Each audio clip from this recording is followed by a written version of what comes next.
this month. Rishabh is here with more details of the visit. Rishabh.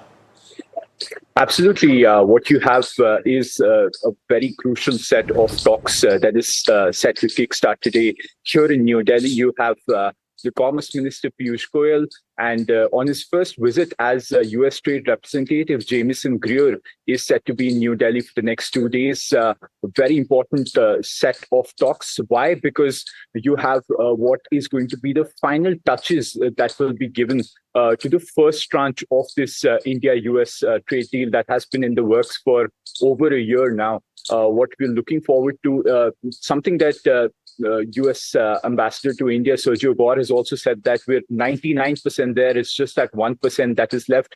And that 1% is perhaps the tariff differential that India will have versus other manufacturing economies.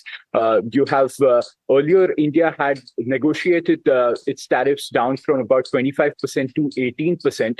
And that was considered a win because we were at a 1 to 2% tariff delta versus other manufacturing economies like Malaysia, Indonesia, Vietnam.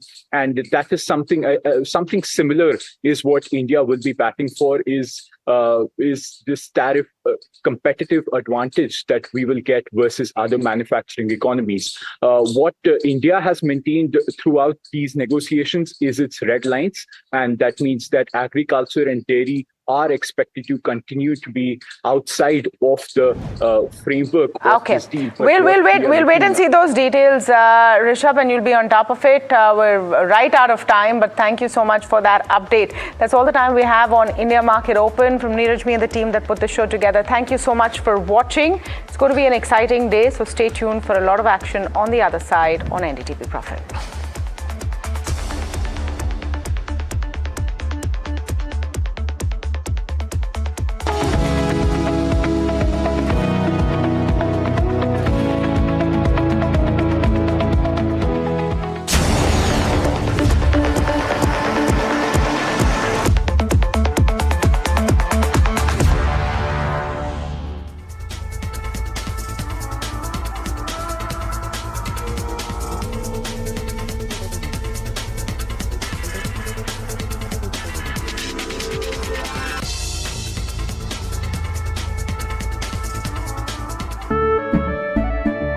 केसरिया से मन जोगी हुआ रे दिल झूमे देखो मतवारा हुआ रे केसरिया से मन जोगी हुआ हर पल मनाओ केसरी त्योहार विमल बोलो जुबान केसरी अंबा शक्ति प्लांट की वर्ल्ड रेनाउंड टेक्नोलॉजी देती है स्टील को ज्यादा ताकत हर बार अंबा शक्ति SDTMT।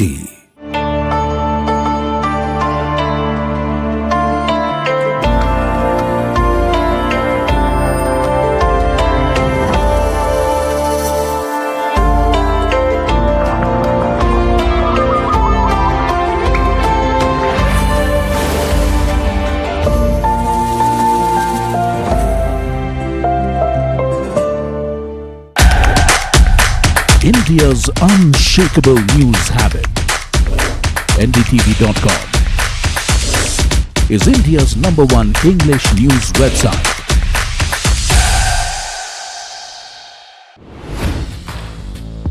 Hi, I'm Tamanna Inamdar.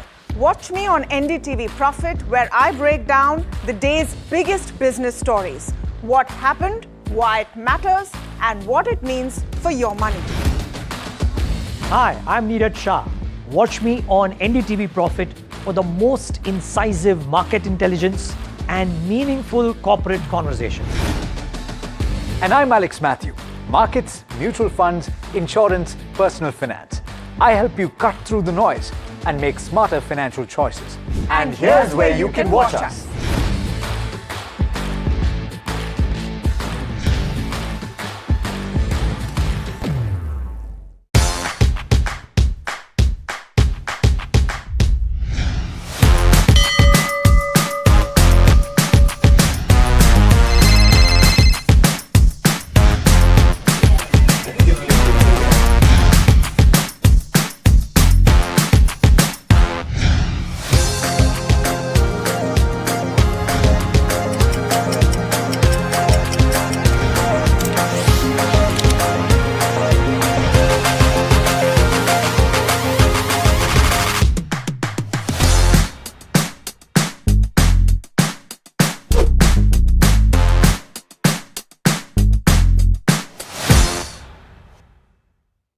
The news, Ayush. Since when do we do scripts? Fair point. Picture this. The biggest stage. Floodlights. Wow. 4K. The works. Where's the hook? There's going to be celebrities and guaranteed eyeballs. Where's the hook? Think about this. Front page advertisements and hoardings. Bro, where's the hook? Cross-platform, digital first, virality. Without a hook, no way. The message is clear. It's 2026. You gotta be real in a world of reels. You gotta be original in a world where everything seems generated. That's it. That's what we're looking for. The best campaigns, the hottest trends, the smartest brand moves on our new show. But wait, what do we call it? The hook.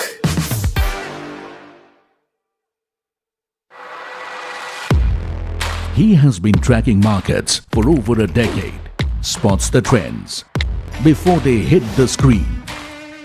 And he is now bringing his analysis to the show that the market watches.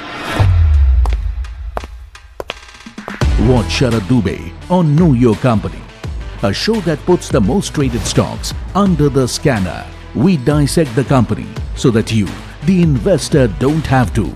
Get the management to answer questions relevant to you. Watch Know Your Company, weekdays at 11:30 a.m. to understand your next big bet.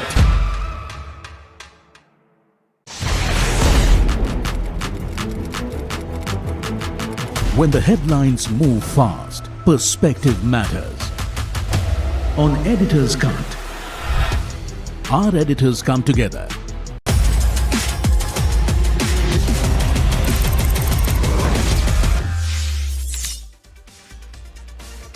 Welcome to NDTV Profit. You are tuned in to Crypto Minutes powered by CoinSwitch for your daily dose of news and updates from the crypto world with me, Sharad Dubey.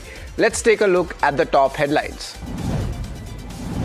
Bitcoin dips below $64,000 per mark. Derivative activities improve. Franklin Templeton files Bitcoin DRIP ETFs. Clarity Act boosts XRP ETF inflows. Bank of England removes stablecoin holding caps rules. Bitcoin dips below the $64,000 levels and the total derivatives open interest has increased and the average funding rate that has turned positive. Now, of course, this is a bullish divergence because of rising open interest and positive funding rates. This is suggesting that the traders are rebuilding their leveraged long positions even as the spot prices struggle. Franklin Templeton has filed for 2 US equity ETFs whose stock dividends are systematically reinvested into Bitcoin, starting at 95% equities and a 5% Bitcoin with exposure capped at near 20%. The products remain preliminary with fees, tickers which are undisclosed, and this effectiveness pending SEC review, potentially as early as September 2026. Clarity Act is a major US market structure bill that would classify the qualifying tokens, including XRP, as digital commodities under CFTC oversight, while leaving investment contract tokens under SEC jurisdiction. Remember, CFTC stands for the Commodity Futures Trading Commission. Analysts link this clearer framework to growing spot XRP ETF inflows as well as increased institutional participation. Well, Bank of England has removed proposed limits on individual stablecoin holdings and eased reserve requirement in its final policy and draft rules for systematic stablecoins, and the initial threshold of almost £40 billion, which is nothing but $52.8 billion, that's the number looking at the stablecoin issuers now, which they can hold up to 70% of the reserves in the short-term government debt and up almost 60% level in the proposed earlier consultations. And before we wrap, here's a quick check on the changes to the crypto prices over the last 24 hours. Largely, we have seen there is a negative bias coming in for Bitcoin and Ethereum, but larger plays are quite flat. If you look at the support and the resistance levels, it ranges between $63,000 to $65,000 when we talk about Bitcoin. Well, time now to take a look at the crypto strategy for the day on the Crypto Decoded. Here's what to keep in mind today. Well, there is a renewed interest despite the fear coming in the markets. Remember, the allocation should be of smaller size going ahead. If you talk about the overall strategy, it is likely to be neutral to range bound movement going ahead. Remember, important trigger is the spot ETFs. If these flows start coming in from the institutions, that is where we can see some kind of positive momentum happening in the cryptoverse. Now, as we wrap, remember you can reach out to CoinSwitch's dedicated helpline where anyone can connect with in-house experts to get their queries resolved, whether it's about crypto regulations, taxation, or the broader industry. The team is available to provide guidance and help users make uniform decisions. Well, that's all on this edition of Crypto Minutes on CoinSwitch. Thank you so much for tuning in.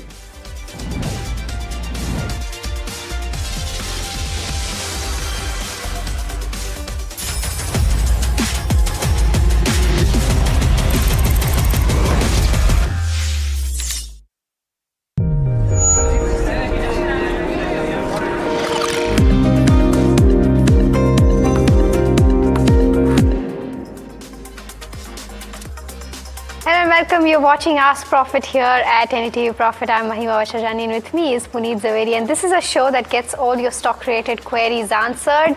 For viewers who are tuning in and wondering where you can ask us those stock related questions, you can ask them on the numbers that will be flashing on your screen up there. There you go.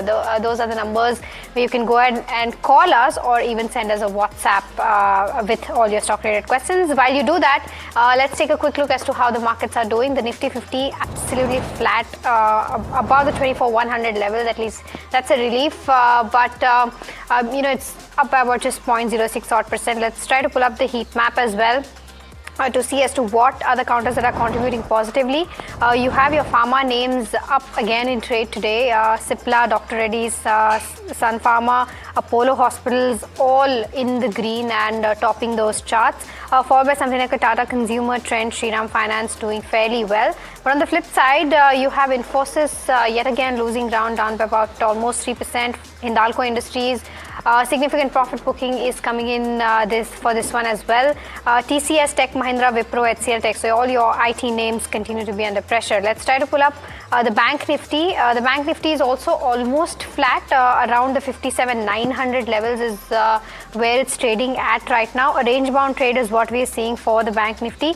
Let's also try to pull up the sectoral heat map to see as to what sectors are doing in trade today. Of course, your pharma and realty doing fairly well, both up by about 1.7%, 1.8% each. Consumption pack also fairly doing well, but on the flip side, you have IT, which is down by about 1.8%, followed by metals, where there's profit booking coming in, 1.6% of a downtick, and PSU banks is because of which the Nifty Bank continues to be under pressure, down by about 0.9 odd percent. Let's also see as to how the advanced decline ratio is faring at the moment, because the broader end of spectrum yet again is led by the small cap index. Let's try to pull that up. There you go. It's diverged now and almost even Stevens as far as the advanced decline ratio is concerned. But, Puneet, like I was saying, it's the small cap index which is at least keeping that number in check.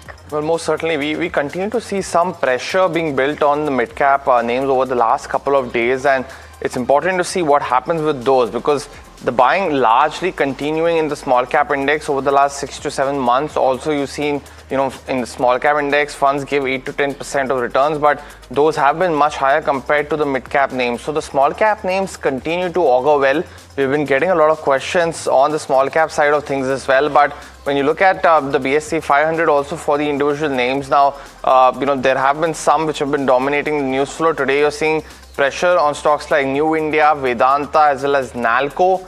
IT continues to find its hiding space, essentially still down about 2.5% to 3% now on Infosys. Hindustan Zinc also around 2.8%, while on the other side though, Cohance, which has been under pressure for the last few days, is now starting to see a very strong up move, up 14%. Pharma continues to do well, yet again. We've been getting so many queries on the pharma space, individual names as well with our guests. We'll take those today as well. Piramar Pharma up, Rajesh Exports, seeing a revival. Lodha as well as Prestige also doing well in trade today as well. But let me welcome in our guest for today, Astha Jain, Senior Research Analyst at Hem Securities, and Swati Hotkar, AVP Technical Research, and Nirmal Wang joining in now. To both of you, thanks so much for joining in, giving us time today on the channel. Let's start taking the first stock-related query now, and this one is coming between Tata Motors commercial vehicle, passenger vehicle, as well as Ashok Leyland. Our viewer Sanjay from Bengaluru wants to know which is the best buy for the next 1 year or so. Astha, very good morning to you. What would be your preferred pick, because you've seen crude price is also come down a bit, and that's favored the CV cycle, CV makers. You also had the Tata Motors investor day today, and we put out those flashes an hour ago on the company targeting good growth in free cash flow. How are you looking at these two counters, and anything that you like amongst the three names?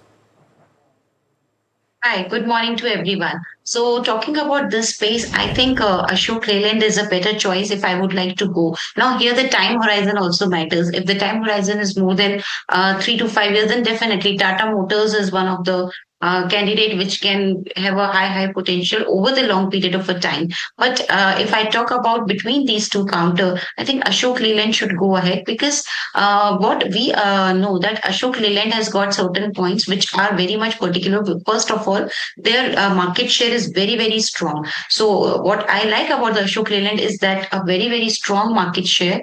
Secondly, what I believe that they are a very good story for the infrastructure play. If you want to go for any automotive counter which is a good infrastructure play, then Ashok Leyland is something can bet upon. Tata Motors, they have one negative is that there is over dependence on the JLR. So that is what I believe that one of the concern which I'm not very much comfortable with. And here in the case of Ashok Leyland, there is no such dependence. Plus margin sustainability is always there. So I think if anyone wants to go in between these two, so I'm choosing Ashok Leyland over Tata Motors Passenger. All right, okay, so that's the view coming in on all of these auto names. The next one that we have is on Lemon Tree. Our viewer Kurshid from Delhi wants to know the technical view on this one. He's holding 400 shares, bought at the levels of 145, and wants to know if he can continue to maybe add more average down. Swati, a very good morning to you. Would you recommend that for Lemon Tree? Swati, I think you're on mute. I'm really sorry. No worries. Good morning, Maima, and good morning, all of you. Definitely, the view is positive on the Lemon Tree. As of now, if we look towards the weekly chart, the stock is under the formation of a W-shaped pattern. No wonder the client has bought at elevated levels, but I will suggest the risk-reward ratio is favorable, so you can definitely average it out at the current market price, 190, 120 levels. For a short period of time, I'm looking for a target of 141, and beyond that level, 152 levels can be seen. So it's definitely hold and add-on positions can be created at the same. Got that view, Swati, and welcome to the show. But let's go across, take the first caller for today. Bharat is joining in from Andhra Pradesh. Bharat, very good morning to you. What's your query? Good morning, sir. I am holding Kirloskar Fibers at the price of 2172. Can I average or can I hold us? And Bharat, did you buy this looking at the charts or the fundamentals? Yes, sir. No, which one? Either one or both of them? Kirloskar Fibers, technical view. Technical view, got it. Swati, both these counters actually, right? Kirloskar Brothers as well as what we've seen on Kirloskar Oil Engine also. I'm sure you've gotten a lot of queries over the last few days. But what do you make of Kirloskar Brothers for Bharat? He's bought shares at 2172. Should he continue to hold? Yes, Kirloskar Brothers, you can definitely hold on at the current market price, because from the last few trading session, Puneet, we have witnessed that once the stock managed to give the breakout of 1800 levels, we are witnessing a swift positive rally, which is likely to be continued for a near-term target of 2250 to 2300. Wait for some more time if you want to average it out positions. I believe if we are getting any dips towards to 1800 and so level, that levels will be a good level to take a average out position, so that the buying price will come down. But the initial targets I'm looking forward is 2250 to 2300 levels. So you can definitely hold on the Kirloskar Brothers. Okay, all right. So that's the view coming on Kirloskar Brothers. I think we've got a caller waiting by, if I'm not wrong. Ajay. Ajay is waiting by on the call. Ajay, a very good morning to you. Go ahead, ask your question. Yeah, good morning ma'am and good morning to all the panel. Ma'am मेरे पास question है, मेरा क्रिसल मेरे पास share है के rating वाला, ठीक है। 51-26 पे 25 शेयर्स है मैम। ये काफी पिछले साल लिया था मैम, ये काफी नीचे है। क्या मैम इसको रखना चाहिए या इसको बेच के मैम कोई 1-2 शेयर जो हम ले सकें आज के मार्केट के हिसाब से जिनका है ग्रोथ, कोई बता सकेंगे मैम? भी बता सकते हैं इसमें? श्योर श्योर अजय जी, पक्का आपकी हेल्प करेंगे। आपने क्या देख के स्टॉक लिया था? फंडामेंटल्स देखे थे, चार्ट्स देखे थे? हाँ मैम, हाँ जी। ये मैम उसके बाद ये 55 तक भी गया था, फिर वो नीचे ही आता चला गया। अच्छा, चार्ट्स देखे थे आपने? नहीं मैम, फंडामेंटली मैम क्रिसल की मैम ये बहुत डोमिनेटिंग कंपनी है, मतलब इसके मतलब अपने एरिया में, दैट इज ओनली रीजन। ठीक है, श्योर, गॉट इट। तो मैं ये क्वेरी आस्था से लूंगी। आस्था, क्रिसल पे क्या व्यू है आपका? अजय को होल्ड करना चाहिए या सेल कर देना चाहिए और लॉस बुक कर देना चाहिए? एंड इफ ही सेल्स तो किस में एंटर करना चाहिए गोइंग फॉरवर्ड? अजय, मैं आपको एक चीज बताना चाहूंगी कि आपने बहुत अच्छे पॉइंट्स देखे, लेकिन इनके साथ 2-3 नेगेटिव्स हैं जो कि आप जरूर से ध्यान रखिए। सबसे पहले तो जो भी रेटिंग एजेंसी रहती है वो हाईली रेगुलेटेड एनवायरनमेंट में होती है, तो मार्केट्स को वो कभी इतना पसंद नहीं आता जहां पे भी रेगुलेशन आ जाते हैं, क्योंकि स्टॉक्स फिर उन रेगुलेशंस की वजह से थोड़ा सा कंपनीज पे असर आता है। दूसरी तरफ रेटिंग एजेंसीज में आप वैल्यूएशन जरूर देखिए, तो इसके साथ जो नेगेटिव है वो क्या है, इनकी वैल्यूएशन बहुत हाई है। तीसरी तरफ मुझे जो लगता है, क्योंकि इनकी जो पेरेंटेज है वो S&P से है, तो बहुत बड़ी डिपेंडेंस वहां से भी इनकी है। तो कुछ ये फैक्टर्स है। सबसे बड़ा फैक्टर तो मुझे लगता है कि जहां पे भी रेगुलेटेड एनवायरनमेंट में कोई भी कंपनी काम करती है तो थोड़ा इन्वेस्टर्स और मार्केट को वो पसंद नहीं है। तो ये थोड़ा एक इंडस्ट्री का फिनोमिना है जो अभी आपको समझना पड़ेगा, लेकिन बाकी चीजें इनकी काफी अच्छी हैं, तो वहां पे कहीं दिक्कत नहीं है। ये कुछ एक नेगेटिव मैं आपको जरूर बताऊंगी, क्योंकि देखिए डिविडेंड ये कंटिन्यूसली पे कर रही है, अर्निंग्स वाइज देखे तो अच्छी है। अब आपको करना क्या है, मुझे लगता है ये एक स्लो ग्रोथ आपको देता हुआ नजर आएगा। तो अगर आपको स्लो ग्रोथ से कोई दिक्कत नहीं है तो आप इसमें बने रहिए, और मैंने आपको कारण बताया कि क्यों ये स्लो ग्रोथ देगा। वैल्यूएशन ज्यादा है, रेगुलेटेड एनवायरनमेंट में काम करता है, और पेरेंटेज S&P पे बहुत बड़ी डिपेंडेंस है, लेकिन खुद की फाइनेंशियल परफॉर्मेंस इसकी काफी बढ़िया है। तो उस वजह से यहाँ ग्रोथ तो हमें बिल्कुल देखने को मिलेगी, लेकिन आपको पेशेंटली इसको होल्ड करना पड़ेगा। ना कर सकते हैं तो होल्ड करने की सलाह मेरी इस काउंटर पे रहेगी। Got that view, Swati, and thanks so much for that detailed view as well, because on CRISIL, something to watch out for, a defensive name in that sense, but there are some concerns highlighted by Astha, but she's also given some important points to watch out for. But let's go across, take another caller from Noida, and Viraj is joining in for a stock query. Viraj, very good morning to you. What's your query? Hi, good day to everyone. So I want to ask, what is the good price to enter TCS for, a midterm? And do you have, Viraj, any other IT name in your portfolio, or is this the first one? No, I had TCS earlier, but I sold it for a loss. Like I bought it at 3,500, but then I sold it. So I again want to enter it. So is it the right time? Is it the best price? Because it's already down. I mean, and you want to look at, and Viraj, are you looking at the fundamentals right now or the technicals? No, I'm looking for the fundamentals. Fundamentals, got it. Astha, then let me stick with you then. Once bitten, twice shy. Do you think it's good enough to buy into TCS yet again for Viraj right now? So, see, there are certain positives about TCS. First of all, the strong deal when this company is having. So, and the dividend is also very strong. They are now, if you listen to the management, they are now speaking about the AI opportunities as well. And in fact, the kind of margin TCS is enjoying right now, it is one of, industry leading margin which it is enjoying. And it has got a massive scale. So these all are the factors which any investor should always look after, any IT company. Now, what is the major concern that how they will going to deploy this AI thing into their ecosystem, first of all. So that is always the thing which analysts are looking forward for. So my thing here is that you can, stay invested in the TCS, maybe right Now the environment is not very much positive for the IT companies, so maybe we will get some lower levels to enter in. So right now TCS is a good choice in the IT space, but do track the management commentary from time to time what they are saying about the AI, because this is the major thing which is right now creating impact on these IT companies. So just watch out for those commentaries, comments, etc. Otherwise, stay invested in because their deal wins is really very strong. And my idea here is you enter at the lower price, not right now. So TCS one is one of the counter which I would recommend to enter at the price level of around 2000 or 1990, etc. Okay, all right. So that's the view coming on a lot of these IT names. But, quick mention on something that was just flashing on your screen down there. Iran says technical talks on implementing MOU is concluded, and they've said that future talks to include Pakistan PM as well as Qatar PM.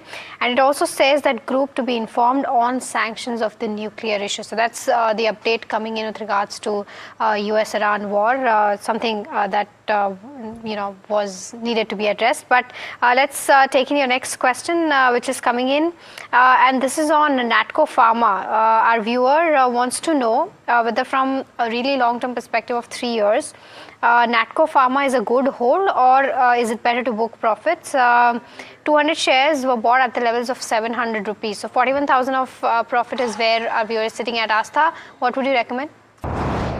So if I talk about Natco Pharma, they are into, oncology, generics, etc. And what is positive is that, first of all, they have got a very, very strong balance sheet. So that is one of the points which we are liking about this company, that their balance sheet is very strong. And in the oncology space, they have got the leadership. So this is also very much positive. And going ahead, we believe that these points will continue to benefit the company because they are now diversifying geographically also very well. So remain invested in the Natco Pharma. This is what I believe. If there is no hurry to book profit, maybe you can wait for the target of 1000 to 1100 in this counter.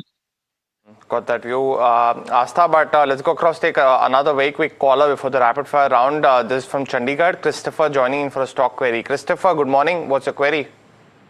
Yeah, a very good morning to you. I hold 700 shares of Vartech Vabag, bought at 1539. Okay. I'm looking for a 3 to 5 year view on the stock.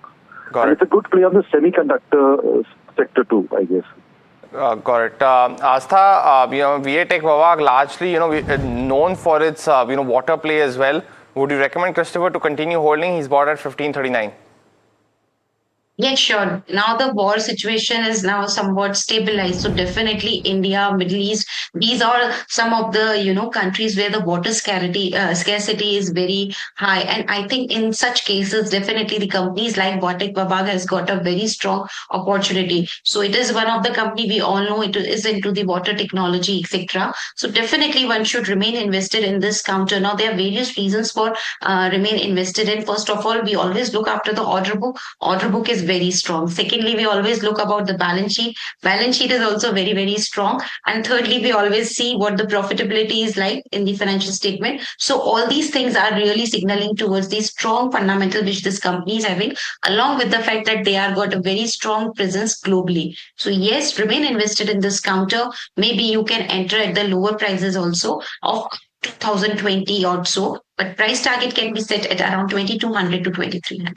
All right, okay, so that's the view coming in on Vartech Vabag, but it's time for a rapid fire round. Astha and Swati, you both know the drill. The first question that we have is on HDFC AMC or ICICI AMC. Which one is a better bet for the next 6 to 12 odd months? Swati, where are the charts looking more attractive? Sunita from Delhi wants to know.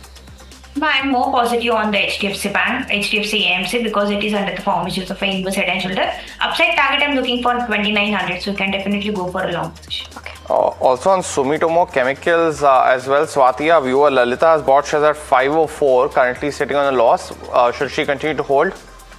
Yes, definitely she can hold on. As of now, I believe that the 420 is acting as a good support, so maintaining that as a stop loss, you can hold on for a target of 450 to 470. Okay, the next one that we have is from Soumya, who's writing us from Bengaluru, asking about Hindustan Copper. She's got around 50 shares, bought at the levels of 605, wants to know if she can continue to hold average and what should be the short-term target. Swati?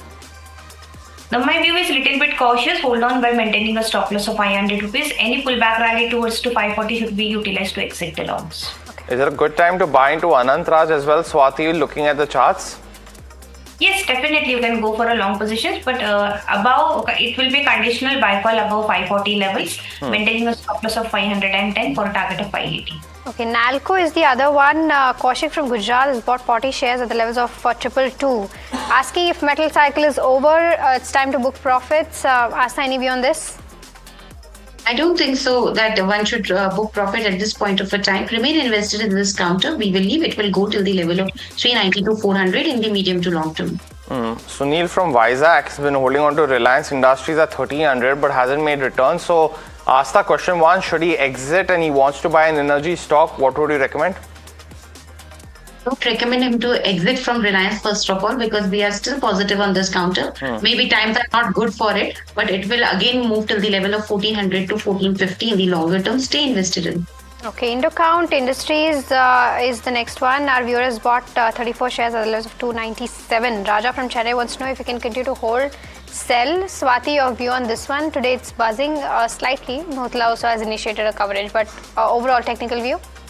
View is positive, hold on for a target of 420 to 440 levels, maintain the stop loss of 375. Got it. Praveen from Chennai wants to know on Jyoti Labs as well. Asta, the big Henkel has now moved out, so that gap is there in the portfolio. Is it a good time to look at it or wait for some clarity? Wait for some clarity. Don't enter into this counter as of now.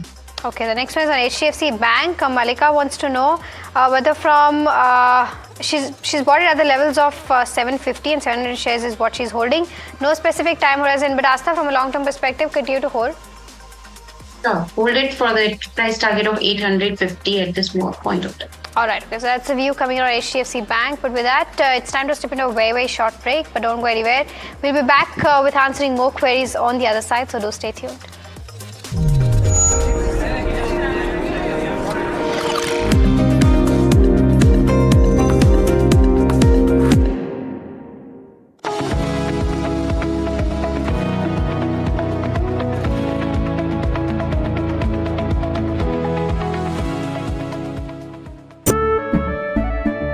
केसरिया से मन जोगी हुआ रे दिल झूमे देखो मतवारा हुआ रे केसरिया से मन जोगी हुआ हर पल मनाओ केसरी त्योहार।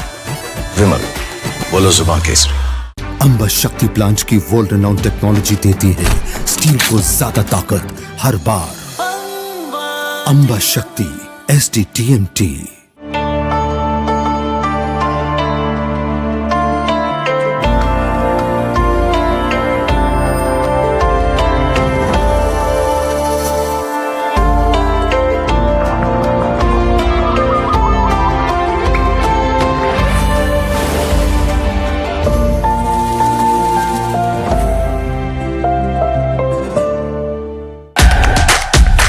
India's unshakable news habit. NDTV.com is India's #1 English news website.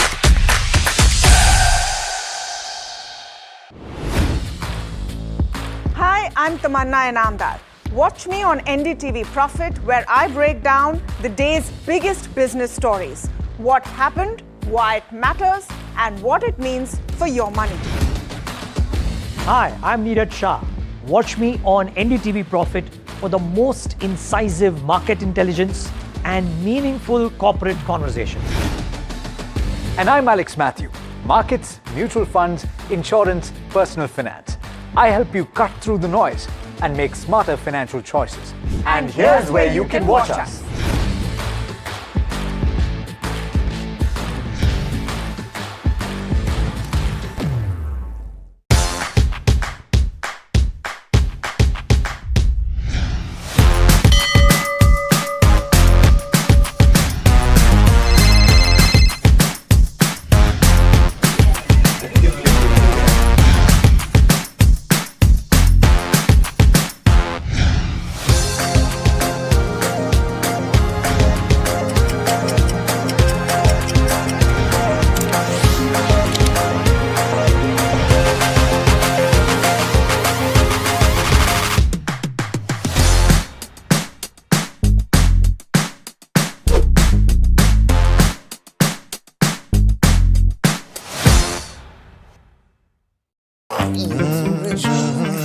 news, Ayush. Since when do we do scripts? Fair point. Picture this. The biggest stage. Floodlights. 4K. The works. Where's the hook? There's going to be celebrities and guaranteed eyeballs. Where's the hook? Think about this. Front page advertisements and hoardings. Bro, where's the hook? Cross-platform, digital first, virality. Without a hook, no way. The message is clear. It's 2026. You gotta be real in a world of reels. You gotta be original in a world where everything seems generated. That's it. That's what we're looking for. The best campaigns, the hottest trends, the smartest brand moves on our new show. But wait, what do we call it? The hook.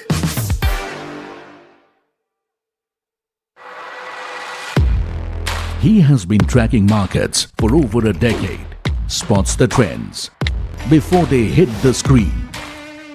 And he is now bringing his analysis to the show that the market watches.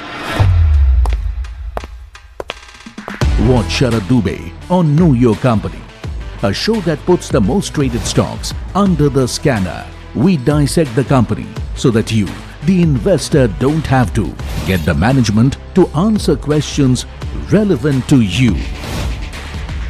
Watch Know Your Company weekdays at 11:30 a.m. to understand your next big bet.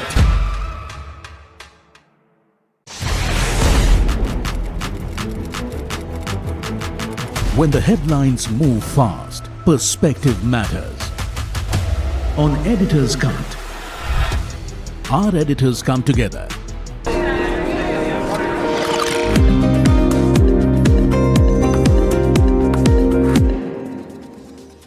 Welcome back. You're watching Ask Profit right here on NDTV Profit. And if you haven't already, do start sending in your WhatsApp queries. On the top of the screen is a number that you can use. You can also call us for those queries as well. But the next one, and it's a very interesting query coming in from Ishwar from Kolkata, who's a regular viewer.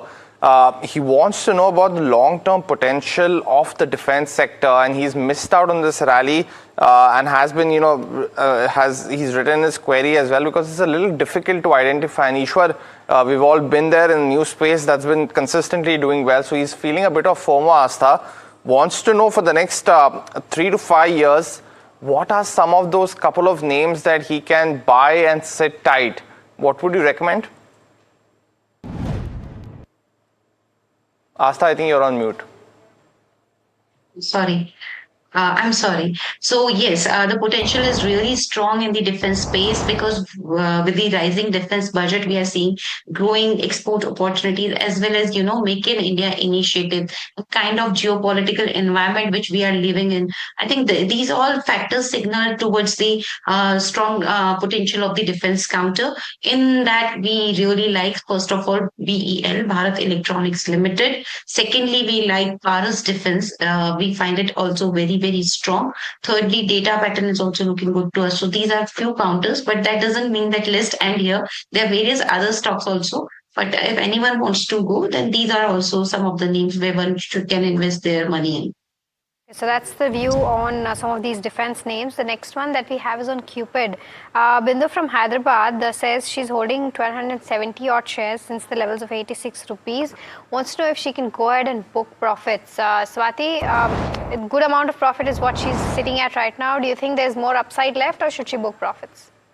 Mahima, the counter is sitting at all-time high levels. Definitely, and he or she bought at very attractive levels. Definitely, partial profits can be booked at the current market price. Another partial you can hold on for a target of 195 to 200 by maintaining a strict stop loss of 170 rupees on a downside. Correct. Well, the next counter coming in is on Piramal Pharma, and we spoke about Natco with Astha. So, Astha, does Piramal also come into your focus? Pawan Kumar is holding shares at 166. Counters recovered after a really long time, Astha. Is it a good buy? And if so, should he continue to hold? So what I believe that first of all, they are not only operating in CDMO space, but they are also operating in, complex hospital generics. And I believe, in fact, consumer healthcare is also one of the segment. Now, the kind of, what we are seeing, that this company is now started reducing its debt, and it was at one point of a time a very debt heavy pharma company. So now they are now started reducing their debt levels. I think that is basically making this counter attractive at this point of a time. And this counter is also looking good because they have got a very strong CDMO business with their global manufacturing, facilities which they are having, as well as they are having presence globally. So I think that this counter is also looking good to us. And today we have seen that the pharma space is also working well. So we are positive on the Piramal Pharma, but it will take some time and it will not enjoy that kind of valuation which the other pharma companies are enjoying. Maybe we are seeing now the debt is reducing, but investor wants to see more out of this company. So slow, maybe a slow revenue generator or a value generator. But yes, one can remain invested in this counter for the price target of 200. However, it is more than the cost price which the investor has put their money into this counter. Okay, all right. So that's the view coming on Piramal Pharma. I think we've got Bhaskar waiting by calling us from Hyderabad. Bhaskar, a very good morning to you. Go ahead, ask your question. Yeah, good morning. I'm holding Garware Infra. Okay. 1,000 shares at price 225. I want to know the technical. Okay, Bhaskar got your question. Swati, your view on Enviro Infra as to what are the charts indicating? At the current market price, definitely the positive move is likely to be continued. I believe that the stock has a potential to reach up to 240 to 250 levels. So you can hold on the long positions for mentioned targets. If you want to any kind of a stop loss, 205 is acting as a crucial support level. So by maintaining that as a stop loss, you can hold on the longs. Also, the other question, coming in now, and this one's from Raghunath Nair on all cargo logistics. He's holding shares at almost 20 odd rupees, holding 3,100 of them.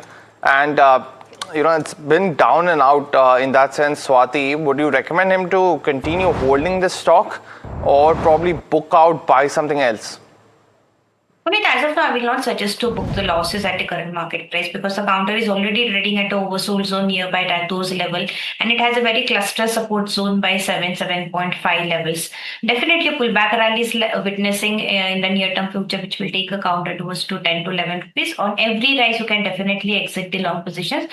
If you want to invest into some other stock, I believe delivery looks very promising at the current market price, or if you get a deep towards to 5 to 7% on a downside, you can go for a long position into the delivery. Okay, all right. So that's the view coming on delivery specifically, and of course all cargo as well. But we've got Shailendra calling us from Hyderabad. Shailendra, a very good morning to you. Go ahead, ask your question.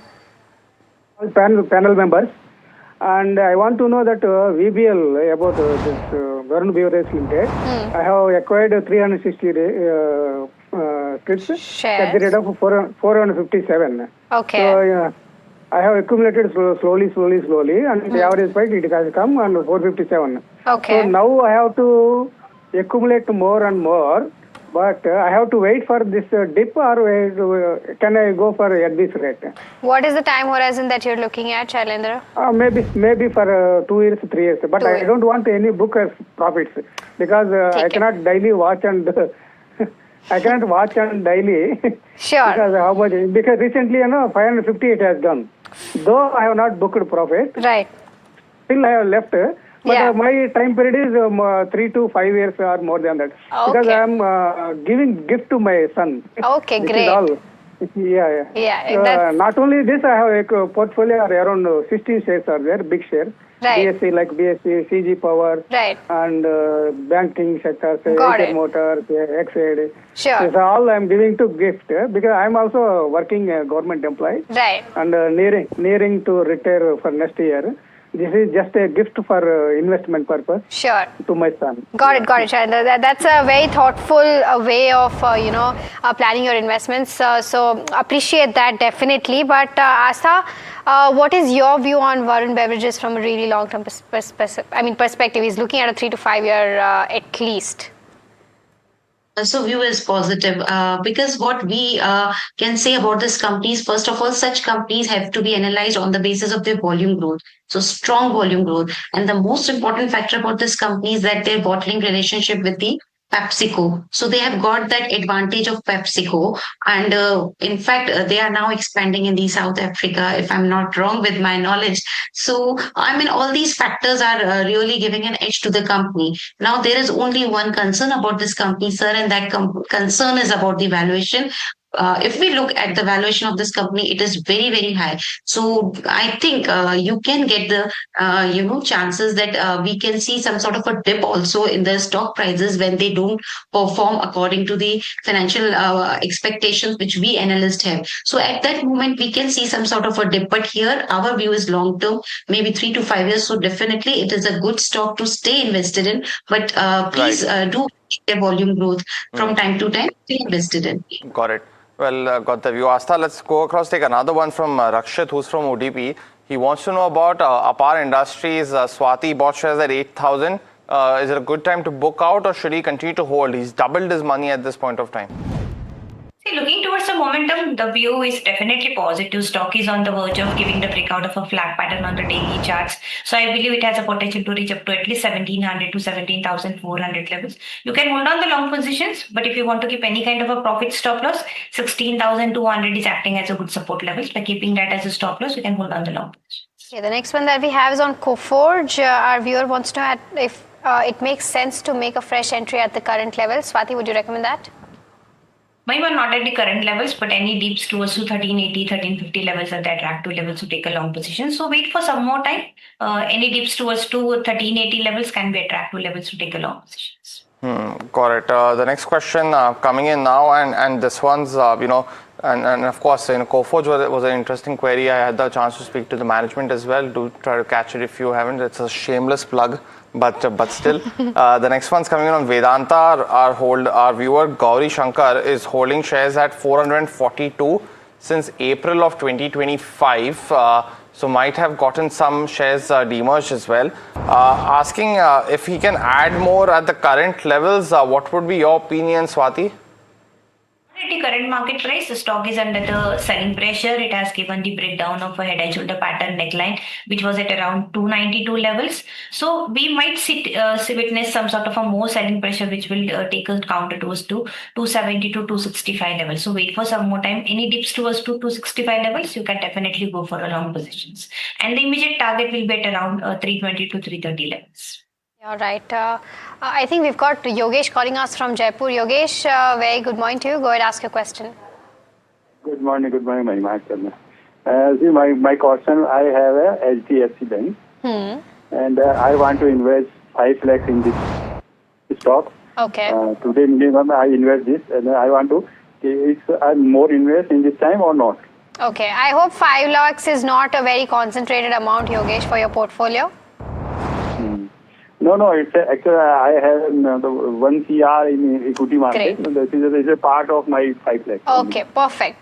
Then you're all set. I'll take this up with Asta. We already discussed this one in the rapid fire round, but a quick view again on HDFC Bank. HDFC Bank is looking good to us. There is only problem is that the merger related, issues which are coming on and that are creating some impact on their financial ratios. Otherwise, it is a very good long-term banking story with a very strong deposit franchise, etc. Stay invested in this counter. And if you want to add more, you can add more at the lower level, not right now. But this counter is well poised to show strong potential in the long term. Stay invested in with a price target of 850 at the initial levels. 850 on HDFC Bank. Got it, Asta. But the next question coming in now from Priyanka Asher of Mumbai wants to know for Birlasoft if it's a good bet to add in the short term. Would you recommend that, Swati? We've seen pressure sustained across the IT pack. What's your view? Puneet, you have rightly pointed out this particular overall sector is under the selling pressure, and this particular stock is also trading in the formation of the lower tops, low bottoms. I believe the selling pressure is likely to be intensified if the stock gives the breakdown of 310, 307 levels, which are the acting as a crucial support levels. If you break those levels, then 280 to 290 levels can be witnessed. So wait for some more time. Any dips towards to 280 level, once again we can review this particular counter and then we can take a long position, but not at the current market price. So stay away from this particular stock. The next one is on Schaeffler India. Vinod Kumar from Delhi has got 32 shares at the levels of 4277. Wants to know from a 1 year perspective, continue to hold, exit. Asta, what's the view like? So Scheffler from 1 year perspective is a hold from our side. First of all, I want to give the target, and the target is 4,800 to 4,900. Now, if I talk about the fundamental of this company, also then it is one of the very high quality auto component manufacturer, and they are into the bearings business, etc. Not what we are liking about this company is that first of all, their business quality is very high, and the most important part is that their margins are also very strong. So good financial performances they are showing, and their automotive growth is very strong. Stay invested in 4,800 to 4,900 can be attributed as a price target to this counter.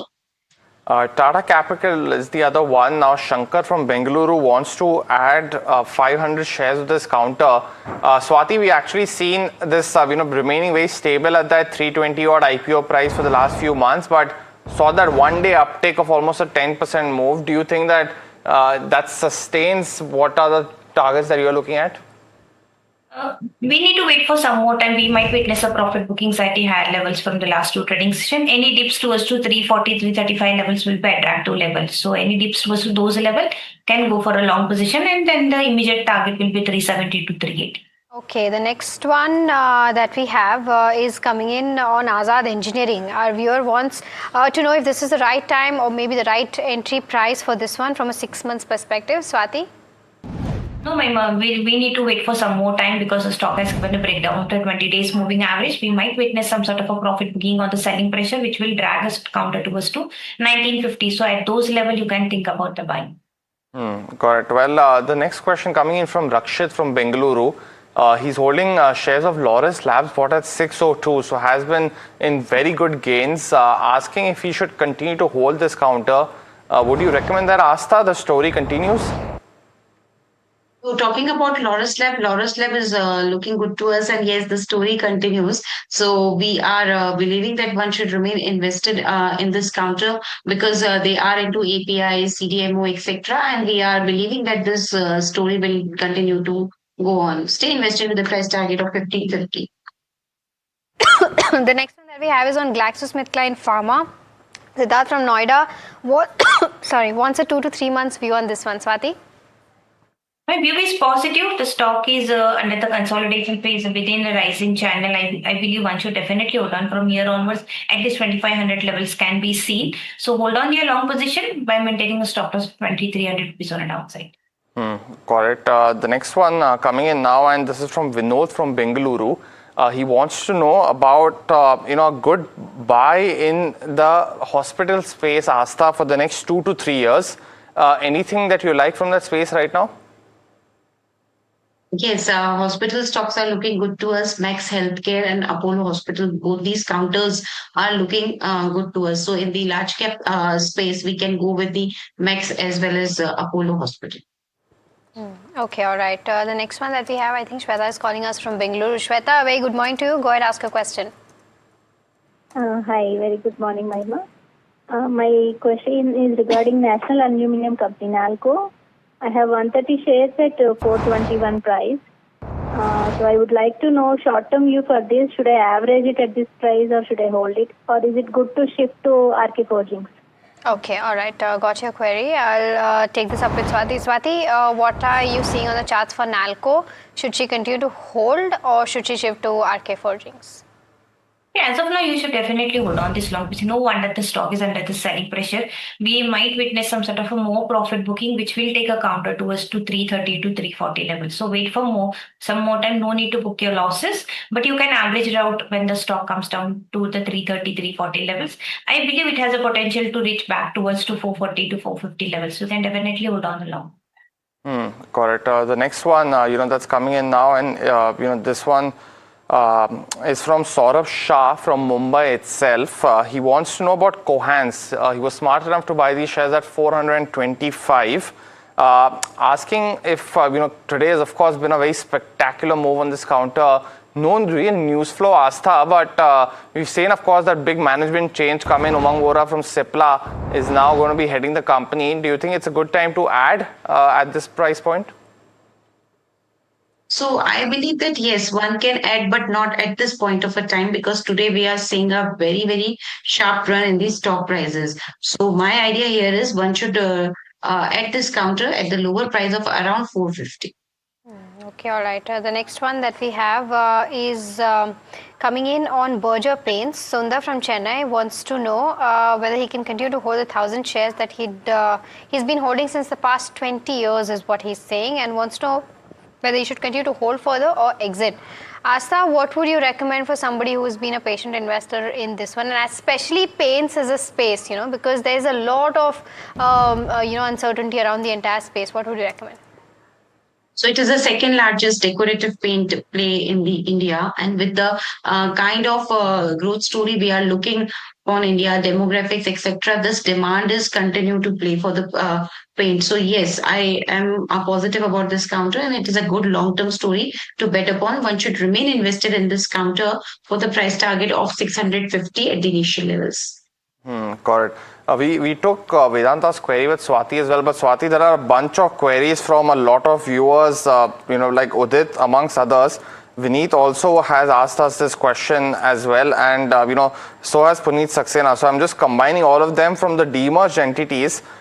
Anything that you like right now in the charts? I know it's a very, very limited time frame since they've started listing, but I'm seeing 8 stock queries on Vedanta demerged listed entities. So anything that you're picking, I'll come to you as well.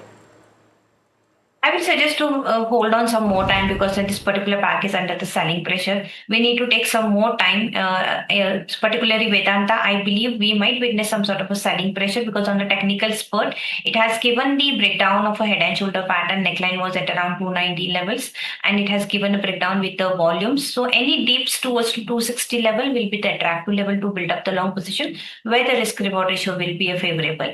And the short term to medium term, the target I'm looking forwards to 340 to 350 levels back. So hold on for some more time. Any dips towards 270, 280 levels can be a good levels to take a long position. Right, it's time for a rapid fire round part 2. Swati and Asta, you both know the drill. The first one is on HBL Engineering. Padma from Bengaluru has bought 250 shares at the levels of 772. Continue to hold. What is the support and resistance that you're seeing on the chart, Swati? Support is placed at around 820, and the upside I am looking for a target of 860 to 870 levels. Asta, quick view on the Vedanta demerged entities. Anything that you like? Of course, aluminum continues to have the highest value, but what's your view? I like zinc business, so I would like to go with the zinc business. After that, I like aluminium business. So yes, Vedanta is looking, and its zinc business is looking good too. Okay, the next one is on Quality Walls. 2,000 shares bought at the levels of 32 rupees from a 1-year horizon. Any view on this, Asta? Continue to hold? Continue to hold for the 1-year time perspective with the price target of 40 and above. Next one's coming in from Sai Karthik from Dallas, Texas, on JSW Infra. Swati, he's bought shares at 272, asking a 3 to 6 month target. A target, I'm looking forward at least 345 to 350 levels. You can hold on the long position. Downside, it has a good support at around 295. Okay, the next one is on Walk Hard. Dr. Lavanya from Eduru is holding 150 shares at the levels of 2050. What's the target that you're seeing on the chart, Swati? In the Voca Pharma, definitely upside 2200 are the likely targets. Downside, it has a good support at around 1950, so you can hold on the longs. Next one's coming in on NCC. Our viewer Satyan has bought shares at 220. Swati wants to know if he should continue to hold, and what's the target in the medium term? In the NCC, definitely VV is positive. The short term to medium term target is 165 levels. You can hold on by maintaining the stop loss of 154. Okay, the next one is from Guru, who's writing us from Chennai. He wants to know one stock in the power space that he can go ahead and buy right now. Asta, what would that pick be? The grid is looking good to me. So in the power space, Power Grid and PFC both are looking good to us. Sundaram Finance bought at 4,900 by our viewer Balaji. He wants to know a 3 to 6 month view, Swati, on the charts. Definitely, view is positive in this particular counter. It has a potential to reach up to 5,000 levels. Downside, it has a good support at around 43, so you can hold on the longs. Okay, the next one that we have is on BSC. Our viewers bought it at the levels of 484. 750 shares is what Raman has been holding and wants to know if he can continue to hold this one. So, very attractive level, Swati. What would you recommend? You can hold on by maintaining a strict stop loss of 3,900 rupees, because if it's break, we might witness some sort of a profit booking, which will take a counter towards to 3,600. So hold with the mentioned stop loss. Santi is holding on to Trent, bought at 3,130, so very close to the current market price. Asta, he wants a long-term view. What should he do? Long-term view is positive. Remain invested in this counter for the price target of 3,400 to 3,500. Okay, the next one that we have is on IDFC First Bank. Satyan from Palakkad is holding 250 shares, bought at the levels of 83. 1 year target on this one, Swati? Bought at very elevated levels. You can hold on by maintaining a stop loss of 75. The target will be at around 90 to 95 levels. Is it a right time to buy into Emphasis right now, Astha? You spoke about TCS, but Subrata Mukherjee wants to know about Emphasis. What's your view? This is buy not at the present level. It is not a right time to enter into this counter. Maybe at the lower level of around 2150. Hyundai 100 shares bought around the levels of 2200. Jaskirat from Bengaluru wants to know if he can continue to hold this one. Astha? Yes, hold Hyundai. I think 2200 can be seen in the medium term. On granules, our viewer bought shares almost a decade ago at just about 10 rupees. Let's pull up the counter now. He's up almost 80x in that sense. Should he continue to hold for the long term or book out Astha some gains? I think one should remain invested in the long term if there is no hurry to book out the profit, because this counter can move till the level of 1000 in the long term. Got it. Well, that was the last question of the rapid fire as well as this edition of Ask Profit. Swati as well as Astha. As always, thanks so much for joining in and helping us with all those stock related queries. But viewers, out of time on this edition of the show. Thanks so much for watching. Stay tuned and we'll see you at 2 p.m. for Ask Profit, the afternoon edition.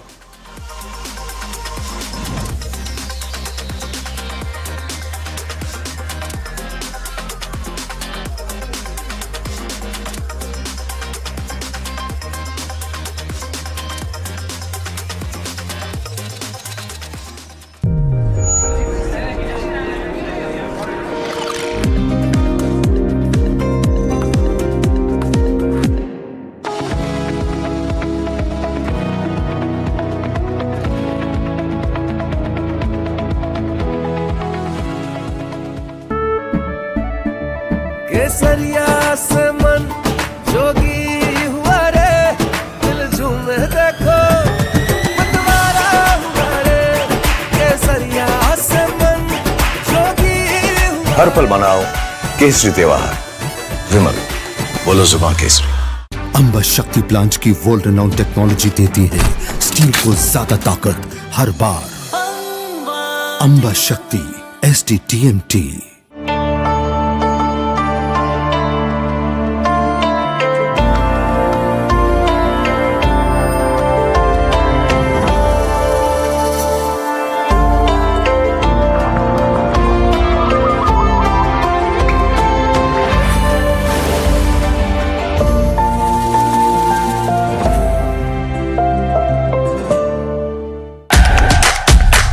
India's unshakable news habit. NDTV.com is India's #1 English news website.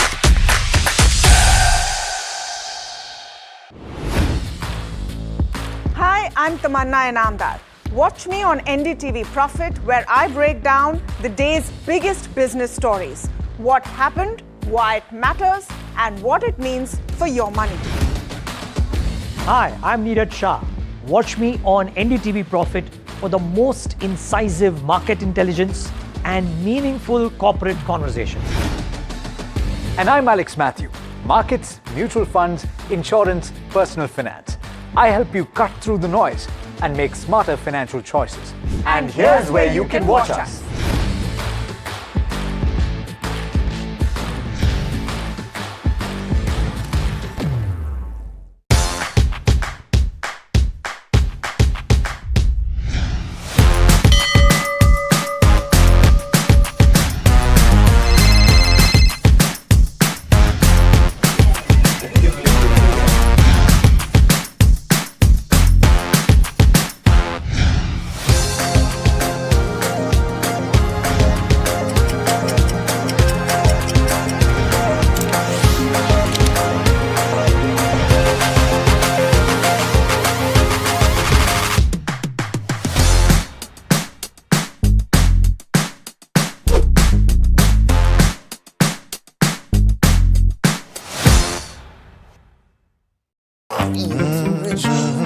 The news, Ayush.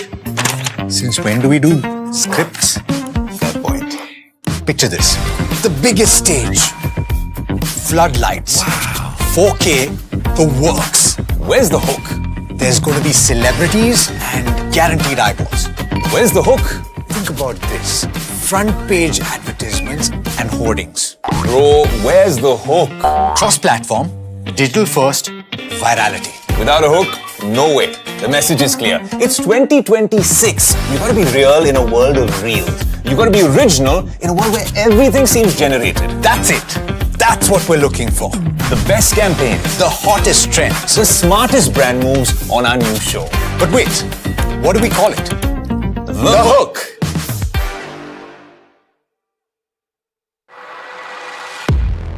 He has been tracking markets for over a decade, spots the trends before they hit the screen. And he is now bringing his analysis to the show that the market watches. Watch Sharad Dubey on Know Your Company, a show that puts the most traded stocks under the scanner. We dissect the company so that you, the investor, don't have to get the management to answer questions relevant to you. Watch Know Your Company weekdays at 11:30 a.m. to understand your next big bet.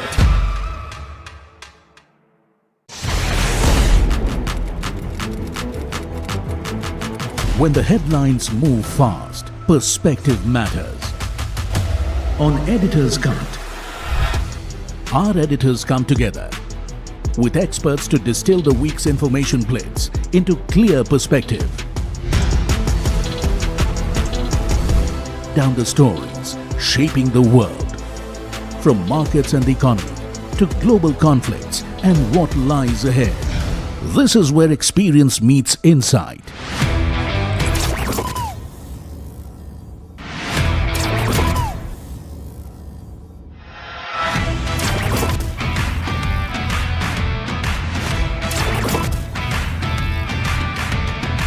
No noise, no hype, just sharp takes on what to watch next. Editor's Cut, every Friday, 3:30 p.m.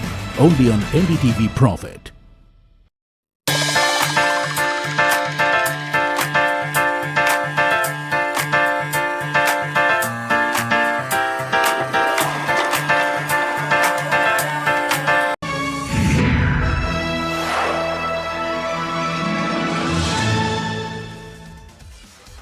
Hello and welcome to KYC. You are watching NDTV Profit with me, Sharad Dubey, and KYC is the show where we get you one of the hottest companies where the people discuss is there any alpha to be made or not. We get for you mid caps, small caps, and a whole list of other stocks from the universe. But today there is a very interesting company. Guess करके बताइए ये कौन सा company है. मैं आपको थोड़ा hints देता हूँ. First hint, it's a Pune-based technical textiles company. I'm sure you know the name, but there are a lot of these group companies which are listed, more than 4 or 5 I think. It was established in the year 1976.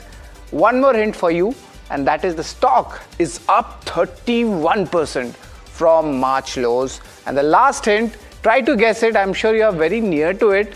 It supplies sport nets to Wimbledon. Wow, that's an interesting fact. Try to understand which company I'm talking about. I'm sure the first name you must have guessed by now, and the confusion might be there in the second name. It's of course Garware Group company. It's Garware Technical Fibers. But why are we calling this technical textiles company? क्या बात है इसमें? First question definitely is going to be on the overall business outlook and the benefits from UK FTA. That is why we are getting in the textile companies and also the technical textiles. That's the story we should be looking out for. The demand trends and the client confidence. What does that suggest? Is there any volatility at play from the abroad clients? The pricing power of the company, more price hikes, will that be taken? It's an old company. They have a very good name in the markets, and that's why the pricing power comes in. Inventory levels, will it be on the higher side as per what the customers have requested? That's the key question to be asked, especially in the first quarter. Middle East issue, is there a delay in the domestic dealer offtake? That's also we'll try to understand. And of course, some problems are there in the industry, but in that case also the market share picture, does it maintain it? And if it maintains it, it's a benefit of consolidation comes in at play. And this is very interesting geosynthetic business. and I'll try to make you understand also that this is a quite technical company but very simplified way we'll explain it.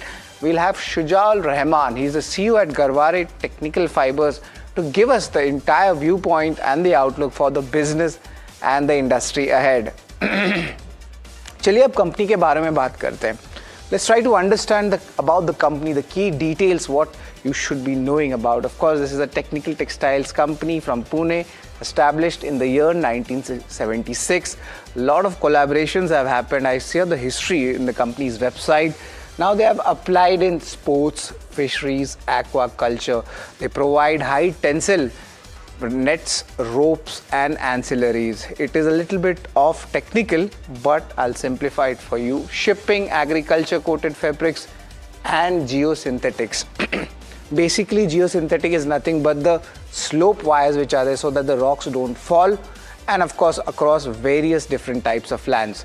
Also, let's move on and understand a little bit more about the company. They have, of course, two facilities, in Vai and Pune, largely Maharashtra-based company. And also most of the manufacturing setups and ancillaries are here itself, but they are marketed in more than 75 countries. Company mein R&D is very strong, and that is why they have a good pricing power. I'll give you a lot of details about the positives of the company, but you need to hold on, you need to wait a little bit. They have almost 101 patents filed and 29 granted. That is where they get that global exposure. 20,000 SKUs are there, which is pretty impressive when it comes to different categories. Now, speaking of categories, let's try to decode. लेकिन ये company बनाती क्या है? That's of course markets also at times don't understand that, but we'll try to simplify it for you. Aquaculture. There are cages, mooring ropes and netting solutions, and this is very much important, especially for salmon fishing and also different types of fishings, and all these ecosystem products, high margin products the company makes. So this is a niche category product and a niche industry. Sports nets business, they have tennis, football, baseball. The nets which we see for the baseball, of course the goalkeeping nets we talk about, and of course the tennis, they supply to Wimbledon, Roland Garros, you name it.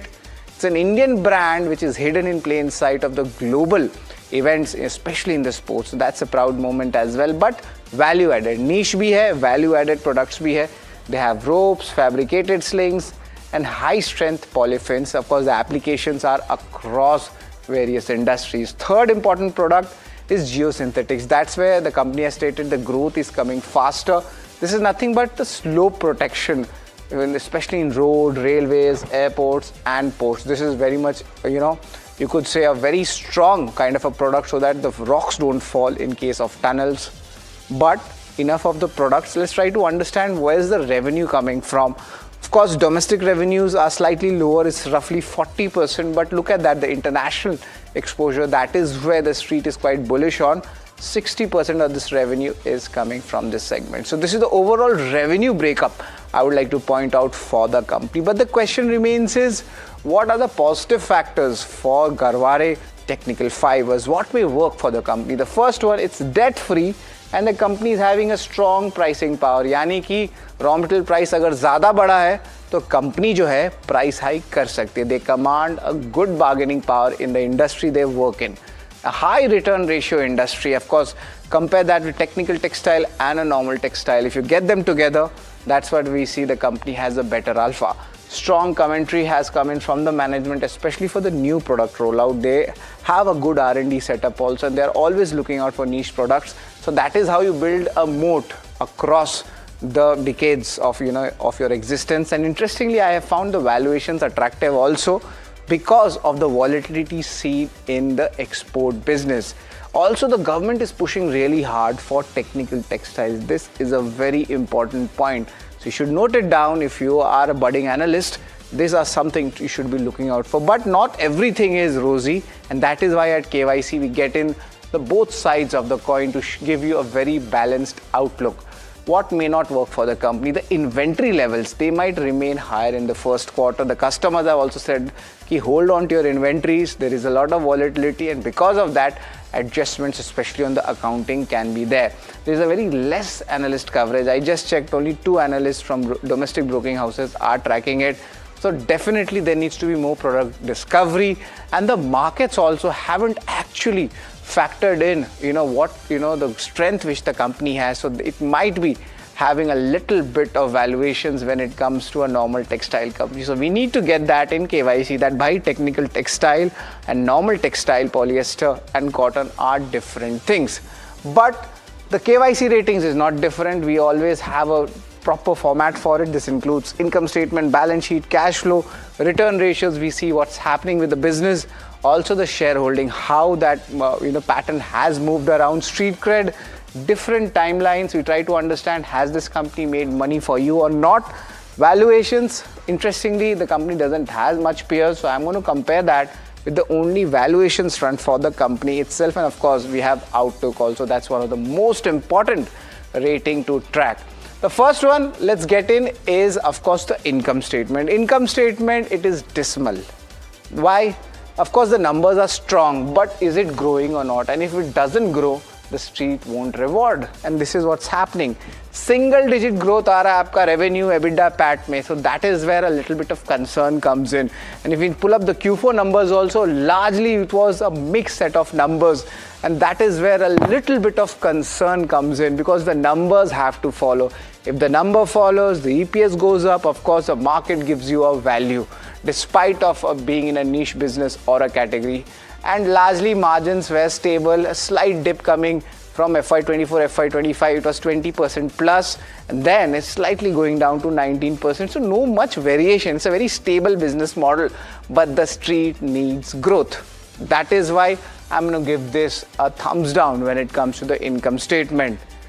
Now let's move on to the balance sheet and see what's the story here. Largely, it's debt-free. That's a very good point.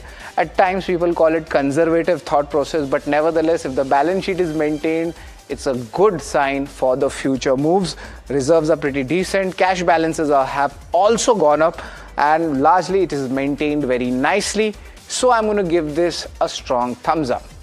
So we spoke about the income statement, we spoke about the balance sheet, but come over, let's try to understand the cash flow segment, what has happened, and the company has been able to, for the FY26 numbers at least, has been pretty decent, a good conversion, and this is the rate to look at. That's roughly 81%, and the net cash flows is decent. It's at 73 odd crore rupees, but nevertheless, it's a strong way of keeping the working capital ratios in check. So there is a little bit of conservatism at play, but it benefits also, especially for the analysis which we do on a backdated basis.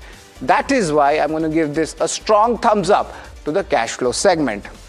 So after these three ratings, we come to the ROC numbers, and this is where if you compare that with a normal textile company which might be commoditized, even though it's going through a structural change, look at that. This has been maintaining 20% plus ROCs for textile company, and remember, it's a technical textile company at play.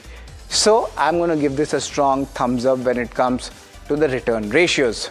Apart from return ratios, it literally looks like a mirror image. March 2024 का shareholding pattern देखिए, promoters, FIs, DIs और public, कुछ नहीं बदला 3 साल में. Look at that. This has been pretty much same, no major changes happening. So all the shareholders are holding. Nobody's selling a lot, nobody is buying a lot. So we need to wait and watch. So as of now, it's a neutral rating when it comes to the overall shareholding. But let's talk about the street cred. Has the company made money for the investors or the traders? That's the key question. So I pick up 4 important data points. From March lows, like everyone else, most of them, companies trying to do a recovery, the stock went up 31%. But still, what peak numbers we saw in 2025, that is still, it's down almost 19%. अगर एक साल की बात करें तो stock जो है 9% जो है गिरा हुआ है. But the biggest complaint, if you're holding it for the long-term investor, for the last 5 years, the stock hasn't done much. Only 20% return has come in, and that is where a little bit of concern starts coming in. So definitely we'll try to understand more about it, but that's of course the next rating. It's a negative right now over the valuations, because stock में इतनी गिरावट आई है और of course earnings भी largely flattish रहा है.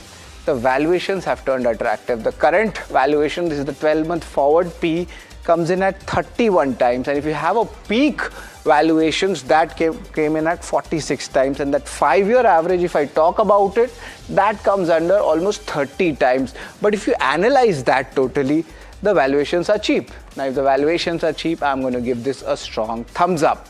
So 7 ratings are done.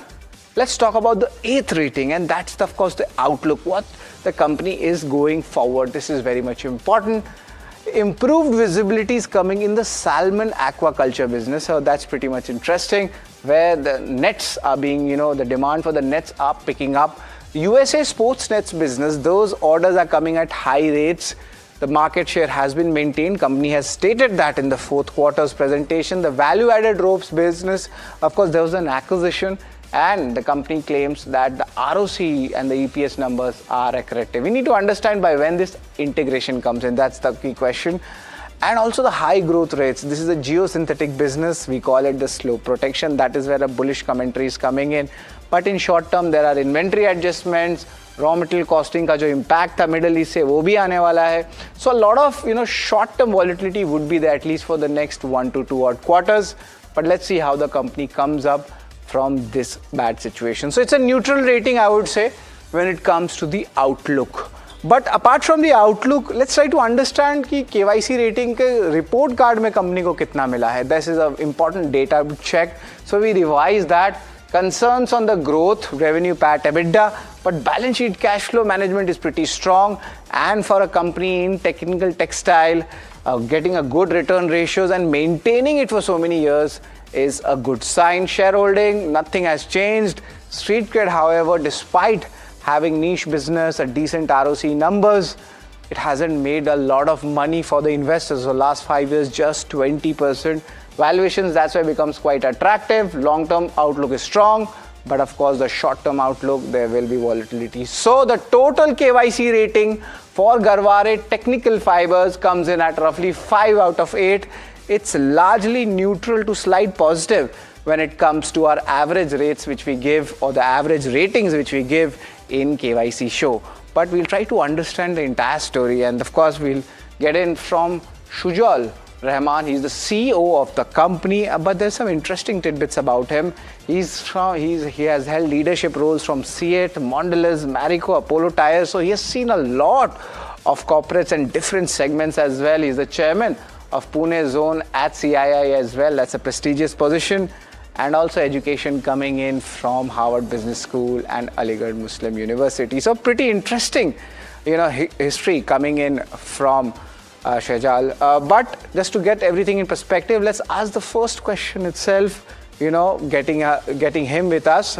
And Shajal, the first question I would like to ask you, especially, first of all, good afternoon, and it's always a pleasure to have you at NDTV Profit, is the business sentiment. How is the business sentiment looking like, especially with so much volatility in your export business right now?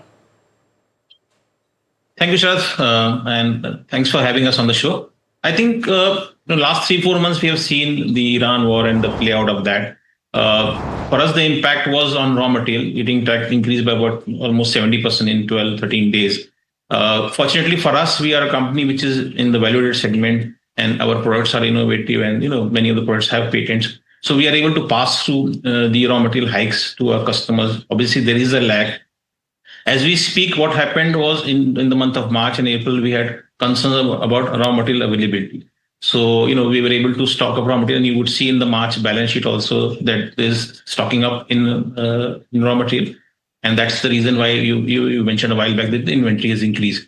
Another reason for us where inventory increase was due to the transit. What happened was in March, many of the material was to reach to our subsidiaries in Norway or in Chile, which obviously are 60 to 75 days transit from India. They couldn't reach because of this geopolitical issue, and obviously inventory, which is GIT, also increased, which was basically confirmed orders. So that was the impact we had last year. This year, so far, as we speak, things are looking okay. Raw material is still holding on; it's not dropped. Supply is, as of now, not a concern of raw material. Many of the orders which we were expecting have also come, and things are looking good for quarter at this stage. Right. That means the supply chain issues have normalized going ahead. And also, if you look at it, the way the momentum is building up for the value-added products, you also deal in the niche segment. that is where a little bit of strength also lies. But I want to ask another angle to it. Recently, of course, the India-UK FTA was completed, and a lot of new industry opens up for your company also regarding the products which you have been talking about. Shujal, I just want to understand, what incremental benefits can come in for Garware Technical Fibers. Actually, when the FTA was announced, a few 5 days back, I was in UK only, and we met some customers. So obviously, there's a benefit for us. There'll be some duty impact benefit which will be there for us, but the bigger benefit will be for our customers. Scottish salmon is a big salmon species, and it's a very profitable and a very premium segment for our customers.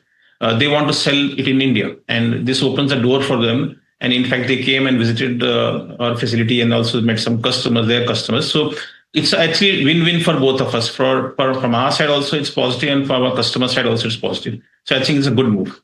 Fair enough. It's a good move, and hopefully in the coming quarters you can quantify that also for us, because a lot of discovery needs to happen. The street generally doesn't look into detail about technical textile companies like yours, and I feel there is definitely a value, a value here. But speaking of pricing power, there seems to be, you are having a good bargaining power on the pricing segment, on the pricing power, and I'm sure the raw material costs have gone up. So by when this calibrated price hikes can start coming in, second quarter, or you'll just take it, by the end of the first quarter itself? No, I think in quarter one itself, price hike impact will be there because we were able to pass through. There is a little bit of a lag because we have orders in the system. Otherwise, mostly in international market, every month we have a price updation list, so it immediately is passed through. Domestic also it's been passed through. So the impact will be felt in Q1, as I mentioned a while back. Being an innovative company, we are able to pass through the raw material increases, and we are able to give value proposition to a customer. That's why they come back to us. Fair enough, and this is largely known. It's almost, you could say, 60 to 70-year-old brand.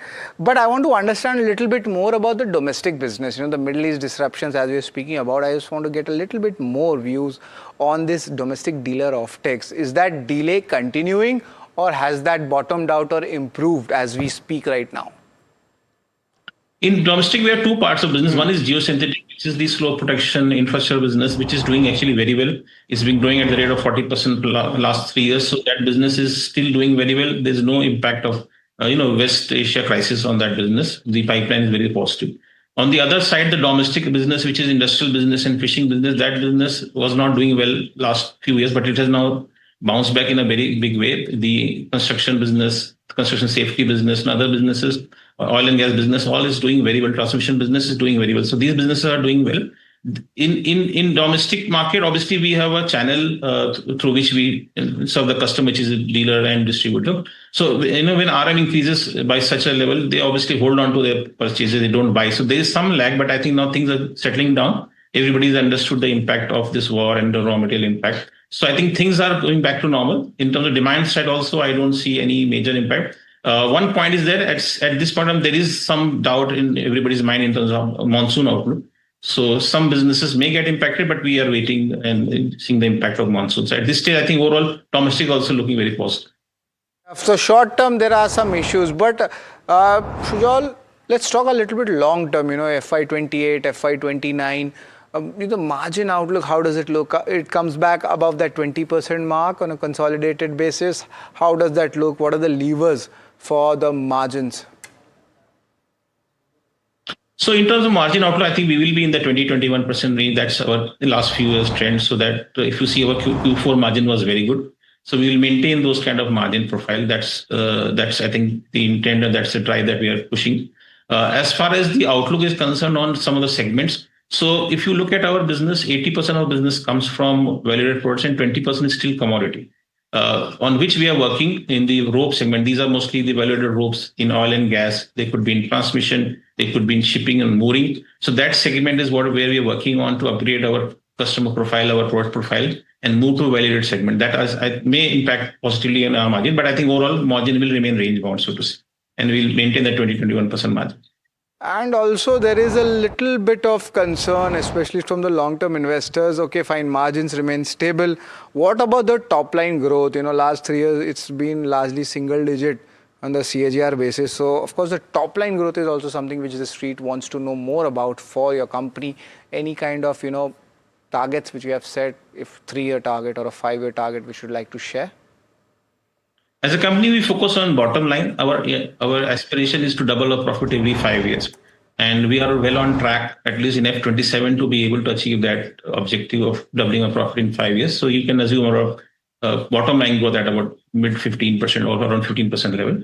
As far as the impact of last year is concerned, if you see, last year was not a great year for us. There were 2-3 big impacts toward the end. I spoke about the supply chain issues, but also around Q2 time, what happened, normally salmon farming, which is like 80% of salmon which is consumed in the world is farmed. Salmon farming takes about 12 to 14 months for a salmon to be produced in the fish in the water. For some reason, this cycle was reduced by about 1 to 2 months, about 4 to 6 weeks, so to say, which essentially meant more salmon in the market and which impacted the salmon prices. And our customers, in a way, cut down on their capex, which impacted us in a big way in Q2. But that situation is now resolved, and the last quarter orders were there, which I think we were able to produce and execute, but we couldn't get the sales done. So that impacted F26 in a big way. But also, you would also appreciate that 10% of our profit comes from USA, where our sports business is a very big segment, which also got impacted last year for about 6 to 7 months due to overall 55% tariff. We were able to hold on to that. Right. On your US business for the nets, right now the FIFA World Cup is going on. Just out of curiosity, are the football nets being made by your company? We don't know, because we normally supply to our distributors. Okay. So I would say there's high probability it could be our net, but we don't know, because we don't sell it as a branded product. We sell it as a catalog product and supply to our distributors who sell it eventually. Fair enough. It's wonderful to have a chat with you, and it's always a pleasure, Shujal, to be with us at NDTV Profit. Best of luck for your company and the future. So that's a very interesting take coming in from the management. But yes, there are problems, there are inventory issues, and it's going to take some time, especially on the demand front. But a very interesting company, right? So for all these interesting stories on these companies, keep watching KYC, and yes, stay tuned to NDTV Profit.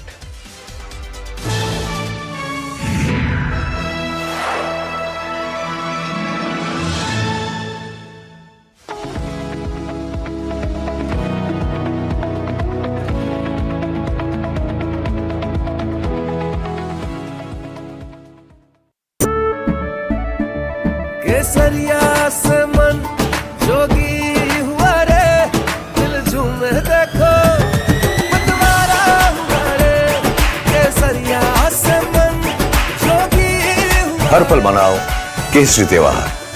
विमल, बोलो जुबान केसरी। अंबा शक्ति plant की world renowned technology देती है steel को ज्यादा ताकत हर बार। अंबा शक्ति STTMT, India's unshakable news habit. NDTV.com is India's #1 English news website.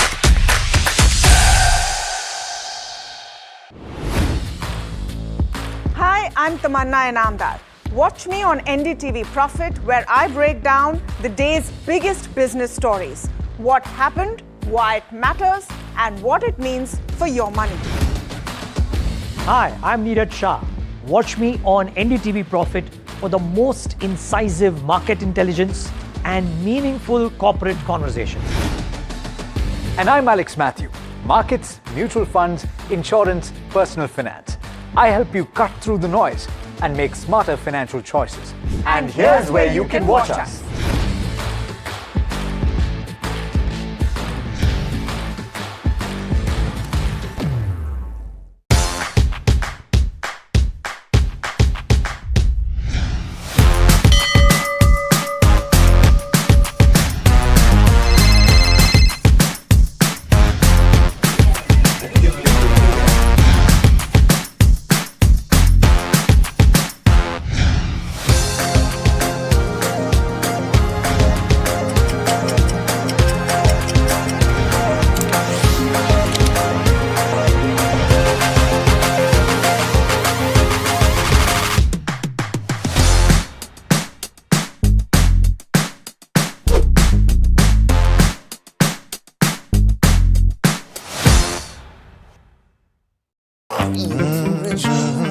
The news, Ayush.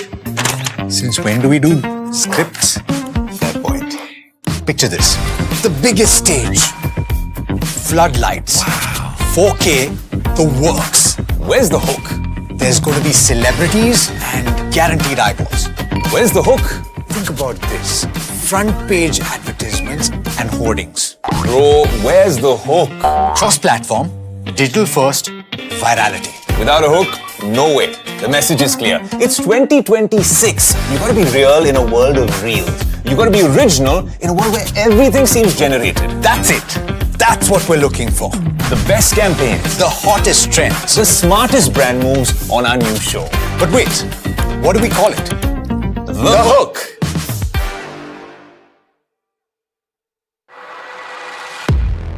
He has been tracking markets for over a decade, spots the trends before they hit the screen. And he is now bringing his analysis to the show that the market watches. Watch Sharad Dubey on Know Your Company, a show that puts the most traded stocks under the scanner. We dissect the company so that you, the investor, don't have to get the management to answer questions relevant to you. Watch Know Your Company weekdays at 11:30 a.m. to understand your next big bet.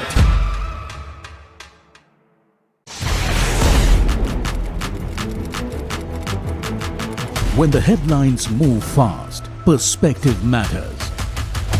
On Editor's Cut, our editors come together with experts to distill the week's information plates into clear perspective. Down the stories shaping the world, from markets and the economy to global conflicts and what lies ahead. This is where experience meets insight.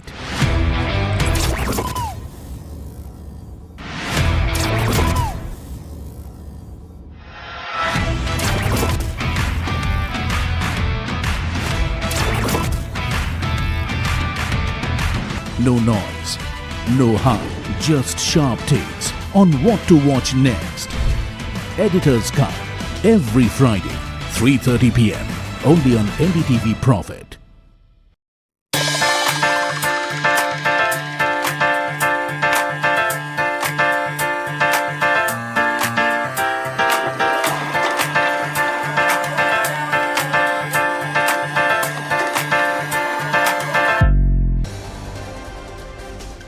Sharp slide in Nifty and Sensex drags benchmarks to today's low. Nifty struggles to defend 24,000. Ailing metals and IT names drag indices. Pharma Realty offers some respite.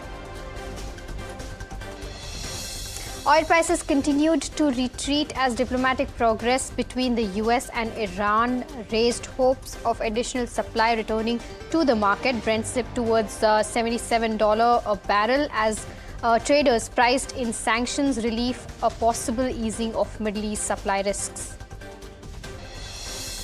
Precious metal linked stocks traded under pressure with Hindustan Zinc and Muthoot Finance falling in early trade. The decline tracked weaker global gold prices as investors turned cautious ahead of key US inflation data that could shape the interest rate outlook. Trade diplomacy is gathering pace in New Delhi. A senior US delegation, including Chief Negotiator Brendan Lynch, has met Commerce Minister Piyush Goyal as both countries work to close gaps and advance an interim trade agreement.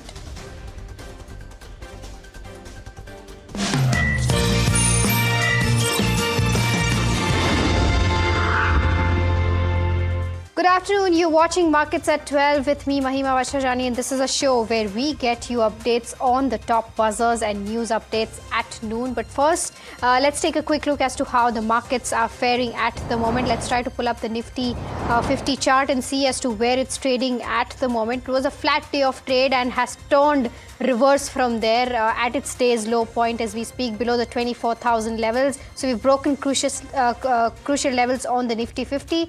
Let's try to pull up the heat map and see as to what are the counters that are putting pressure on the Nifty 50. And you have a lot of IT names that are down significantly. Infosys down almost 3%, TCS down 2.8%, Hindalco continues to be under pressure. You have Tata Steel, Wipro, Tata Motors, Tech Mahindra also that continue to be under pressure. But on the flip side, you have pharma names that are holding up. Cipla up 2.8%, Sun Pharma, Dr. Reddy's also doing fairly well. But the advanced decline ratio on that chart has moved more towards the bears is what we are seeing on the Nifty 50. Let's try to pull up the Bank Nifty as well.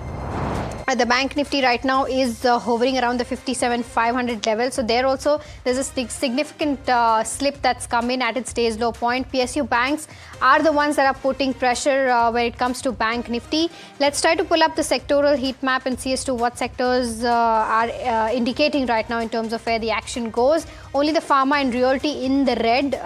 Largely metal, IT, PSU banks is what is dragging the markets down in trade today. Let's try to pull up the broader end of spectrum as well.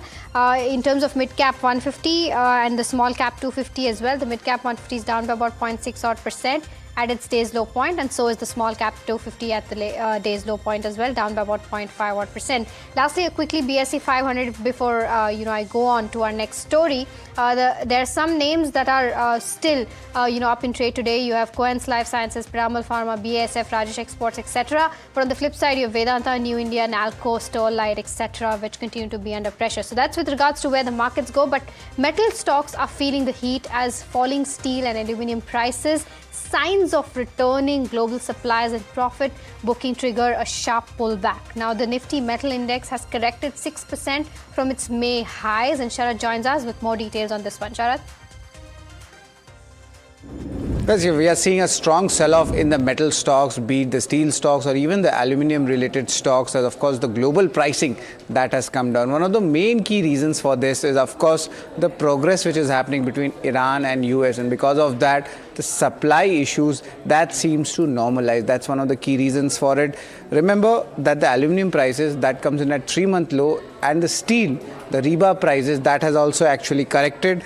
And today there is a stock-specific news also where Vedanta, the promoter stake sale has happened via block as well. Dollar is trending, and there is an inverse relation with the metals and dollars, and of course the profit booking was the rally which we had seen over the last 2 to 3 years in the metals. That's also where we are seeing a profit booking happening. The Nifty Metal Index hit its lifetime high levels, you could say, in the month of May, but from there the correction, look at that, Vedanta, Nalco both falling between 17 to 20%, while SAIL, Hindustan Zinc and Hindalco also falling between almost 14 to 16 odd %. And yes, the Oswego plant fire overhang was also there for Hindalco, but net this is the entire reason why the metals are seeing a strong sell-off.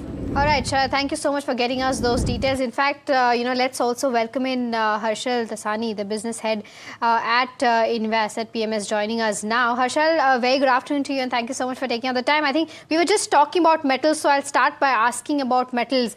Right now, there's a lot of confusion around whether the metal upcycle is on the verge of a decline or whether the upcycle has already happened and now there could be a reversal that could kick in. What are your views on this one? Well, firstly, good afternoon and thank you so much for having me. Well, the metal index has been the top gainer for the last 1 year. If you see metal and power, they have done fantastically well because we were on a rate cut spree. Even if you look at gold and silver, since the September 2025, they have been on a massive up spree. Gold has done amazing, silver has gone almost 3x. But now we are seeing a little bit of cool off because of this war. We saw a spike in the price of crude oil, because of which the fears of inflation are around, and we are already feeling the fears of inflation around. And that is the reason why there is a fear of rate hike also. You're also seeing the dollar strengthening up, which is technically very negative for metals because they have an inverse relationship.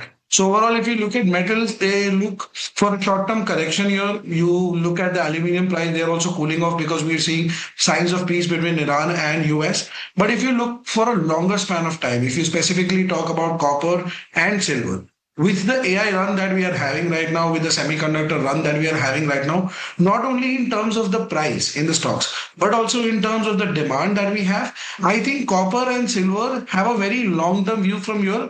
They're going to do really well because at the end of the day, the supply of these metals is very limited.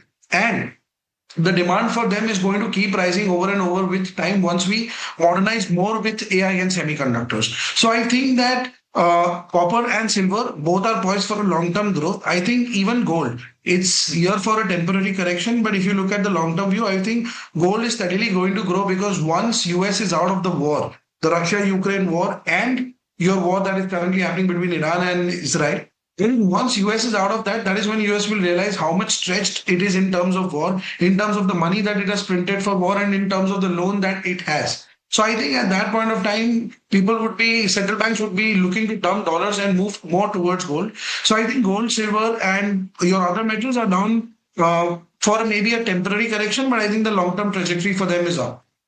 The other aspect, right now we've seen, Indian markets also touching at its day's low point, and this is because if you take a look at the global markets right now, there is the COPSI, which is down almost 9%, took a 20-minute halt in trade. Yesterday we saw a significant fall coming in SpaceX, and because of which there was collateral selling in Nasdaq IT as well. Today also, if you take a look at, Taiwan, it's down by about 1.5%. Japan is down by about 3-odd%. Even China is seeing a downtick of around 3-odd%. How are you reading these global cues? Because, it is a ripple effect that's happening in multiple markets, right? How does one pick up cues with regards to where global markets go as of now? Well, honestly, I think Indian markets cannot be compared to global markets because if you look global markets, September 2024, Indian markets, that is Nifty, Bank Nifty, your mid-cap and your small-cap index, all had made their all-time highs. And since then, only except the mid-cap index, which is just close to its all-time high, any of the indexes that you pick up, Nifty, small cap, mid cap, the broader market has not really performed. Meanwhile, if I compare Korea, Japan, Taiwan and Nasdaq, which is of course the mother of all markets, US has done fantastic on the AI and the semiconductor run. And Korea and Taiwan have become the chip rockies because all the companies in US are needing those chips. So KOSPI may be 10% down right now, but if you look at KOSPI since September 2024, I think KOSPI has already gone 3x. Your Taiwan has already done 2x. Even the Nasdaq is doing amazing. So I think in case of Indian markets, the problem is that Indian markets are not really undervalued. They are underperforming. What I really feel is that the sector of this bull run is going to be AI and semiconductors as you're seeing the global markets performing. But for the very first time, we are seeing that India does not have that sector. And the closest sector that we have to AI and semiconductors is Nifty IT. And there you look at Nifty IT is down 50% from its all-time high. So the sector which is probably dragging the global markets up is the sector which is dragging Indian markets down. So I think that Indian markets have been underperforming for a very long time.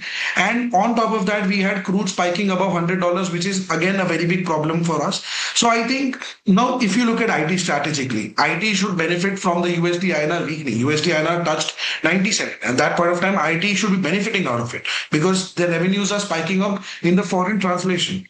But even after that, IT companies are giving a muted growth. They are giving 1.5 to 3% of growth year on year. This is what they are predicting. And these companies are trading at a price to earning multiple. I'm talking on a very basic fundamental. If you look, these companies are trading at a price to multiple of 18 to 19. Well, if you look at them historically, they used to trade around 26, 27. Right now they are at 18, 19. So they look a value bet. But a company growing at 1.5 to 3%, trading at a PE of 16 is very expensive. So I see more cool down coming off in the IT space. So we are sailing against the tide. So I think Indian markets should do well. I think they have done both of their time correction and price correction. When once the AI bubble bursts out in these countries, that is Korea, Taiwan, FIIs will have another market, a proxy market India, where the money has not flown in for the last 2 years and the time and the price correction is also that. So I think Indian market should soon see a breakout coming in. Even if you look, the FII flows have started muting down in terms of selling in India. So I think that overall, these countries, they go off for a small sell-off and they go off for a small correction. It is going to benefit down the line to India because the money is going to flow into India because AI and semiconductor, which is the theme which has been pulling the global market up, is going to act beneficiary for India when the AI bubble bursts because India is not riding the AI wave right now. Got it. Okay. Harshal, just one last quick view on gold and silver because both of these metals have corrected quite a bit, right? Silver almost 50% from its highs, gold almost more than 25% from its highs, right? What's your view on both of these precious metals? Well, I think gold and silver are going to do really well from now. As I mentioned while I was answering the question first that you had asked me about metals, that the central banks, once the war is over, once they realize that how stretched US is, they're going to pounce back again on buying gold. And if you talk about silver, silver is not only an industrial metal now, but it has also got the status of a monetary metal right now. So the industrial use of silver is on an uptick. The demand is rising. No matter you look at the price of silver, it doesn't matter if it's up or down, but the demand for silver is rising. And at that point of time, the supply is limited. So it's a very simple economics. When you have a limited supply and a rising demand, down the line, it is going to fire up. Silver, again, gold and silver, they have a tendency that they stay sideways for years, and then again, there's suddenly buying coming into it. So I think overall, gold and silver, I have a very bullish view on that. They're temporarily down because of the inflation fears and the new Fed chairman increasing the rates. Once I think those fears are settled on, because US needs growth right now. And at this point of time, a rate hike is not something that US is looking at. Once we see the rate cut cycle coming in again, you will see the metals again firing up.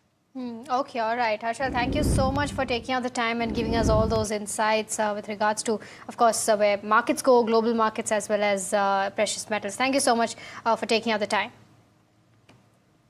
All right, so that, of course, was the discussion with regards to where, the markets go. But the other counter that remains in focus is GPT Infra. And, let's try to pull the stock up and see as to what it's doing in trade. Even with the markets seeing a downtick, it's holding up the stock as we speak. But to take this conversation ahead, because lots happening with the company, there's new segment that they're entering into. There's lots happening with regards to the order wins as well. To take this conversation ahead, we're joined by Atul Tantia, who's the Joint Managing Director and CFO of GPT Infra Projects, joining us now. Mr. Tantia, thank you so much for taking out the time. I think the first and foremost question that I have is with regards to your, HAM project that you've recently won which is for a Jodhpur bypass, which is of almost 670 odd crores. Just want to understand as to what this means for you, because this is the first time that you'll be foraying into this segment. Plus, it will require some investment going forward. How will that investment be made? Just give us some perspective on that. Sure. So the HAM contract is for the Jodhpur bypass, the 7-kilometer elevated corridor for the Jodhpur bypass. It's along our lines of core competence, similar to construction of a bridge. So that is the reason why we backed this contract and we were able to give a competitive offer. We believe that value engineering contracts wherein we can add engineering skills is our forte, and we have been able to back similar contracts earlier as well in the EPC mode. This is the first time we're doing a HAM contract, and we are almost on the verge of doing the financial closure for this, which should happen over the next 1 month or so. Post that, the appointed date would be given by NHAI after handing over 90% of the NAV. The investment in the subsidiary would be close to 50 crores from our side, which would be funded by strong internal accruals. We have a cash flow to EBITDA conversion north of 70-75%, which allows us to fund this kind of growth opportunities for us as well.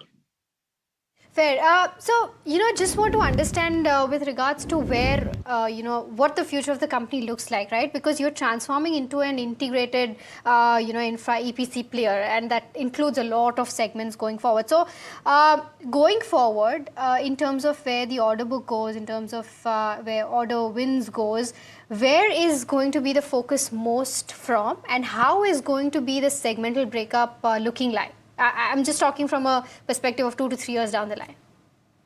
Sure. So last year, in FY26, we got our new order inflows of almost 2,400 crores, which brought our net unexecuted order book as on 1st April to almost 4,600 crores. This gives us very strong visibility in terms of execution over the next 2 to 3 years. Having said that, we have set a target of almost 3,000 crores for this financial year for new order wins. We are quite confident that this will be achieved this year, given the newer segments like signaling and obviously the traditional segments that we do, like railways and roads that we do target. We already bid for a couple of large contracts and are in the process of bidding for some more of them as well. And hopefully by March, we should be able to exceed the 3,000 crore target that we had set for this year. These orders would be primarily from the northern and the eastern part of the country. Eastern part of the country, especially West Bengal, has seen a change in the political environment. And even the budget which was presented yesterday they have announced a couple of new infrastructure contracts, which gives us good sentiment in terms of new infrastructure contracts in the state as well. The other aspect, Mr. Tantia, is with regards to your order book, right? It's more than that 4,400 crore. You're saying that there could be, inflow of 3,000 crore more. Firstly, with regards to this 4,400 crore, what part of it is executable in FY27? When you say that, 3,000 odd more crore that you're going to get in terms of order inflow. Just want to get a sense in terms of revenue visibility for FY28, FY29, what is the run rate going to look like? So we have given a guidance this financial year of almost 27 to 30% growth in terms of our revenues, which would make us about 700 crores this year in FY27. And going forward, we expect to do a revenue growth rate of almost 20 to 22%. Which would mean that we would be doing 2,000 plus crores in FY28 as well. All right. With regards to your global expansion, because your Ghana plant is operational and I think it started its first sale in March 2026. This is, something that could help potentially in terms of your margin expansion as well. Give us some perspective on how do you plan to scale this up and what is it going to look like by the end of FY27? So FY26, you're right, we did the first commercial sales in the Ghana factory, which was almost 7 crores. This financial year, we expect revenue from that subsidiary to be almost 50 odd crores. It's a promising market. We have an order book outstanding there of almost 120 odd crores, which is executable over the next 12 to 18 months. And we are also expecting new orders in South Africa as well as Namibia, which would improve our international order book. We are already doing a contract in Ivory Coast for 195 odd crores. So the total international order book currently is about 350 crores. We expect some more orders to come through, like I said, in South Africa and Namibia in the next quarter as well. In terms of margin expansion, obviously it will happen A, from these international contracts, B, it will also happen from our signaling business, which is a much higher margin business for us and would be accretive to our overall EBITDA as well. So what is the kind of margin expansion that you expect in FY27? You've already moved in terms of operational margins from 11% to almost 14% in 2026. Further upside, if you can help me quantify as to how much that would be in FY27 by the end of FY27. So we have given a guidance of EBITDA margin to be north of 13%, and we've already done close to 14% last year. Having said that, a lot of the margin also depends on the currency fluctuations from our African subsidiaries. Last year was favorable in terms of the currency fluctuation. That is why the margin was slightly better than what we had targeted. So the steady state margin we expect to be around the 14% mark. Obviously, the currency fluctuation is in no one's hand, and it will depend on the market as such. One last question with regards to your export business as well as the new business, right? You are targeting exports to be at 10% versus that of 5%. What is the timeline for this particular one? And for the CDMO-like model early stage business, what are the plans going forward? So the export is primarily from the subsidiaries in Africa. Also, we have a small order for an export business in Bangladesh as well from our facility in Panagar. These two obviously currently contribute to almost 5%. In the next 2 years, we expect this to move up significantly and to move it to 10% despite the 30% order growth that we will be doing this year in terms of overall revenues. This would be a significant number for the company, and we expect export revenues to be almost 150 to 200 crores in this financial year as well. Okay, all right. Mr. Tantia, thank you so much for taking out the time and giving us that perspective on where the business goes from here on, and all the best for FY27. Thank you. All right. So that, of course, was the management of GPT Infra. The stock doing well in trade today, although off from its day's high point. But that's how the market sentiment is, but still holding up as far as the stock goes. Moving on to the next one, I think Tata Motors is the one that's targeting 40% CV market share by 2028 and double-digit margins with strong EV ramp-up by FY27. Puneet is here with more details on the Investor Day presentation. Puneet? Well, thank you for that. Now, we are still awaiting the details for the passenger vehicle side of the business, but on the commercial vehicles, they made 4 key bold claims. The first one, as you rightly mentioned, 40% market share. It's been something that the company has been targeting for the last couple of years now, has been around that 37 to 38% share, but it continues to target by 2028. They've also mentioned that they're targeting double-digit EBITDA margins, but in a pass-through CV cycle, expanding it to expandable margins by the teens in a good cycle as well as what they've seen, especially in one which has growth in it. The third key one was disciplined investment spends, 2 to 4% of revenues. That's a target that continues for the company. And fourth, very importantly, on free cash flow, 7 to 9% of revenue is what the company is targeting as free cash flow in 2028. But apart from that, also, there's been some conversation about the big acquisition of Iveco, delayed by a couple of quarters, but the timeline maintains through for Q2 of FY27. They've highlighted that the synergies from the Iveco acquisition will follow through and unlock newer geographies as well as complementary products once the acquisition is completed. And they feel they're targeting a 30 to 35% ROCE post the Iveco acquisition as well. That will be something to watch also. Finally, in terms of the TML volumes, you've seen a further scale up of the EV side of the business in this quarter, expecting to continue this year. And last final point where they are seeing some structural tailwinds for the company, while the headwinds led by fuel price hike amongst others seem to be manageable. All right, Puneet, thank you so much for getting us those details on Tata Motors. But with that, viewers, completely out of time on this edition of Markets at 12. But do stay tuned because more news and updates are waiting for you on the other side of the break.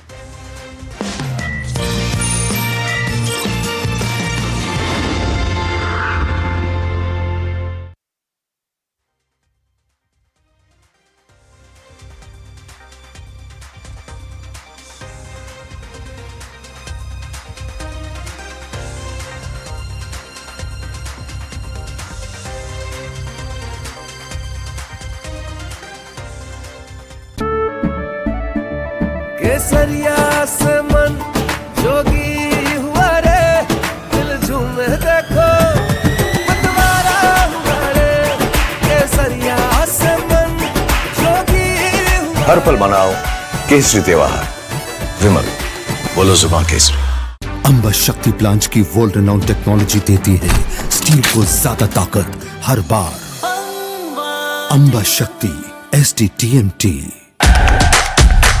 India's unshakable news habit. NDTV.com is India's #1 English news website.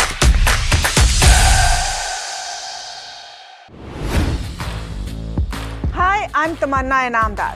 Watch me on NDTV Profit, where I break down the day's biggest business stories. What happened, why it matters, and what it means for your money. Hi, I'm Neeraj Shah. Watch me on NDTV Profit for the most incisive market intelligence and meaningful corporate conversations. And I'm Alex Matthew. Markets, mutual funds, insurance, personal finance. I help you cut through the noise and make smarter financial choices. And here's where you can watch us.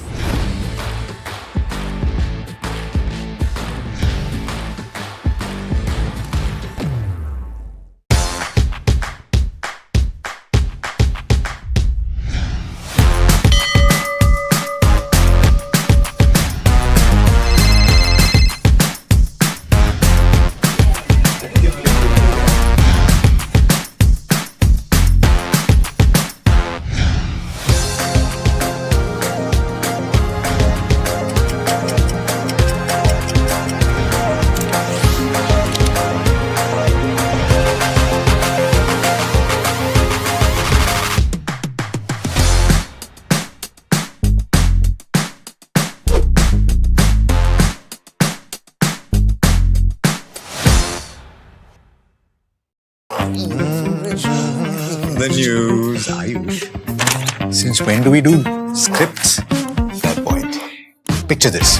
The biggest stage. Floodlights. Wow. 4K. The works. Where's the hook? There's going to be celebrities and guaranteed eyeballs. Where's the hook? Think about this. Front page advertisements and hoardings. Bro, where's the hook? Cross-platform, digital first, virality. Without a hook, no way. The message is clear. It's 2026. You've got to be real in a world of reels. You've got to be original in a world where everything seems generated. That's it. That's what we're looking for. The best campaigns, The hottest trends. the smartest brand moves on our new show. But wait, what do we call it? The Hook.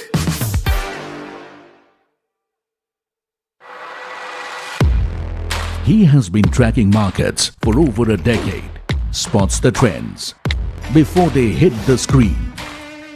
And he is now bringing his analysis to the show that the market watches. Watch Sharad Dubey on Know Your Company, a show that puts the most traded stocks under the scanner. We dissect the company so that you, the investor, don't have to get the management to answer questions relevant to you. Watch Know Your Company weekdays at 11:30 a.m. to understand your next big bet.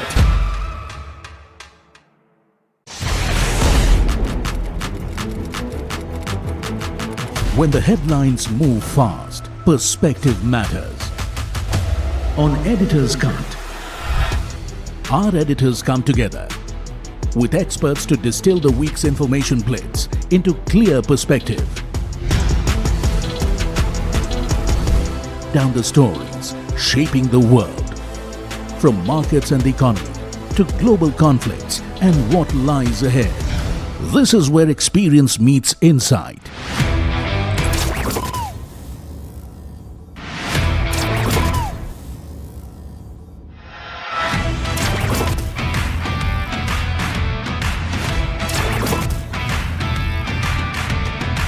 No noise, no hype, just sharp takes on what to watch next.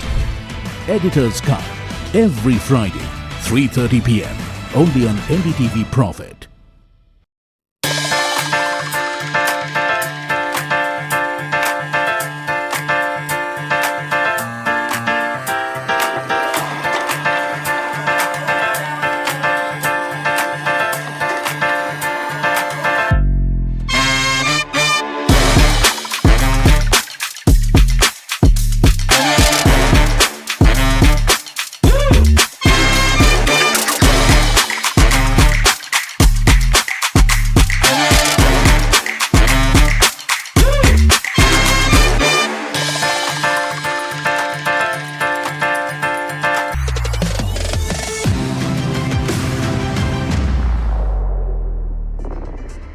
Hello and welcome to NDTV Profit. You're watching Trending Stocks with me, Hiral Dadia, and Sharad Dubey, who's standing at the Profit Market Pit.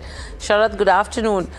I mean, we've given up that opening cues as well, and clearly we're almost near the day's lowest levels. The kind of downtick that's coming in, if you see Nifty 50 as well, we're below that 24,000 mark. You know, I mean, at one point in time, we were seeing resistance at 24,000. 24,000 again moved as a support as well for the last couple of trading sessions as well, and now we are below those support levels once again. Well, that's right. Good afternoon, Hiral. And it's up, you could say, last 15-20 minutes, absolute shocker in the markets. Nifty Bank, both of them seeing a big, sell-off happening. Remember, the Asian markets, especially the KOSPI market, hit its lower circuit as well. Maybe there is a big profit booking at play and a little bit of concerns on the AI investments. But exact reason, we don't have that. But largely, we can give you the indications of why this impact is happening. Let's pull out Nifty Bank and see if the story is different or not. And yes, the sharp sell-off continues here also. There's a little bit of support coming in, but remember, we need time for both of these indices to actually stabilize for the other movements. And also there is a Nifty expiry at play. But let's look at the key factors to watch out for this sharp sell-off and what it means for the other asset classes. The concern starts coming in. Nifty IT is also down almost 2%. Apart from this, of course, there is a big positions where there is a profit booking. Nifty weekly expiries at play. So, of course, last 90 minutes also you cannot rule out the volatility.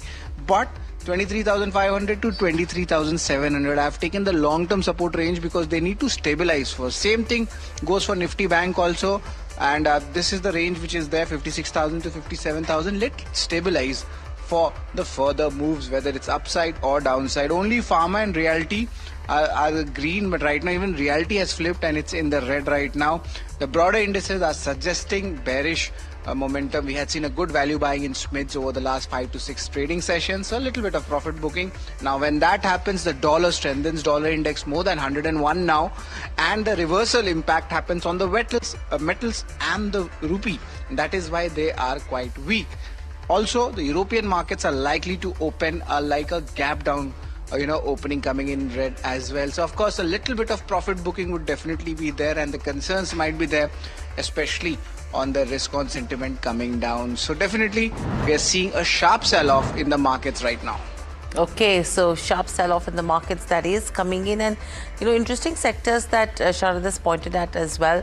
Let's just quickly look at the Nifty 50 heat map, and then we'll also look at the sectoral heat map to just understand the kind of trends that are coming in. If we can just have that on the screens, and the kind of point contribution that we are seeing on Nifty 50. Absolutely, it's Pharma which is on the run foot, but apart from that, IT a major washout today, so it has been that seesaw kind of a ride when you talk about IT as well. Tata Motors PV continues to trade under pressure along with the metal names, and we have a couple of defense names also which are seeing some bit of profit booking. Let's also look at the sectoral heat map quickly, and we'll see what's happening there, because again you will have Pharma, which is the only sector, to be honest, that is in the green with gains of little over 1%. But apart from that, metals is the top losing sector, as Sharad was mentioning. IT, PSU banks, media, across you're seeing that kind of profit booking and selling pressure that has creeped in the last 15 to 20 minutes of trade. But individual pockets that are buzzing, which are on NDTV Profit's watch list. We mentioned about Pharma, and that's the cancer drug shortage in the US, which is providing some bit of a fillip to that space. You have BASF, that stock is at a 1-month high. IT stocks, the global tech sell-off is what is weighing. You have Tata Motors CV, which is eyeing a 40% market share in the domestic CV segment, is what they've indicated. So that stock is in focus. Vedanta, we did see a block deal where promoters went ahead and sold. Kirloskar Oil, 2 consecutive sessions of rallies. Sirma has formed a new JV with Kaga Electronics. And New India Assurance, that's actually snapped a 7-day gaining streak. We will get you a special coverage on New India Assurance as well on India Market Close. So stay tuned for that one. Nifty Real Estate Index, the volumes are 3 times the average. There was strong momentum there. That's seeing profit booking now. Textiles, where Motilal Oswal has initiated coverage on a lot of textile companies, and they're expecting a gradual recovery, to come in. And InfoEdge betting big on AI and deep tech. In fact, we'll have an exclusive conversation with Sanjeev Bikhchandani as well at 1 p.m. So stay tuned for that conversation. So that's what the watch list is looking like. But Sharad, over to you to take the rapid fire with Rajesh Bhosle of Angel One. Thanks a lot, Hiral, for that. Good afternoon, Rajesh. It's always a pleasure to have you with us at NDTV Profit. We'll start our rapid fire. Just a caveat, there's a serious sell-off in the markets coming in. But nevertheless, of course, we can look at the medium-term setup in the technicals. Rajesh, your views, especially on BASF, the stock had hit its 1-month high levels on the intraday basis. Do you think on a monthly chart basis, there is a more sustained move going ahead? Yeah, hi, afternoon. Talking about BASF, our stock is in strong positive momentum. In fact, if we see volume activity as well, we are seeing strong surge in volume.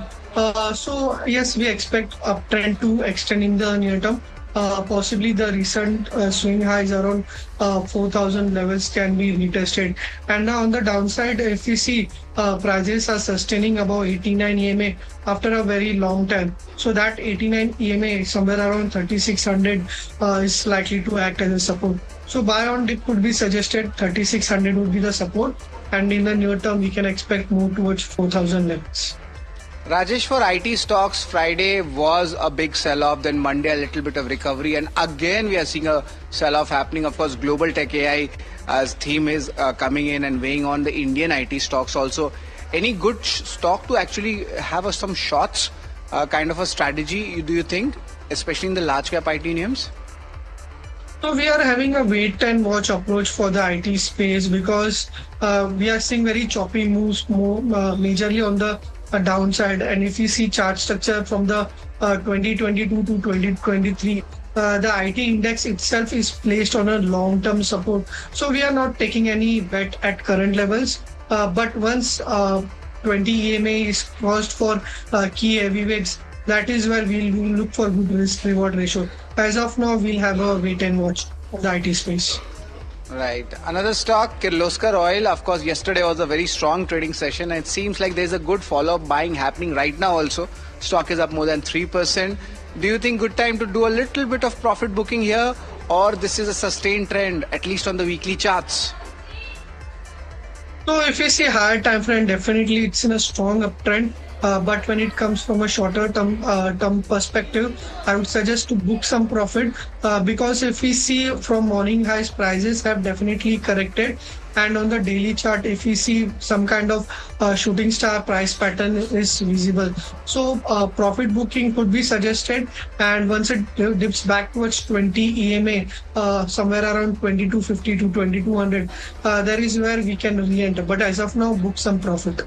Okay, book some profits. Let's talk about the realty space. The realty index also slightly in the green, but showing a good technical strength. From last week also we have seen, the Nifty realty index going up. But there are certain stocks, like AB Realty and even Oberoi Realty. A lot of realty stocks doing well in trade. Do you think this will sustain? And if yes, where is the risk-reward ratio looking good for fresh entries? Rajesh. So we are seeing fresh breakout in the reality space, and they have definitely done well in last few weeks. As I highlighted, fresh breakout is there. Prestige instead, if we see there is a cup and handle pattern breakout, and after a long time 200 DMA is crossed. Volume activities are also very strong, so possibly the outperformance can extend. So Prestige Estate can be bought with a medium term perspective. Possibly 1700 can be expected. Similarly, if we see Oberoi Realty, mid-cap space counter, even this counter is looking very interesting. Double bottom breakout is there. This stock is already sustaining well above 200 DMA, and possibly from here onwards 1800 can be expected. So both the counters, Prestige as well as Oberoi Realty, from a medium term perspective. Right, two picks coming from real estate, Prestige and Oberoi Realty.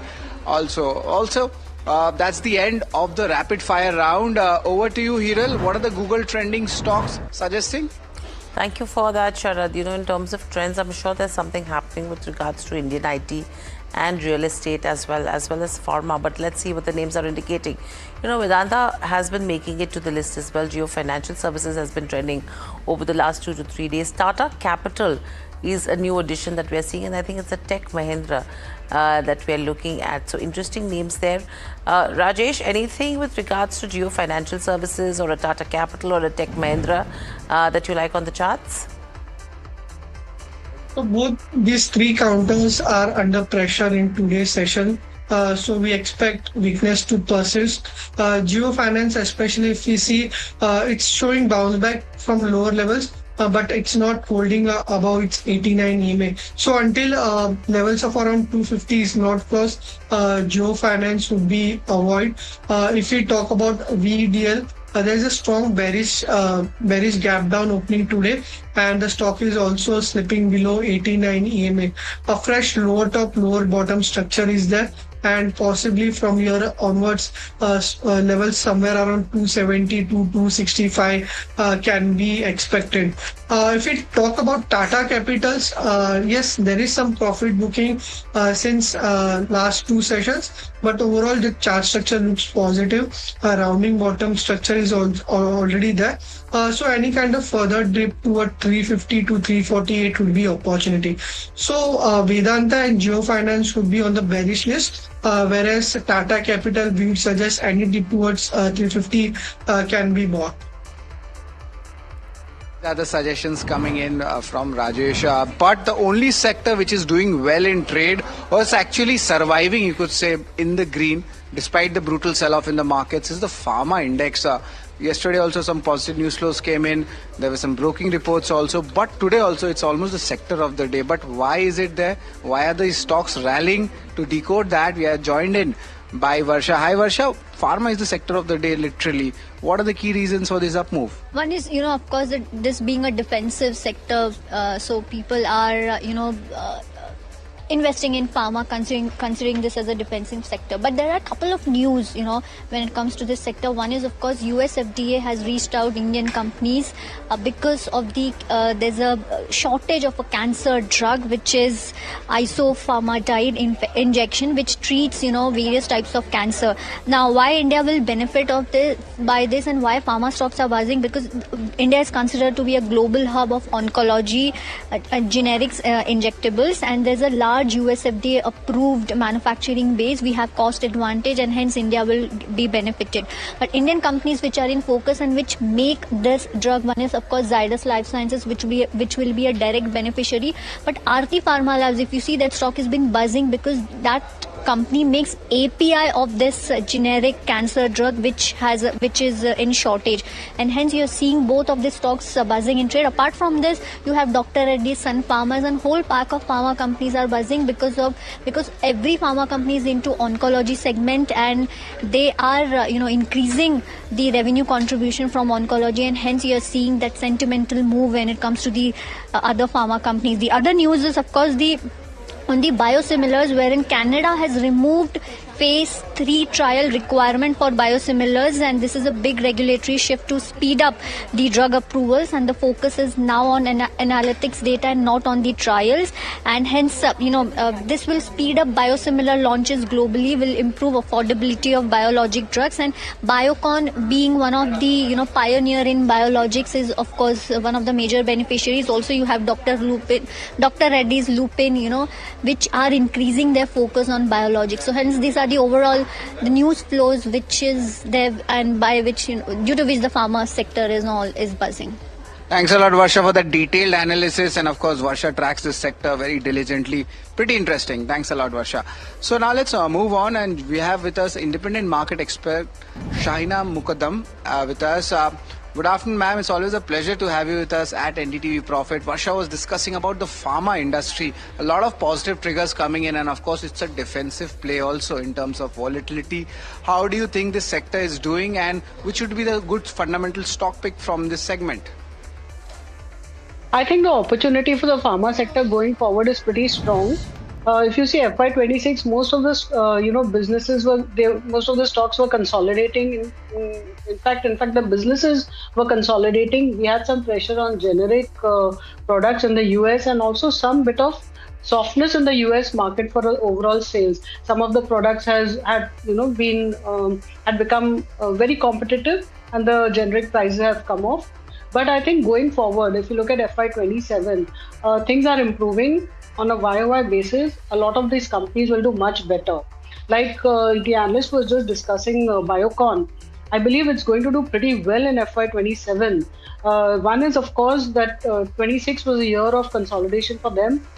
They were repaying some of their loans. So you're going to see interest costs coming off in FY27, as well as some of their biosimilars, peptides.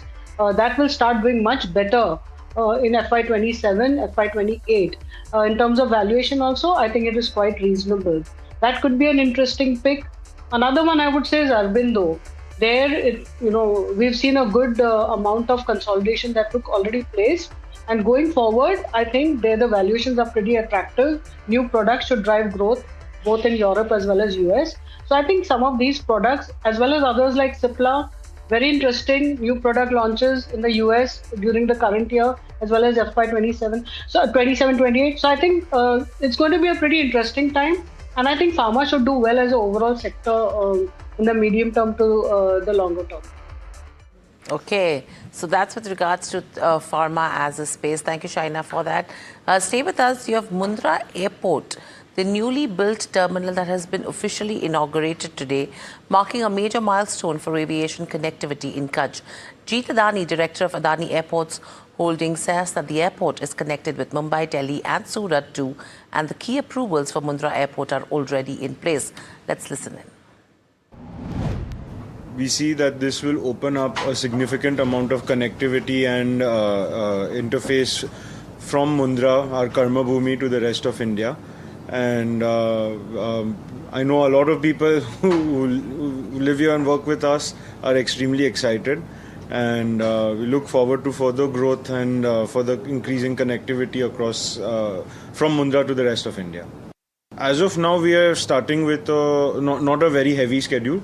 We have a couple of flights connecting Hindon, Goa, Surat, Bombay, and we'll be starting Ahmedabad soon as well.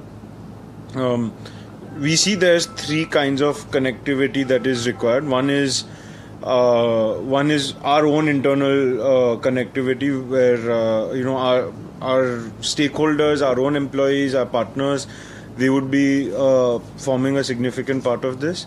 The other part of the connectivity or the demand that is going to come out is going to be some amount of tourism travel, because Mundra as a city also has generated significant wealth for its citizens, and we believe that there's going to be some level of demand to most of these destinations.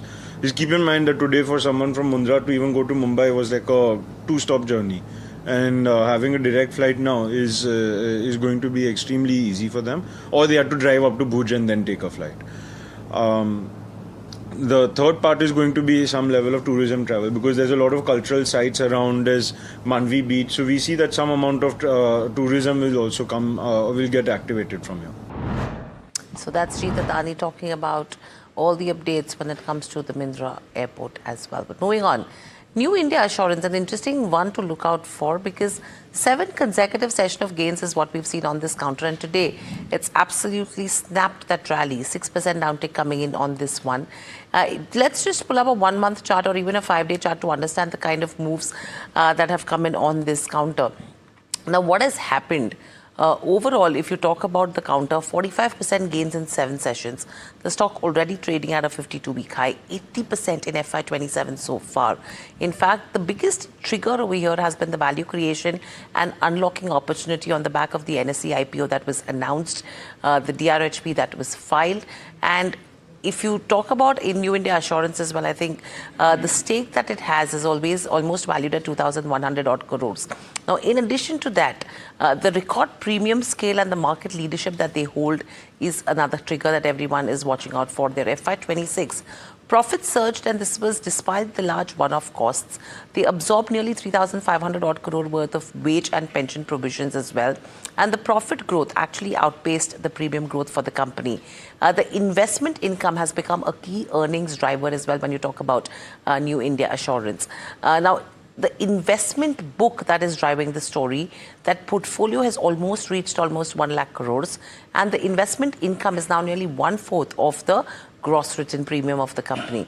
There is one missing piece over here, that is the underwriting.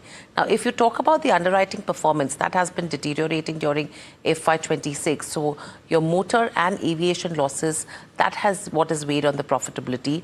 Your insurance operations remain under pressure. So if that continues, that is the missing piece that one needs to watch out for from a fundamental perspective, apart from the value unlocking that anyone would see on the back of the NSE IPO. A deeper dive on this one on India market close. Shaina, good afternoon. Hiral on this side. How are you looking at a New India Insurance? And along with this, do you think there is another better play? Because whatever it is in non-health, they are the leaders. Hi, Hiral. Yeah, afternoon. Basically, India, as you mentioned, New India Assurance is doing well had done well because of their investments in NSE, and they have offered 1% up for sale.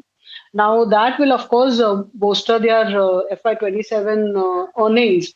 At the same time, I believe a lot of it is already in the price. It is not a cheap stock. It is quite expensive if you look at the overall valuations. So, in my view, I would see this consolidating, for some more time. I don't see a up move from here now. In fact, I see a bit of correction.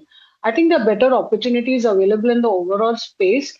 And in fact, I think LIC, after that huge correction, in fact, just let me go back to New India Assurance. Another negative factor here is that the government holds 85% equity.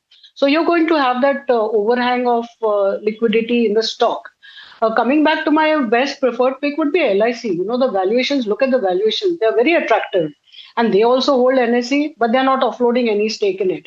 So I would believe that I would, in terms of valuation also, I would prefer LIC over New India Assurance. Right, interesting picks coming in. But another counter, Sirma SGS, and this time there is a Japanese agreement here, with, of course, with a company. But what is it all about? We're joined in by Puneet here. Puneet, is this very material for this? Well, it's a new joint venture, and while we're still awaiting what kind of products that the company is targeting, it's important, and stocks reacting also in that way. Now, with Kaga Electronics India, they will be establishing a joint venture. Now, this will be, setting up a facility right here in India, and they will say that they have, Sirma will hold an aggregate ownership of almost 60%. 40% will be held by Kaga Electronics. Now, they have entered this agreement, of course, with a total investment plan right now of almost 25 crores. 15 crores will be invested by Sirma SGS. Kaga is also listed on the Tokyo Stock Exchange as well, and is one of the leading EMS players who looks at PCBs as well as on the semiconductor side. So this could be potentially a value addition product via the PCB route that the company is targeting, and hence a big agreement. Sirma is already up 92% in this year itself. So another joint venture for a new product. Thanks a lot, Puneet, for that. And who knows, there might be some IP related agreement as well. Pretty interesting take coming in from Puneet. But Shahina ma'am, I want to understand, how does this change the trajectory for an EMS company like Sirma SGS right now? Of course, EMS stocks have gone up, but now they're looking for the next leg of growth. Yeah, I think Sirma, the management guidance has always been pretty strong.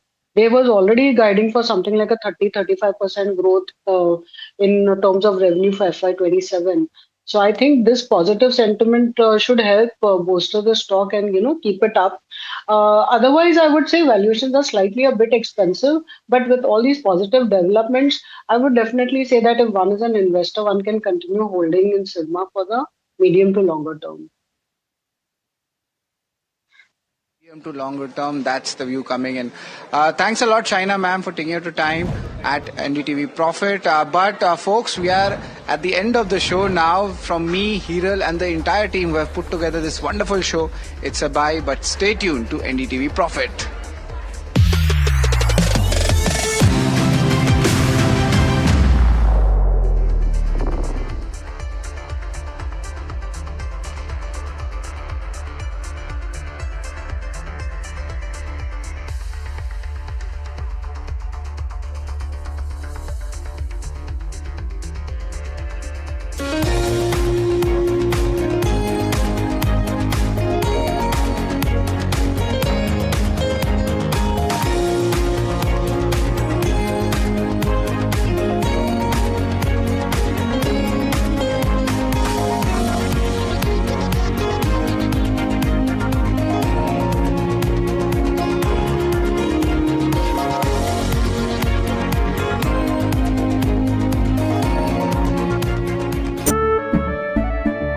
केसरिया से मन जोगी हुआ रे दिल झूमे देखो मतवारा हुआ रे केसरिया से मन जोगी हुआ हर पल मनाओ केसरी त्योहार विमल बोलो जुबान केसरी अंबा शक्ति प्लांट की वर्ल्ड रेनाउंड टेक्नोलॉजी देती है स्टील को ज्यादा ताकत हर बार।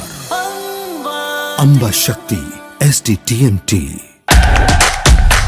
India's unshakable news habit. NDTV.com is India's #1 English news website.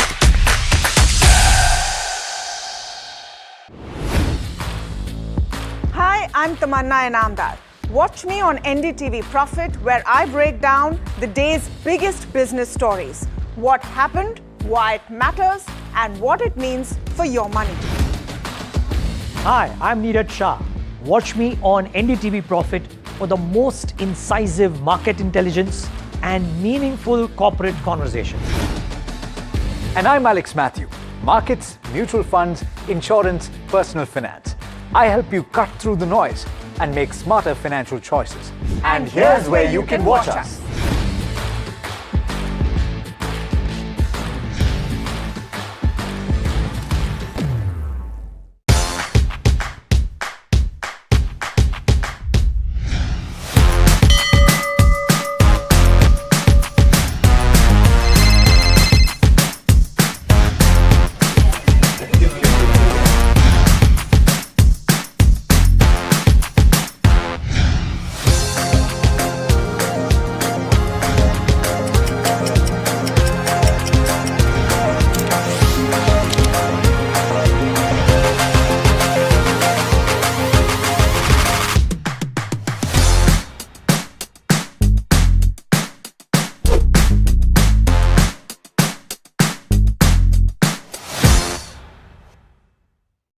The news, Ayush. Since when do we do scripts? Fair point.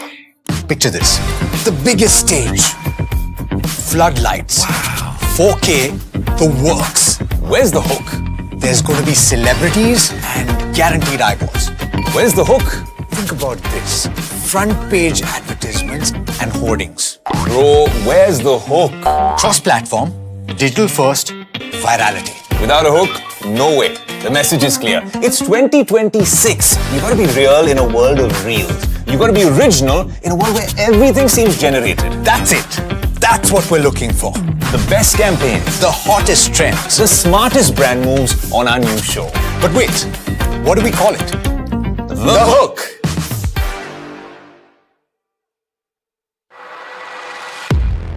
He has been tracking markets for over a decade, spots the trends before they hit the screen. And he is now bringing his analysis to the show that the market watches. Watch Sharad Dubey on Know Your Company, a show that puts the most traded stocks under the scanner.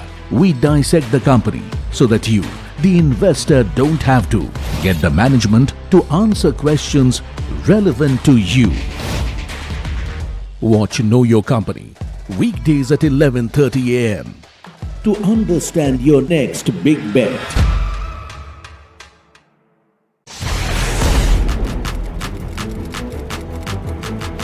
When the headlines move fast, perspective matters.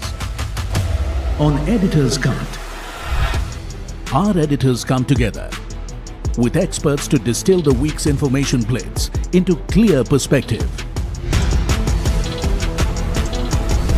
Down the stories shaping the world, from markets and the economy to global conflicts and what lies ahead.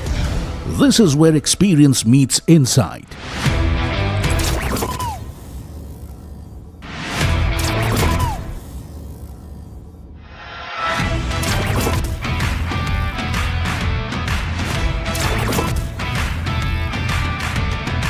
No noise, no hype, just sharp takes on what to watch next. Editor's Cut, every Friday, 3:30 p.m. only on NDTV Profit.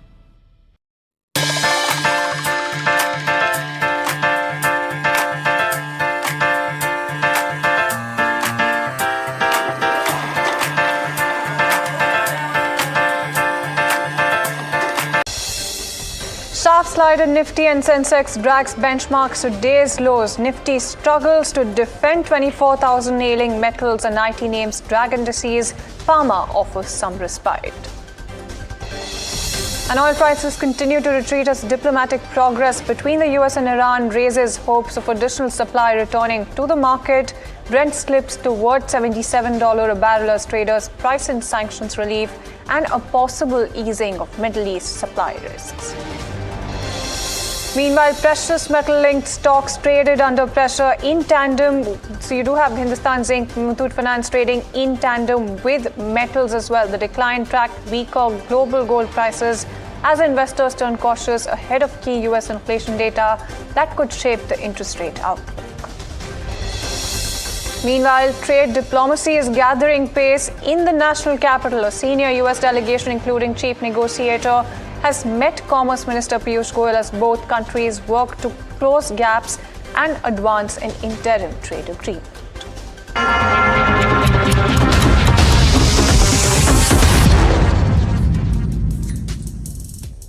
Good afternoon. You're watching Lunchtime Trades with me, Shreyansi Singh, and this is the show that gets you a roundup of everything that is happening in the world of commodities, news and updates as well on the top buzzers at this hour, all while you grab lunch. But before that, let's get chatting about the markets right now, and it's quite the fall that you're seeing coming in just the last few minutes as well, whether you talk about Nifty or Sensex. Nifty on your screens right now, about a 200-odd point cut really coming through.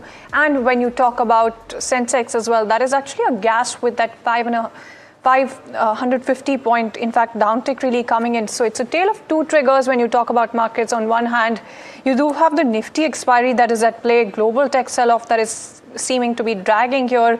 And when you talk about the sectoral picture, that actually tells you very clearly about those triggers that I'm talking about. So you do have Nifty metal that is down and out in trade with that 3% downtick coming in, 2.2% downtick coming in for Nifty IT as well. When you talk about some of the key constituents, you do have Infosys down about 3% TCS, also 3%, Wipro, Emphasis, Tech Mahindra, HCL Tech, as well as Persistent. All of those counters trading anywhere between about 1% to about 3% lower as well right now. And you do have PSU Bank, Media, Energy, Bank, all of those sectors trading with a downtick. What's remaining resilient, and the other trigger right now is Pharma, that seems to be resilient on the back of news flow.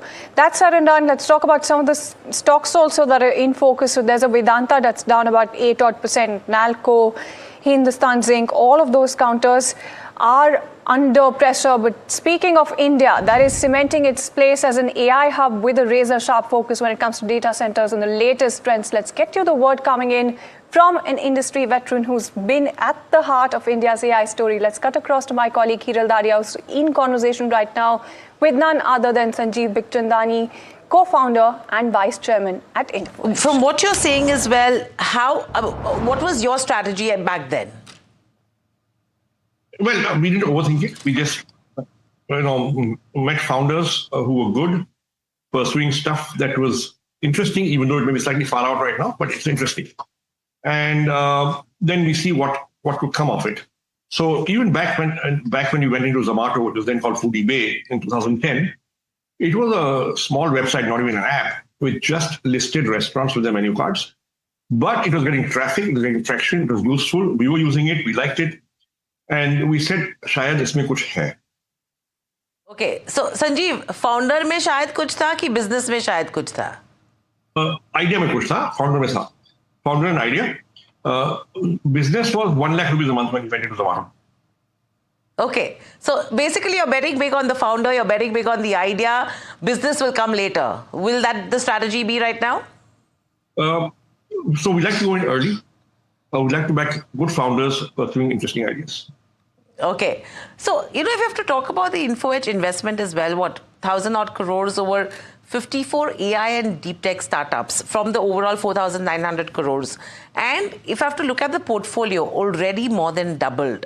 So if you have to look at both these segments, AI and deep tech, the kind of returns AI has given you, deep tech is still far behind that as well. And I'm sure it's still niche, R&D investments are too high. Do you think this is now time to probably book profits in terms of AI? Is it a bubble?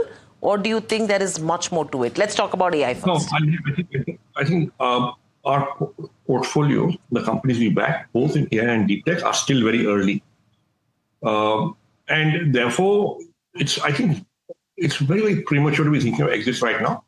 It will take more than 7 to 10 years further to play out. So, okay. Are you saying that there is nothing which is in mature stages right now in terms of AI and deep tech? Well, there are companies doing 100 crores a year or getting there, maybe 50 to 100 crores a year. Those are interesting. But, really, you've got to back them for several more years and be patient if you really want them to become large companies. Okay. And how much conviction do you have? Because I know, by only having conviction, it's not really going to get to the investment returns that you wanted to get to. But say from 100% portfolio that you're holding with regards to AI and deep tech, you have conviction saying that, okay, I'm sure some percentage of it is definitely going to give me returns, while there is some which is still on the back burner. Well, I think if 20% of these companies, or 30% of these companies do well, it'll be a good achievement. Okay. And between AI and deep tech, where are you seeing the moat coming in now? Because deep tech is something which is still evolving. I'm sure even AI is. But with regards to AI, with what's happening across, it's a double whammy right now, I would say. So there are some people who are of the opinion that AI probably is a bubble. People are talking about, okay, with the use of AI, what can we do? That's the other side of it. And the third is it a good investment bet? Now, with all of these questions, Sanjeev, no one wants to really miss out on the bus as well. And the valuations are soaring. How do you put all of this together? I think the first thing you've got to figure out is it getting traction? Is it solving an unsolved problem? Do people want this? Is there demand for it? Now, if that answer is in the affirmative, then you say we can go in. And then you ask questions like, will it be commoditized? Can it be disintermediated? Or will they build a moat, a network effect, some IP being built? And if yes, then it's defensible. Then you discuss valuations. And if the valuation is high tomorrow, but the company is growing fast, even if there's a correction, a year from now, it'll seem like a reasonable valuation.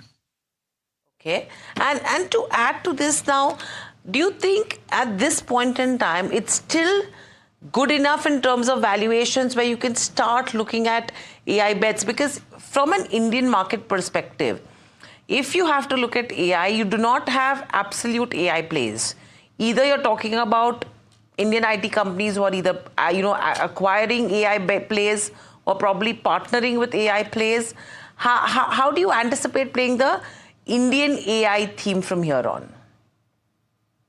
So most of the companies invested in have some defensibility, some moat, some network effect, some IP creation. Something that differentiates them from others and prevents them from being commoditized. Or they can do that in the next 6 months, 12 months, while they're still building it out. And that is the vision of the entrepreneur. Now, if you're able to do that, then you'll be okay. And what would you have to say when you talk about, say, backing hard tech versus software AI in terms of structurally adjusting your capital allocation? Because you've been a famously patient investor with all of this. So look, we don't come from a hardware background, right? We come from an information and software background. Having said that, we made forays into hardware and manufacturing. So there is a company called Bharat Semi, which we have invested in, which is making semiconductors. There are a couple of other hardware companies where we are sort of dabbling in. We have sort of put our toes in the water. So we've done some hardware, not a lot, but we'll probably do more hardware going forward. And with AI as well, Sanjeev, you've actually noted that it is fundamentally deflationary when you talk about existing businesses, right? Does lead to compression of margins as well, because everyone becomes productive, but no one really stays differentiated. With the way things are moving right now, at the pace of which things are moving. That's not necessarily true. That's not necessarily true. Okay. I mean, you could use AI to differentiate. You could use AI to do more. You could use AI to do different things. You could use AI to do stuff that is not being done earlier. So let me give an example. In Naukri, we've got a team of 150 engineers who do AI and machine learning, and they're constantly working on doing stuff that will make our products better. And so little example. Naukri has got maybe 150,000 clients. These are companies that use us to recruit. We sell to them and we service them 3 ways. One is the top 10% of our clients, maybe 20%. We have account managers who will go and meet them personally. The next 30-40%,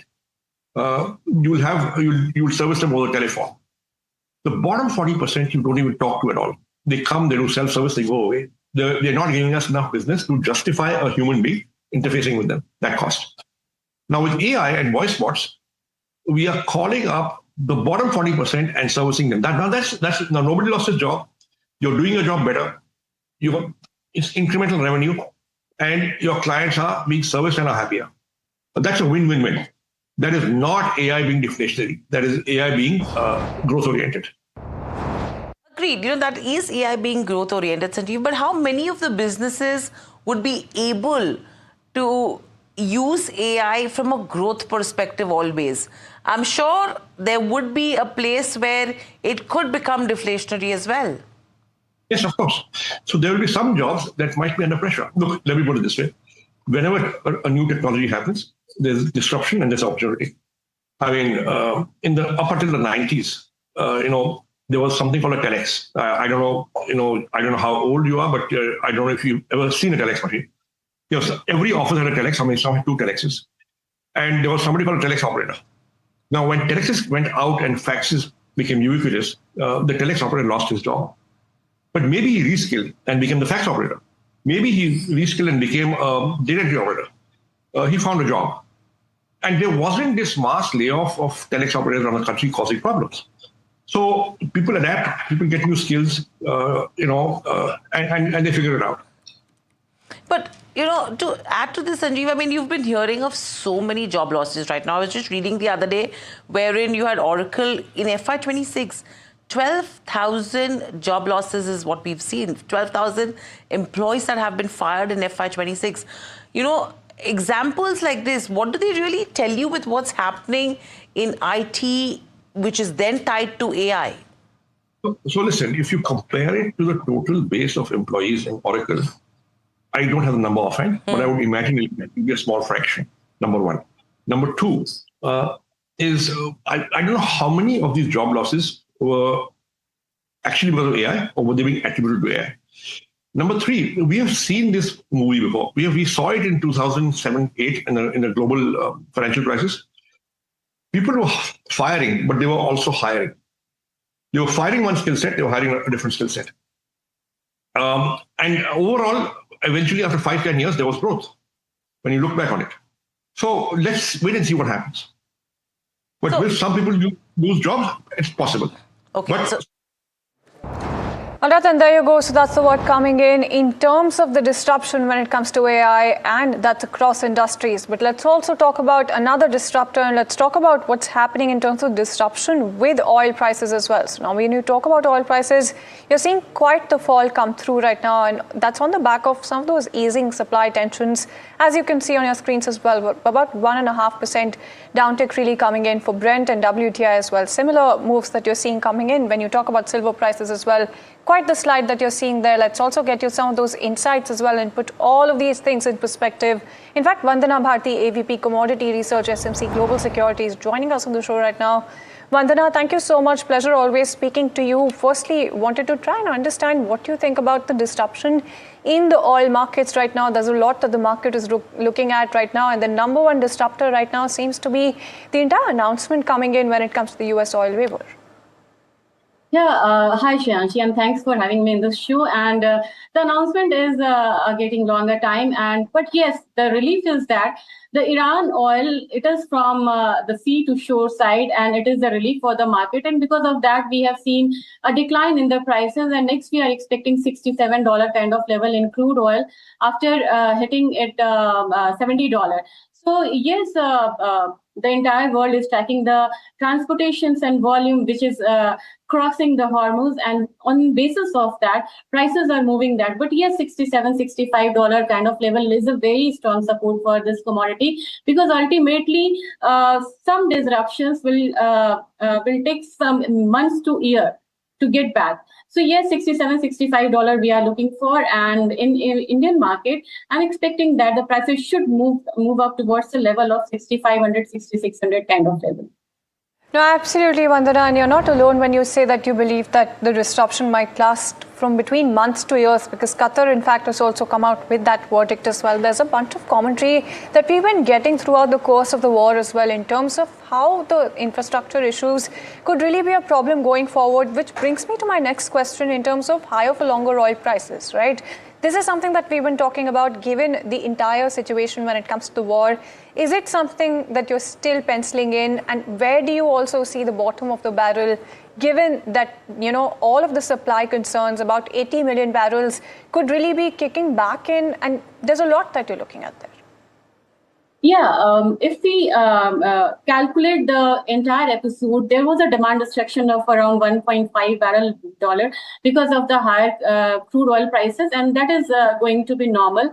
And the disruptions, it is still there could be 7 to 8 million barrel per day disruptions, even if they start the transportation very smoothly, and even they allow even they ink the link agreement today only, but still it will take 6 months to get rid of the sea mines. So we cannot say that it is going to be very easy and the entire supply will come in a very short time. So at least it will take 2-3 months to get the transportation normal, but whatever damages have been done in refineries, in oil wells and all, it will take years. So yes, $65-70, it will be a higher bottom for crude oil this time. But yes, some demand destruction is there because of some kind of slowdown indications in the major entire world, because China is there, real estate problem is still there in the China.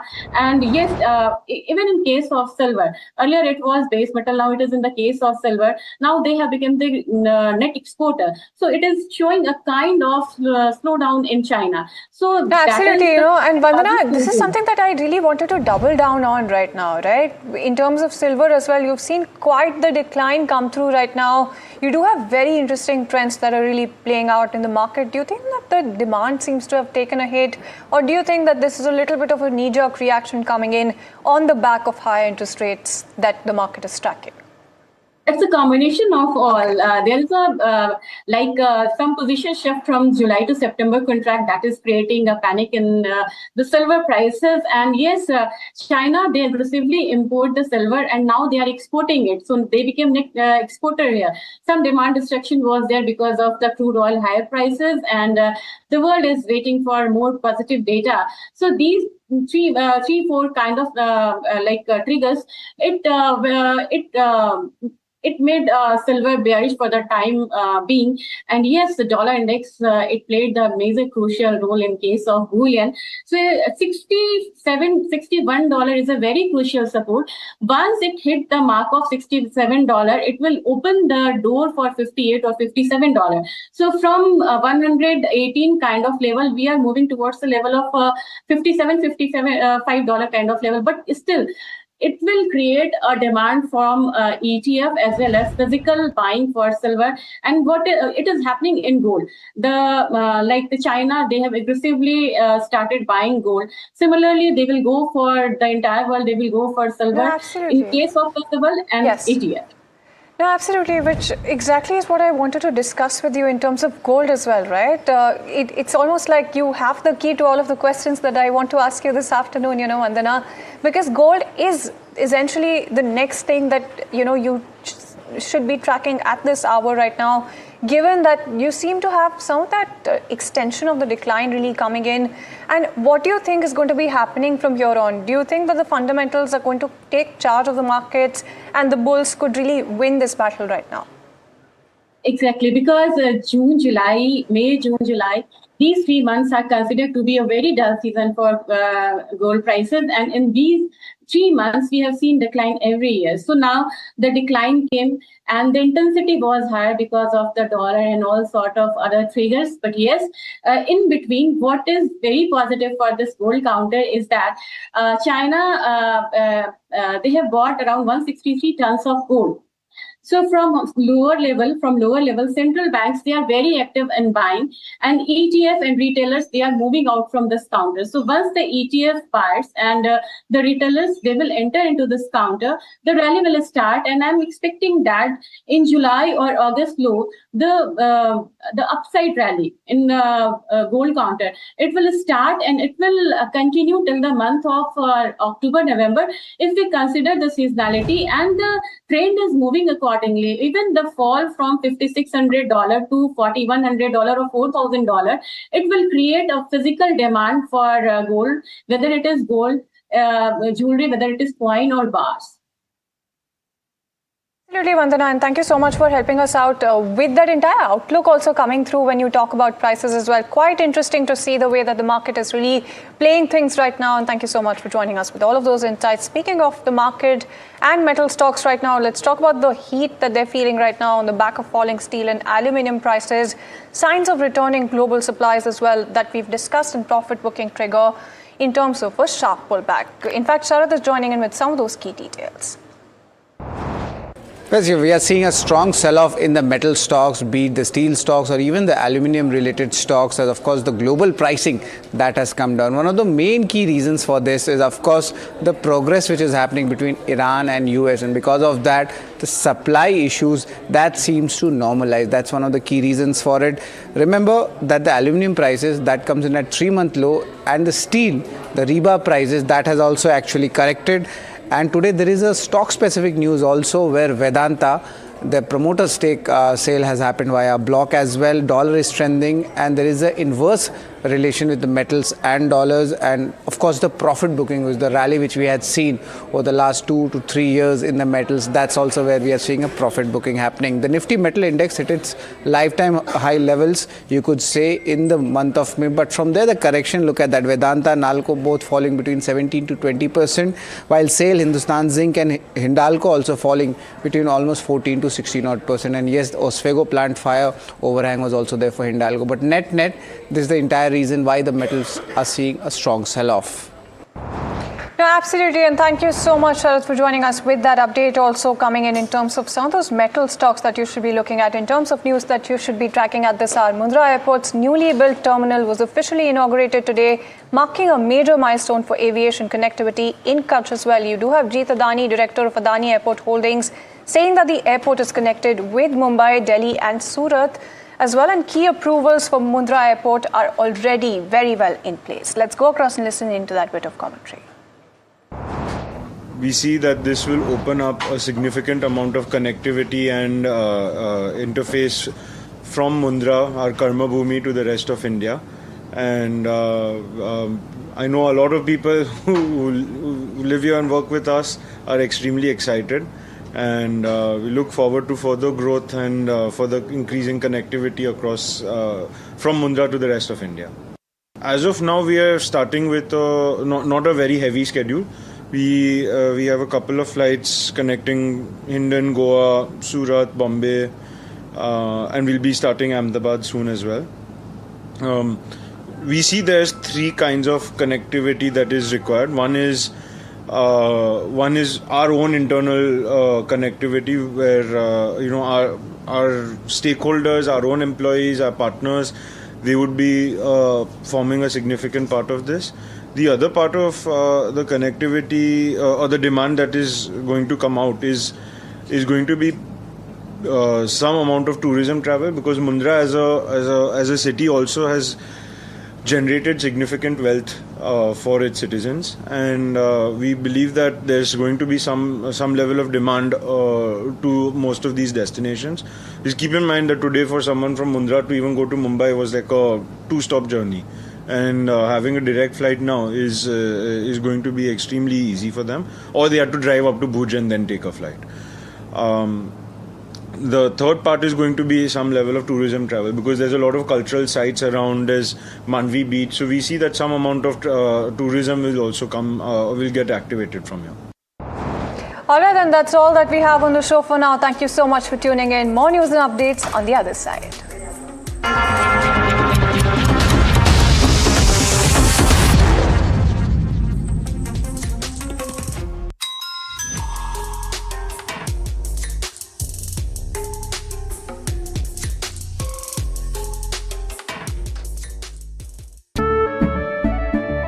केसरिया से मन जोगी हुआ रे, दिल झूमे देखो मतवारा हुआ रे, केसरिया से मन जोगी हुआ। हर पल मनाओ केसरी त्योहार। विमल, बोलो जुबान केसरी। अंबा शक्ति प्लांट की वर्ल्ड रेनाउंड टेक्नोलॉजी देती है स्टील को ज्यादा ताकत हर बार। अंबा शक्ति SDTMT, India's unshakable news habit. NDTV.com is India's #1 English news website.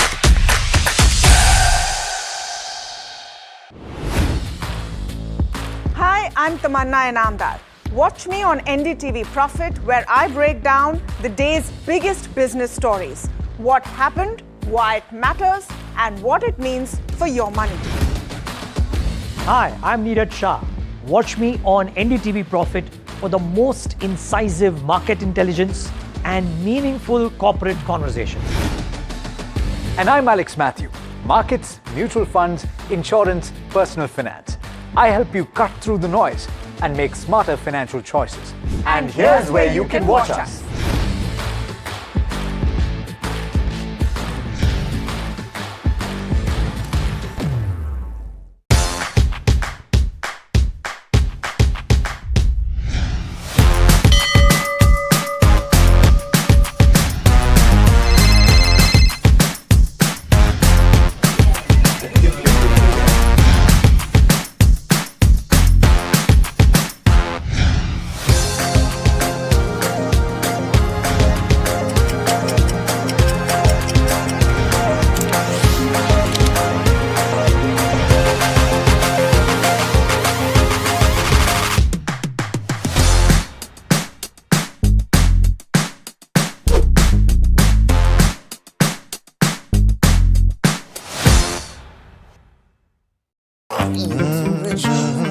The news, Ayush. Since when do we do scripts? Fair point. Picture this. The biggest stage. Floodlights. 4K.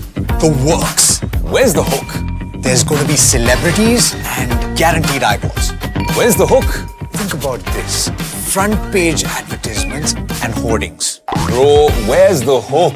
Cross-platform, digital first, virality. Without a hook, no way. The message is clear. It's 2026. You gotta be real in a world of reels. You gotta be original in a world where everything seems generated. That's it.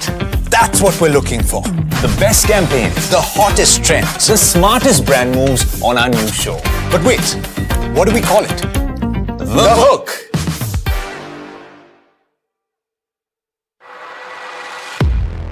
He has been tracking markets for over a decade, spots the trends before they hit the screen. And he is now bringing his analysis to the show that the market watches. Watch Sharad Dubey on Know Your Company, a show that puts the most traded stocks under the scanner. We dissect the company so that you, the investor, don't have to get the management to answer questions relevant to you. Watch Know Your Company weekdays at 11:30 a.m. to understand your next big bet.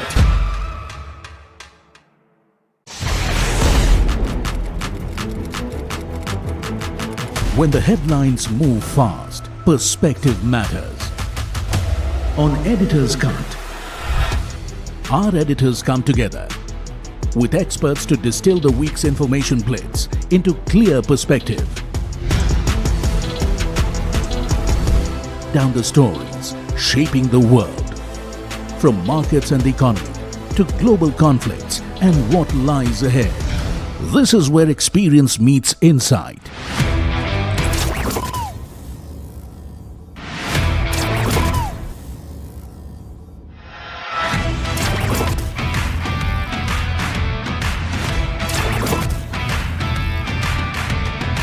No noise, no hype.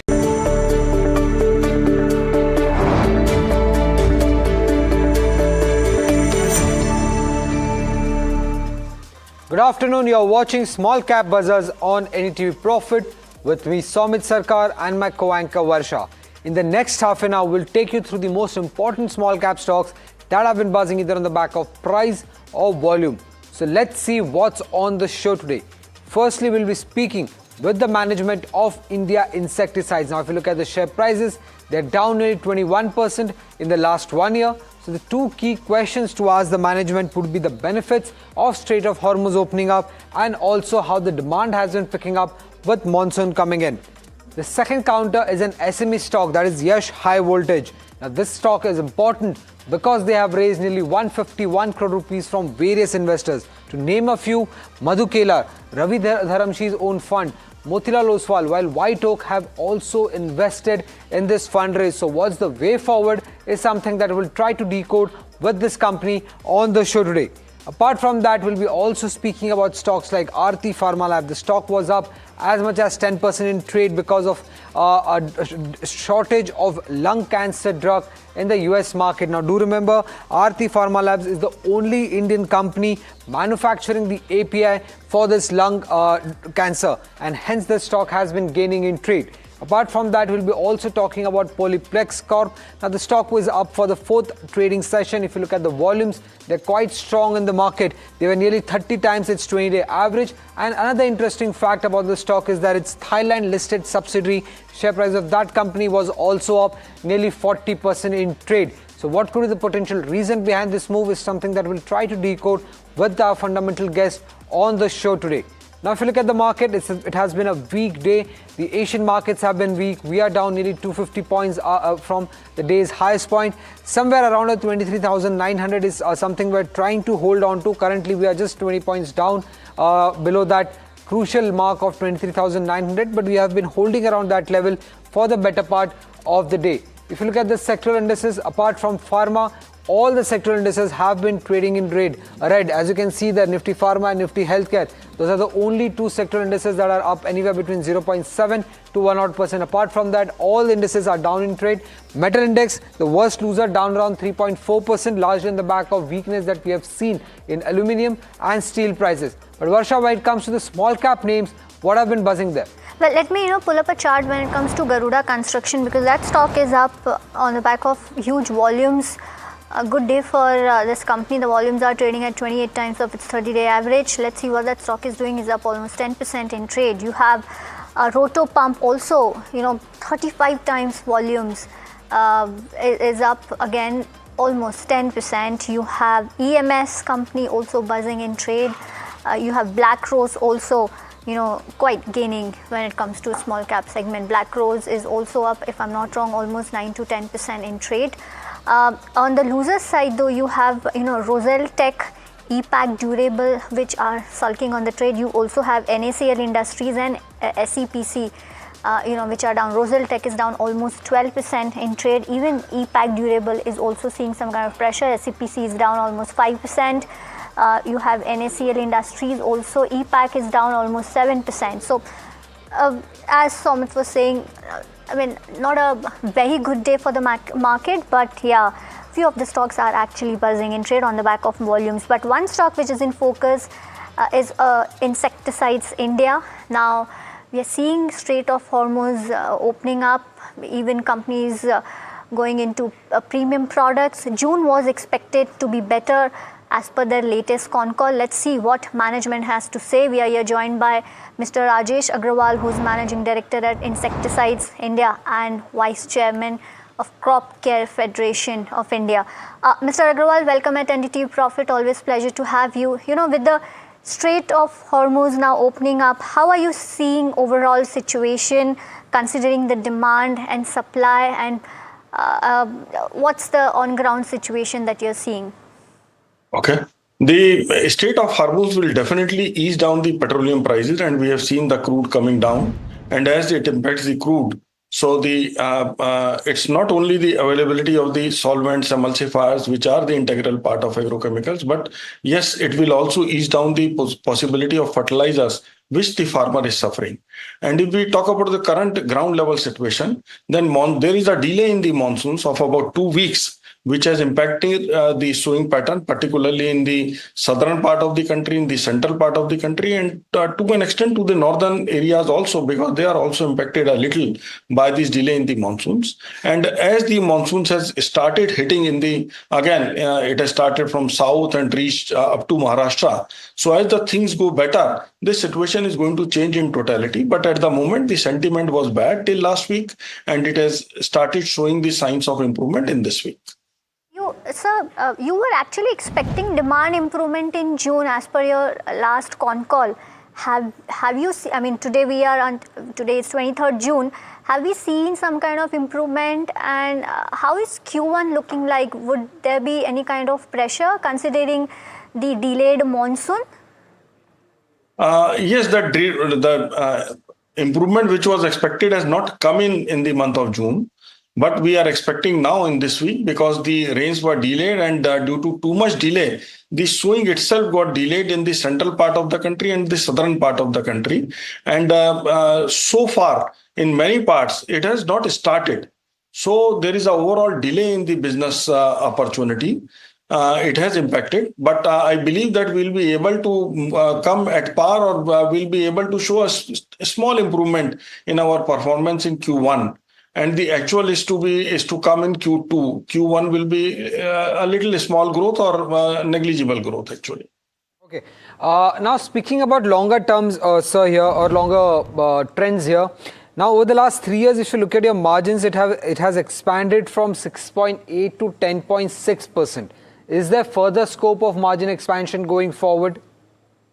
Definitely, we are working in this direction because we have built up the premium products. We are working for brand enhancement and brand building exercise.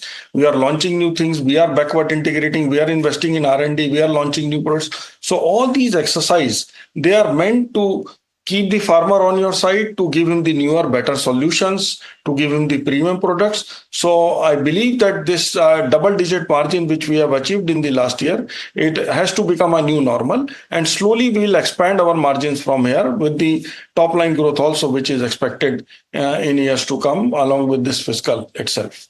Any number if you could share with us, say over the next 2 to 3 years, what is the kind of margin expansion you're expecting?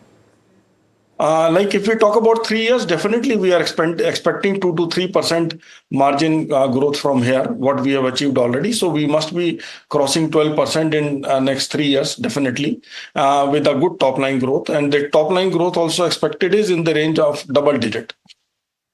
Is it in FY27, sir? FY27 also should be a positive year. I am very, very hopeful, though monsoons have delayed, but it is started picking up as we get the shower in this week and the next week. So the entire sowing in the country is going to happen. And we have not only spread the premium products, but also many generics and general products in the market. So I'm quite hopeful with both the products going into the market, we should be able to show the growth in this Kharif season also. Okay. Now, one of your acquisitions that you did, I believe, couple of years back, Kairos, it has already been generating good profits for you. How are you expecting the performance to be for this particular acquisition that you had done, say, over the next couple of years? We look at Kairos as a good opportunity for Insecticides India because we have launched the brand of Kairos in the market, and we are establishing the network across the country. Already north, east and west, the entire network and the teams are set, and we are quite hopeful to get a good decent contribution in this year. So 5 years down the line, I see Kairos as a 1,000 crore company. Right. And sir, also the premium products which contribute 60 to 63% to your top line today, the target that you've set is 70%. By when will you achieve that target, and how much incremental increase in margin that you're seeing on the back of this premium products, and by when? These premium products are contributing regularly. Like we are slowly improved from 40 odd% to cross 60%, and the vision is to achieve 70% in next 5 years. It's a 5-year target. So we'll keep on getting more contribution from these premium products, and the entire launches which are coming in the times to come are from the premium segment itself.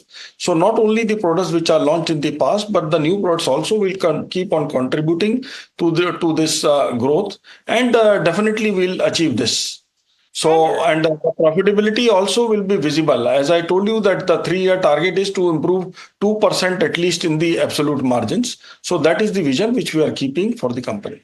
Right. And of course, on CDMO, sir, when do you expect meaningful revenue contribution to your business when it comes to CDMO segment?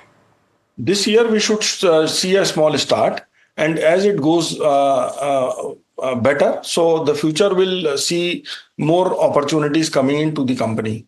So we have signed certain agreements. We are making some small supplies, and then we have to see how we are able to commercialize these and make it big. Okay. Working capital was one of the issues earlier in FY26 that analysts had pointed out. Has the situation improved, or you're expecting that to improve in the second quarter of FY27? There will be small improvement in this Q1 itself, and Q2 will see a better improvement because that's the major selling month, and the sales have been little slower than expectations in this month, in particular May and June. So there will be improvement definitely visible in this Q1 itself, and Q2 should have a major improvement, I would say. Right. Thank you, sir. Thank you for joining and giving us the way forward for Insecticides India. Well, that was the management, quite optimistic on the growth going forward. With that, let's also welcome in Avinash Gorakshakar, the founder and head research, Avinash Mentor Research Services.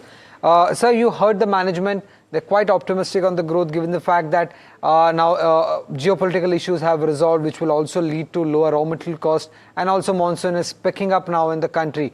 How are you looking at this counter at current valuations? Yeah, good afternoon, Somit. I think the company should do well in FY 26-27. I think they have a good pipeline of products. Plus, the CDMO business, as the management pointed out, is also going to start contributing, from the second half, hopefully, of FY 27 onwards. But I think the first quarter numbers, Somit, will prefer to wait and watch because this company is largely a insecticides company. And, the April to September period is the peak period for these companies. So the quarter one numbers are likely to be impacted. The monsoon has been delayed. Plus, I think raw material prices have gone up. So possibly we could see some recovery from quarter two onwards. But I think definitely it's a good structural bet in the agrochemical sector. Our sense is that over the next, say, 12 to 18 months, you could expect a decent risk reward. But it's better to wait for Q1 numbers to come out, after which, there would be more clarity. Moving on to the next management on the show, Darshan Thakur, Executive Director Finance of Yash High Voltage, joining us. Now we are getting the management because they have done a fundraise of close to around 150 odd crore rupees from very prominent and well-known investors. So, sir, firstly to ask off, to get the answer on this, why this fundraise at this moment? How are you going to deploy these funds? And what's the way forward for Yash High Voltage? So, firstly, thank you to NDTV Profit for having me on your channel. It's indeed a pleasure. Before we get into the details of the fundraise and how it will put the company into the next growth trajectory, let's understand the landscape of the industry in India and globally. So today, India as a country is witnessing unprecedented investments across power generation, transmission, renewable energy. You have EV infrastructure, industrial expansion, you have the dedicated freight corridors. There is an estimated investment of close to about 17 lakh crores over the next 5 to 7 years in this, particular industry. Now, today, as company, as Yash High Voltage, we've been into this business for about 18 odd years. It took us a long while to, be where we are today. We are in that sweet spot where, the company has the faith from the customers. We have established, close to 50,000 bushings that are running on the ground, out of which about 25,000 for over 10 years now. Now, when you have a well-established market for the product, there are tailwinds in the industry. There is a boost from the government, and, you're well positioned to capture this. And that is where we felt that, we need to get onto the highway. Okay, so with this, preferential issue of close to 151 crores, we are entering the 550 kV segment, which will put us, and help us compete with the global giants in the industry. Okay, so the entire fund will be used for entering this new segment. Is that what you're saying?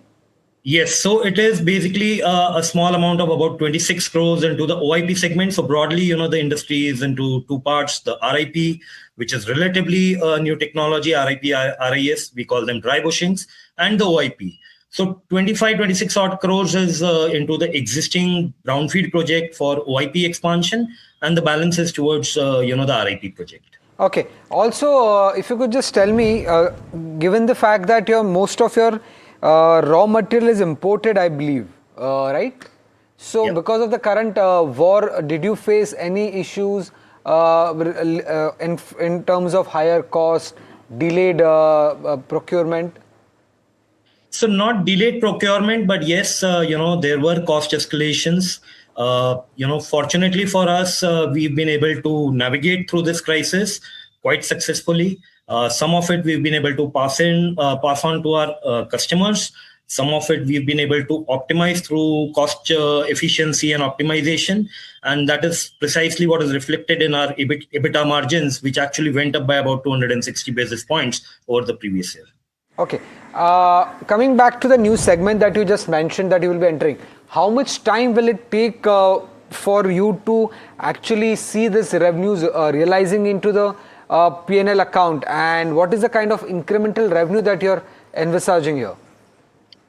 So, see, right now the installation and commissioning of the plant and equipment is in process. It should take us maybe another 1.5 months at max.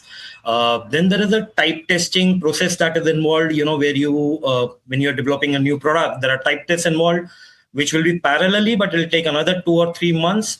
By end of Q3 is where we should be able to move into commercial production.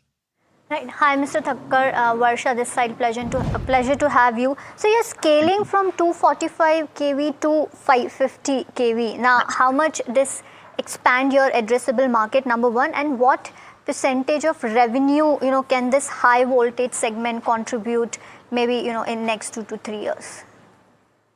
So first, to answer you, this particular addressable market for up to 420 kV or 550 kV globally, the addressable market currently, global addressable market is close to 19,000 crores. We've just touched the tip of the iceberg. We expect this to, continue to grow at about 5 to 6% over the next 5 years. Over the next 5 years, the addressable market for us will be close to 28 to 30,000 crores. Our aspiration or clear action plan, or you may call it vision, is to get to 5% of the total addressable market over the next 5 years. This translates to roughly a growth of 4 to 5x over the next 5 years. Right. And sir, 400 crore of order book, this gives you the revenue visibility. I get that point. But how much of this can convert in FY27? So this entire order book, and of course, we've added a lot more order book over the last 2.5 months also. We have our order book, which will take care of our, invoicing numbers for the next 15 to 18 months. No, I get that point. I just wanted to understand the 400 current order book that you have. How much of this will be executed in FY27? Oh, almost the entire thing. Okay. So whatever we are adding is over, splitting to the next financial year. Okay, so we can consider that 400 crores of odd revenue you can achieve in FY27. Am I right? Last year we grew at about 57% year on year. We would definitely, would want to maintain a higher growth rate than what we already did last year. Understood. And so what about margins? Currently, you almost 24% of EBITDA margins that you have. Is there any possibility of inching up this margin, or you'll be maintaining this kind of margins? So see, Varsha, how it works is that today, we are importing our cores, which is, bulk of our imports is the basic or the active part, as we call it. Now, once we start indigenization of this process, one is that, you definitely save on the margins of the vendor. Then you have a reduction in your freight, foreign exchange. All this translates to definitely a margin expansion, but not in the current financial year. We see the margin expansion kicking in from probably a year and a half or 2 years later. And that is where we would be able to see a margin expansion of at least 4 to 5%. Understood. And sir, everything for you, at least, or rather I would say investors are actually betting on RIP localization. Now, if what can go wrong here? I mean, is it customer approvals which will get delayed? Or will that, push out your revenue? What are the execution risks, if you could highlight it for us? So, see, this is a new technology. We've been making up to 245 kV, and now we are venturing into the 550 kV segment. So there is definitely a technology enhancement. To mitigate that risk, we have onboarded a Swiss partner who's our technology partner. The agreement or the engagement with the Swiss partner is to help us develop the complete product range for the 550 kV and successfully commercialize this into production. When you are entering any new segment or any new product development, we understand there'll be teething issues, those small glitches, but the management is very confident and, we will be able to overcome these glitches. Okay. Sir, coming back to the revenue potential or the revenue expectation that one can have for FY27, I believe you have around a capacity of around 15,000 units annually. So at a peak utilization level, what is the kind of revenue that Yash High Voltage could generate? See, generally, we don't measure our capacity in units because, I may be able to manufacture more number of units for a lower kV class. The moment it goes into a higher kV class, for instance, a 400 or a 550 kV, the per unit realization is like, grows up multifold. So we measure our capacity in terms of revenue. With this expansion, our installed capacity for RIP bushings goes up to a turnover of 900 odd crores. Plus an additional about 125 crores in OIP segment. Great. So total installed capacity of 1,000 odd crores is something that we get into. Great. Also just wanted to understand something on your customer front. I believe currently you might be having all the big names like Power Grid, CG Power or Transformers and Rectifiers as your clients. But usually how much time does it take for a new player to get onboarded in the list for these clients? What is the wait time period and are you looking to add more clients? So one is, yes, of course, on the client front, we constantly, want to keep adding new clients so that, we don't have that concentration risk on a few customers. Second, on the, the biggest entry barrier in our industry is not the investment. It is basically, the approvals from the end user. Okay, and it is really a long gestation period. Yash High Voltage as a company also took about 5 to 7 years, to get all these approvals in place. And that is why I say today we are in that sweet spot where we have the approvals, we are well accepted in the market. We have created a visibility in the market as a reliable component provider for the transformer industry. So you really don't see you might be able to see a lot of transformer companies adding capacity and a lot of new players, not only in India, but globally, right, who are entering the transformer space, but you don't really see a lot of bushing players. There are a handful of them. The segment that we are into, we don't have more than 8 or 10 players globally. Right. And sir, quickly just wanted to understand one single thing. Copper, I believe, is the single largest raw material for the company. And over the last 1 year, we have seen a massive increase. Is that, can you pass on this cost to your clients? Like I said, not completely to the client. We would not want to put our clients also, bear the entire burden of the increase in raw material cost.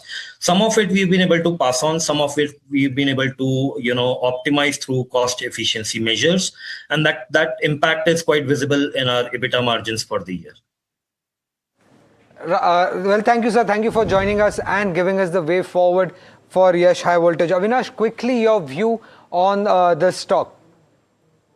No, I think, Somit, this is a very strong structural growth story, and I think it's a bet on the power sector. The kind of product Yash Voltage makes, I think, has made a lot of prominent marquee investors come and invest in the preferential issue. So I think, the numbers for 27 are also going to be equally strong. Of course, valuations are not cheap. They are fair to expensive. But I think over the next, say, 12 to 18 months, we expect that, the risk reward can definitely be good. I think one can definitely look at buying this stock on declines. Right. Thank you, Avinash. Thank you for joining us and giving us your perspectives on the stocks that we discussed. Well, with that, it's a wrap on this edition of Small Cap Bazaar. Stay tuned and keep watching NDTV Profit.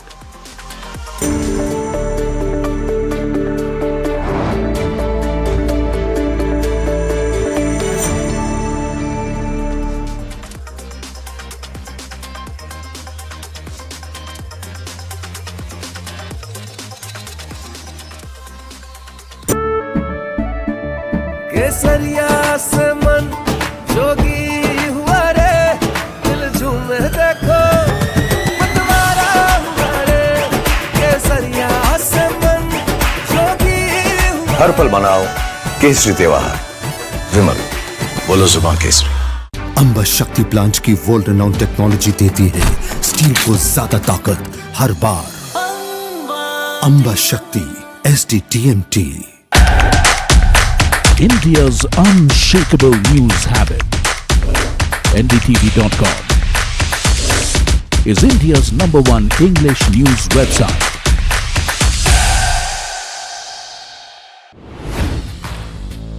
Hi, I'm Tamanna Inamdar. Watch me on NDTV Profit, where I break down the day's biggest business stories. What happened, why it matters, and what it means for your money. Hi, I'm Neeraj Shah. Watch me on NDTV Profit for the most incisive market intelligence and meaningful corporate conversations. And I'm Alex Matthew. Markets, mutual funds, insurance, personal finance. I help you cut through the noise and make smarter financial choices. And here's where you can watch us.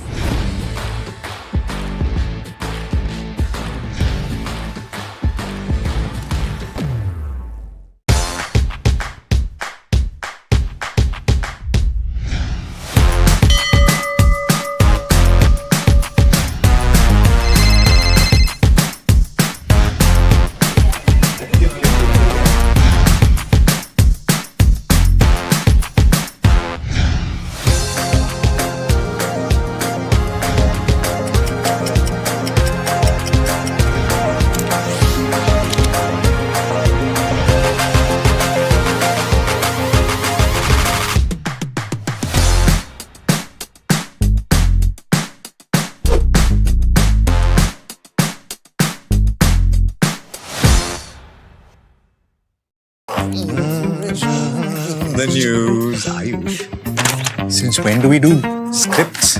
Fair point. Picture this. The biggest stage. Floodlights. Wow. 4K, the works. Where's the hook? There's going to be celebrities and guaranteed eyeballs. Where's the hook? Think about this.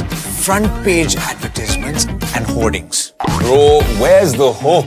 Cross-platform, digital first, virality. Without a hook, no way. The message is clear. It's 2026. You gotta be real in a world of reels. You gotta be original in a world where everything seems generated. That's it. That's what we're looking for. The best campaigns, the hottest trends, the smartest brand moves on our new show. But wait, what do we call it? The hook.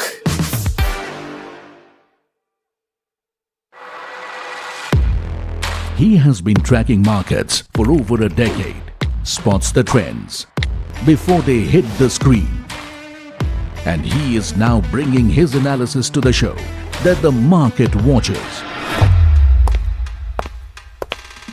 Watch Sharad Dubey on Know Your Company, a show that puts the most traded stocks under the scanner.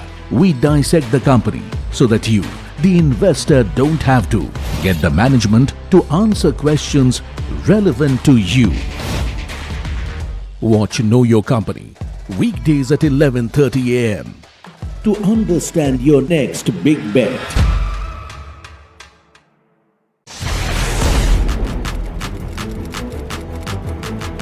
When the headlines move fast, perspective matters. On Editor's Cut, our editors come together with experts to distill the week's information blitz into clear perspective. Down the stories shaping the world, from markets and the economy to global conflicts and what lies ahead. This is where experience meets insight.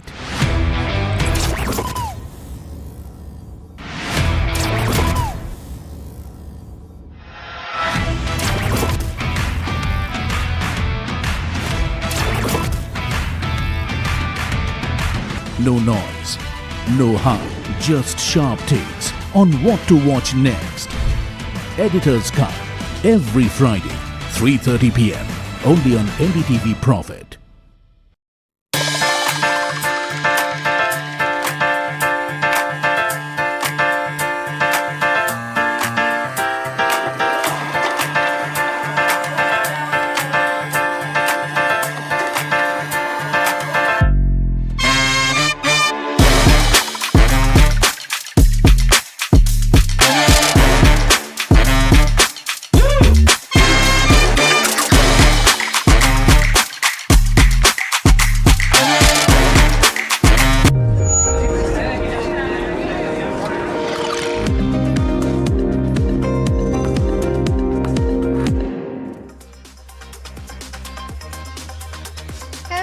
back. You're watching Ask Profit here at NDTV Profit. I'm Mahima Vachajani and with me is Puneet Zaveri. And the mood of the market has completely changed since we last spoke, right, at 10:30. Unfortunately, we've slipped way below the 24,000 levels, now even below the 23,900 levels, currently trading at 23,870 odd levels, and almost 1% of a downtick is what we've seen on the benchmarks. And largely, we're seeing a fall through in terms of sell-off because of the way global markets have also performed, right? There's COPSI, which is down almost 9%, Japan, which saw a downtick of around 3%, Taiwan, which saw a downtick of around 1.5%, and that is being reflected in Indian markets as well. Let's try to pull up the heat map as well and see as to what are the counters and what has changed there. Now we have the metal packs which is dominating the sell side, and unfortunately, while we were seeing a good healthy advance decline ratio on the Nifty 50, now it's just a few counters which are in the green, and the rest of the chart is in the red, and lot of sell-off in the metal names is what we're seeing. JSW Steel, Hindalco, Tata Steel, all of these counters down 3% each, plus your IT also contributing to that lower levels. You have Infosys, Wipro, TCS, all down in that range of 3% again each. Tata Motors is also something which is down by about 3%, and I think Puneet will be in a better position to tell you as to what has gone wrong here. But with regards to sectors also, like I said, IT and metals is where the real pressure is. Let's try to pull up the heat map and see. Pharma still holding up by about 1%, followed by the healthcare. Otherwise, all your sectors are in the red. PSU banks also now tanking almost 2%. Media also seeing downtick of around 1.7%. Energy, bank, etc. All of those names in the red. But in terms of where the broader end of spectrum goes, let's try to pull up the advanced decline ratio to see as to where that ratio stands, because we were even Stevens in the morning, but right now, completely on a different level, and that gap is widening unfortunately by the hour. You have around 2,000 odd declines versus that of 600 odd advances. So that's the kind of pressure in the broad end of spectrum as well, because the mid cap 150 is down by about 1%, the small cap 250 is down by about 0.7 odd percent, both trading at their day's low point. So that's the mood of the market right now. But let's start taking all your stock related questions, and to answer them, we're joined by Tapan Doshi, research analyst at Tapan.in, and Kunal Shah, Senior Technical and Derivative Analyst at Mirae Asset Sheikh Khan, joining us now. Welcome to both of you, gentlemen, and a very good afternoon to you. I'll start by taking the first question, which is from MM Kapoor, who's writing us from Lucknow. He's got 33 odd shares of SBI that is bought at the levels of 1100. Wants to know whether he can continue to hold this one or sell. Kunal, a very good afternoon to you. I'll come to you on this one. What are the charts indicating? Good afternoon. Good afternoon to everyone. So I think overall SBI, I think looks positive on the long-term charts. So I think again continue to hold it. Now from a short-term perspective, if you look at it, the support is at 980, 990, and that has been a very strong support for SBI. And I'm expecting this to move towards 1080 on the upside. Got that view, Kunal. But let's take another question now, and this one's on Pace Digitech. Now, Dilip, stocks actually buzzing in trade today as well, up almost 8.5% and continuing to do so. Yesterday, the company put out its investor presentation, also some targets given, and market is taking it with both hands at this point of time. He is holding shares, Dilip is holding shares at 1090. Stocks actually trading sub 200. So I hope he means 196 and not 1096.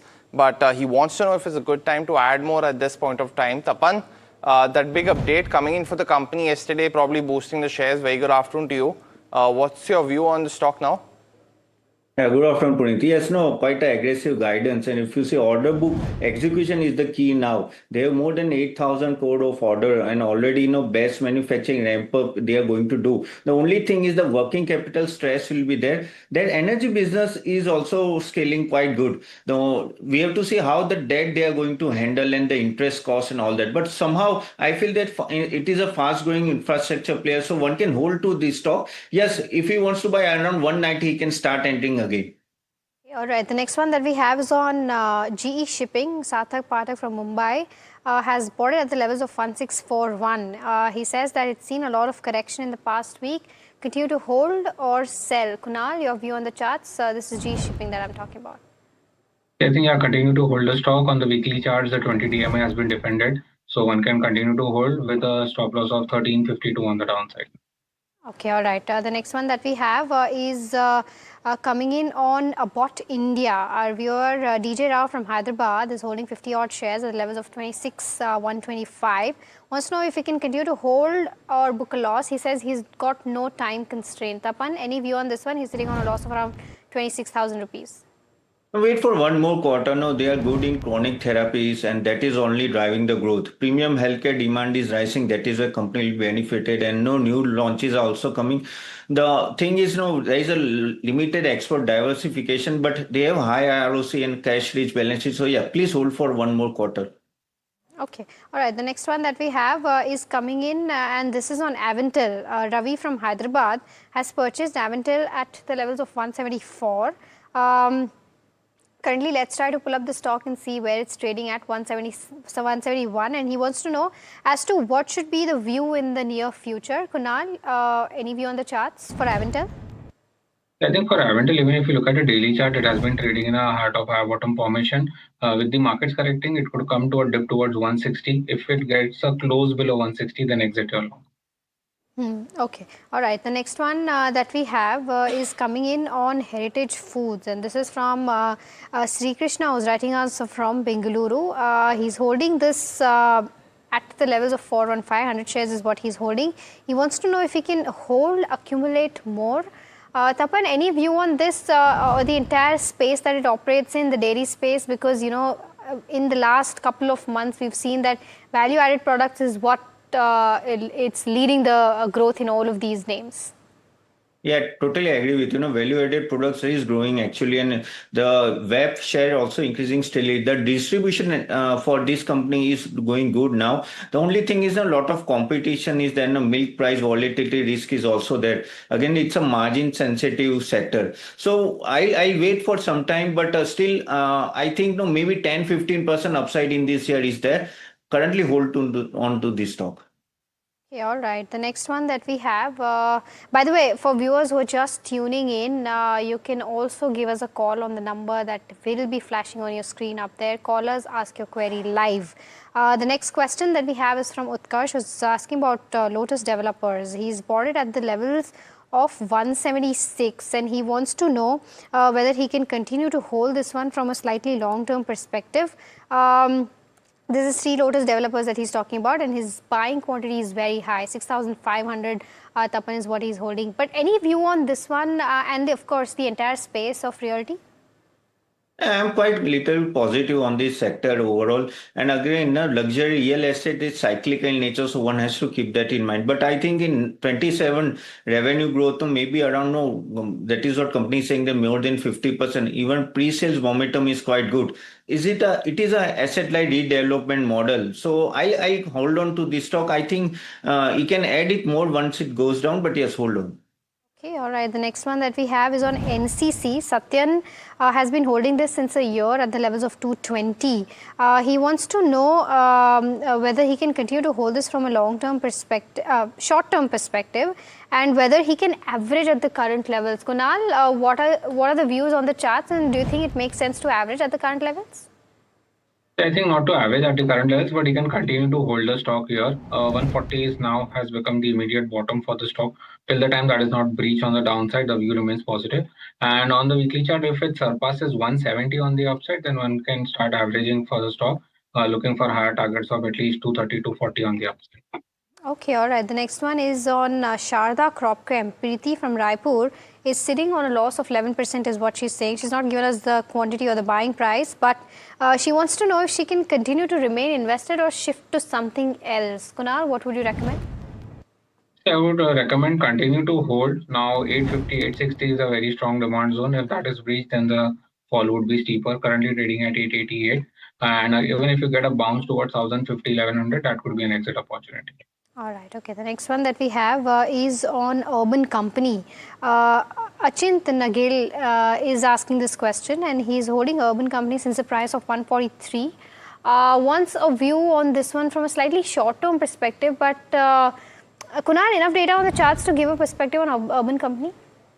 Yeah, I think yes, from a short-term perspective, yes, you can continue to hold with a stop of 129 and can look to see the up move continuing towards 143, 144 on the upside. The next one is on Gaudium IVF, a recent, fairly recent listing. Akshat wants to know if this is a good time to make an entry into this one. Tapan, it's had its fair share of gains, but it's also corrected a tad bit. But what would you recommend from a long-term perspective? Do you think it's a good counter to continue to hold? See, currently, we have to see more 1 or 2 quarter more here. If you see the IVF industry is going by 15+%, a new center they are planning. Again, the patient's volume is increasing. Only thing is that geographical concentration risk is there. But I think asset-light fertility clinic model normally does well. So my take is please hold on to this stock. Got it. Let's take the next question now. That's coming on Transrail Lighting. This one's from Suman from Kolkata. He's holding on to shares at 534, asking if he should continue to hold on for the next 6 months. Kunal, the stock has been a rank outperformer over the last few months. Is there any chance to come back if to 534, and should he continue to hold still after that? Yeah, I think definitely continue to hold now. I think 450, 460 on the chart looks a good bottom that has been made, and the immediate hurdle for the stock is at 530, 540. Once that is taken out, you can see a good move on the upside towards 560, 570. So. Okay, all right. I think we've got a caller. Uday is calling us from Bangalore. Uday, very good afternoon to you. Go ahead, ask your question. 300, 150 shares. Okay. On the long-term perspective. Okay, I got your question, Uday. Zaggle is the one that Uday is talking about. Tapan, any view on this one? Because, there's no stop to falling for this particular counter, but what would you recommend? Should he continue and book his losses, or what should he do? See, that is a problem. It's not coming up, even though sales and profitability is okay. Again, the only problem here is the enterprise spending in sensitivity is there. Again, the margin volatility is much more. Again, competition from fintech is too much. Even though it is an asset-light model, I think this is a stock he should get out once it is on a rise. Got that view, Tapan. The next one coming in on Z Entertainment. Our viewer Siva is holding shares at 119 rupees per share. Let's also look at the year-to-date chart, because there's been a sharp reversal over the last 2 to 3 months, but Siva is still sitting in losses of almost 33,000, and there you go, almost a 30% jump. Now, Kunal, of course, a lot of this up move has been led because the company got, the FIFA deal, and hence I think the premium subscription for ZEE5 has gone through on the fundamental side of things. Charts, there's the move to continue. Can the stock come back to 119? That's the buying price, and should he continue after that? Yeah, I think definitely continue to hold. I think the 97, 98, the hurdle which has been taken out from there onwards on the weekly chart also, we are now seeing the high top, high bottom formation forming into the stock. So clearly the trend has changed for the stock. You might see some volatility and dips there, but overall I feel positionally the stock can go at least towards 145, 150 on the upside. Okay, the next one is on Suzlon Energy. Our viewers bought it at the levels of 57. Wants to know whether he can continue to hold, sell. What should be the short-term targets for this one? Kunal, your view?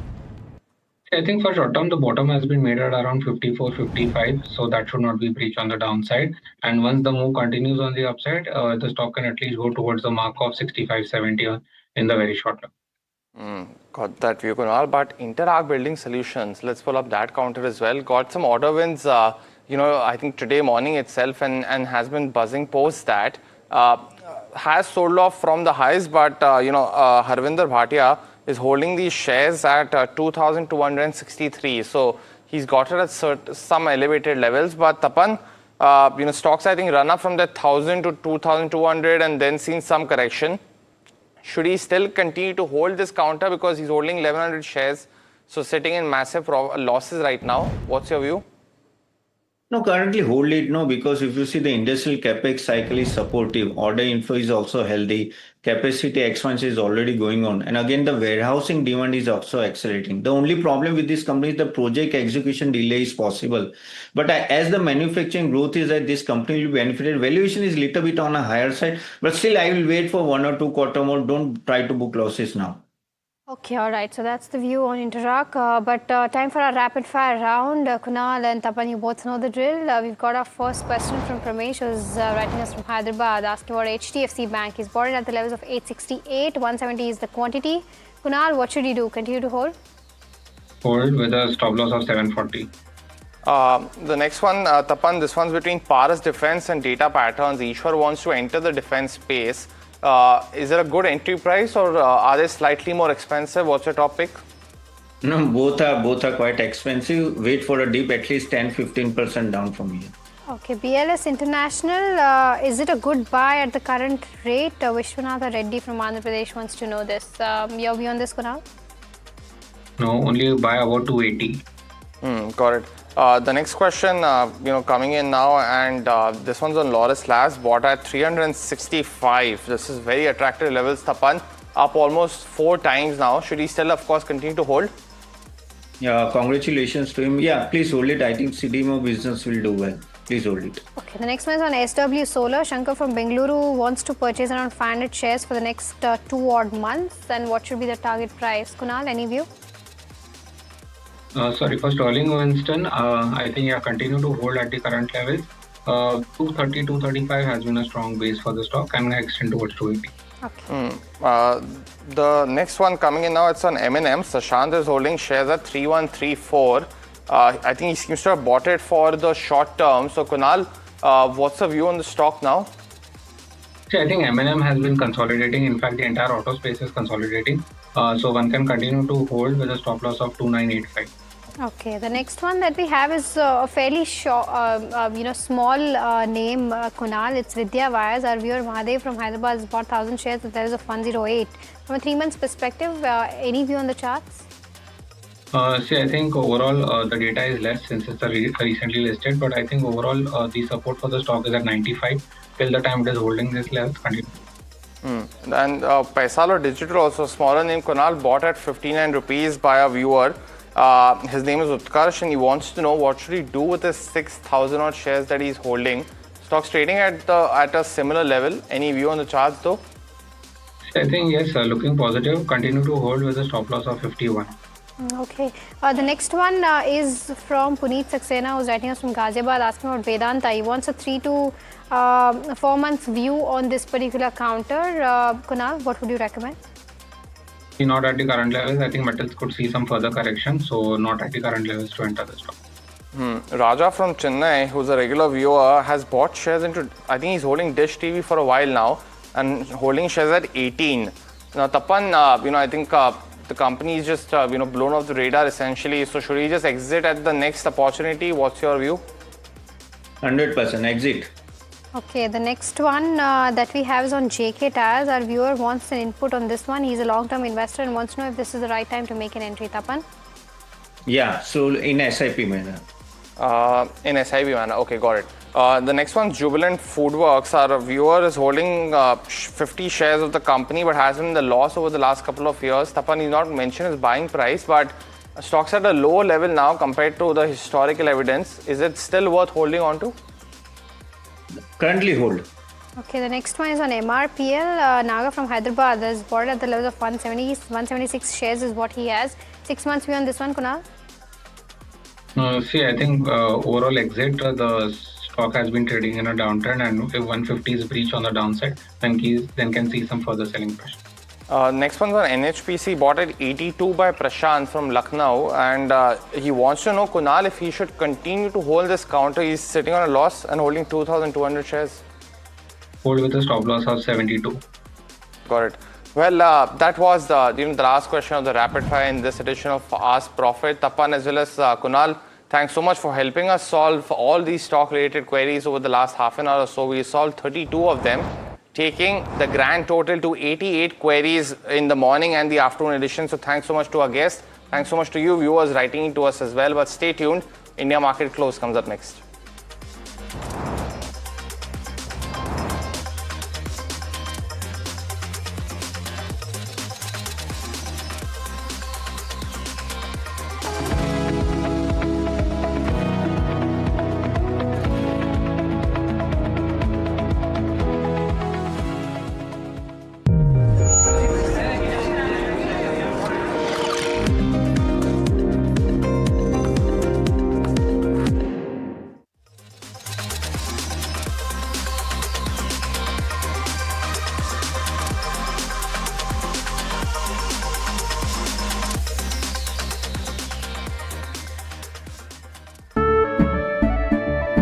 केसरिया से मन जोगी हुआ रे दिल झूमे देखो मतवारा हुआ रे केसरिया से मन जोगी हुआ हर पल मनाओ केसरी त्योहार।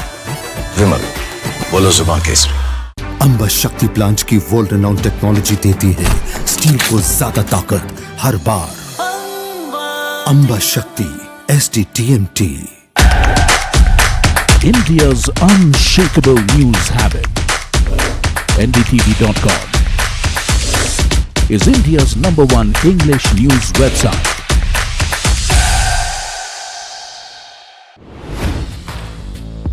Hi, I'm Tamanna Inamdar. Watch me on NDTV Profit, where I break down the day's biggest business stories. What happened, why it matters, and what it means for your money. Hi, I'm Neeraj Shah. Watch me on NDTV Profit for the most incisive market intelligence and meaningful corporate conversations. And I'm Alex Matthew. Markets, mutual funds, insurance, personal finance. I help you cut through the noise and make smarter financial choices. And here's where you can watch us.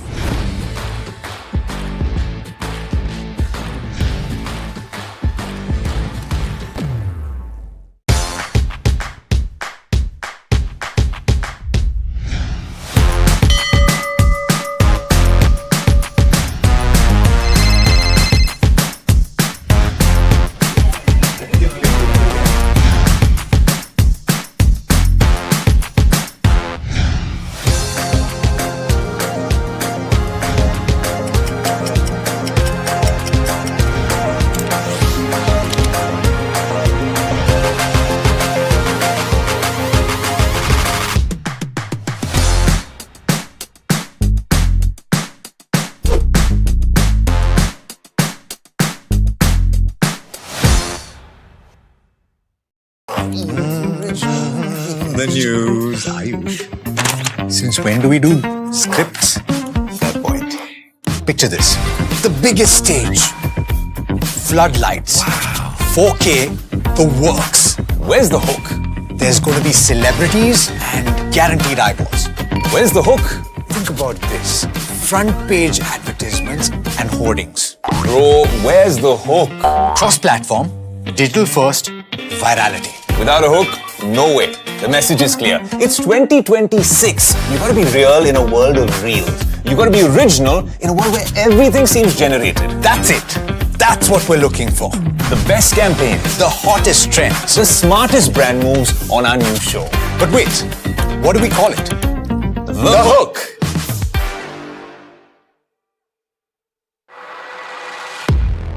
He has been tracking markets for over a decade, spots the trends before they hit the screen.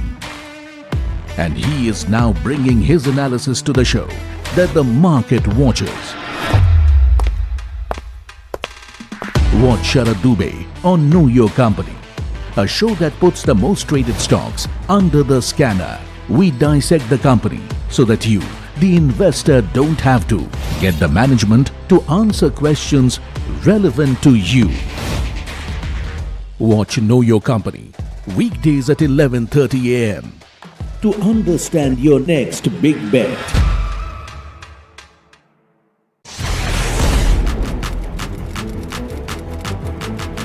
When the headlines move fast, perspective matters. On Editor's Cut, our editors come together with experts to distill the week's information plates into clear perspective. Down the stories shaping the world, from markets and the economy to global conflicts and what lies ahead. This is where experience meets insight.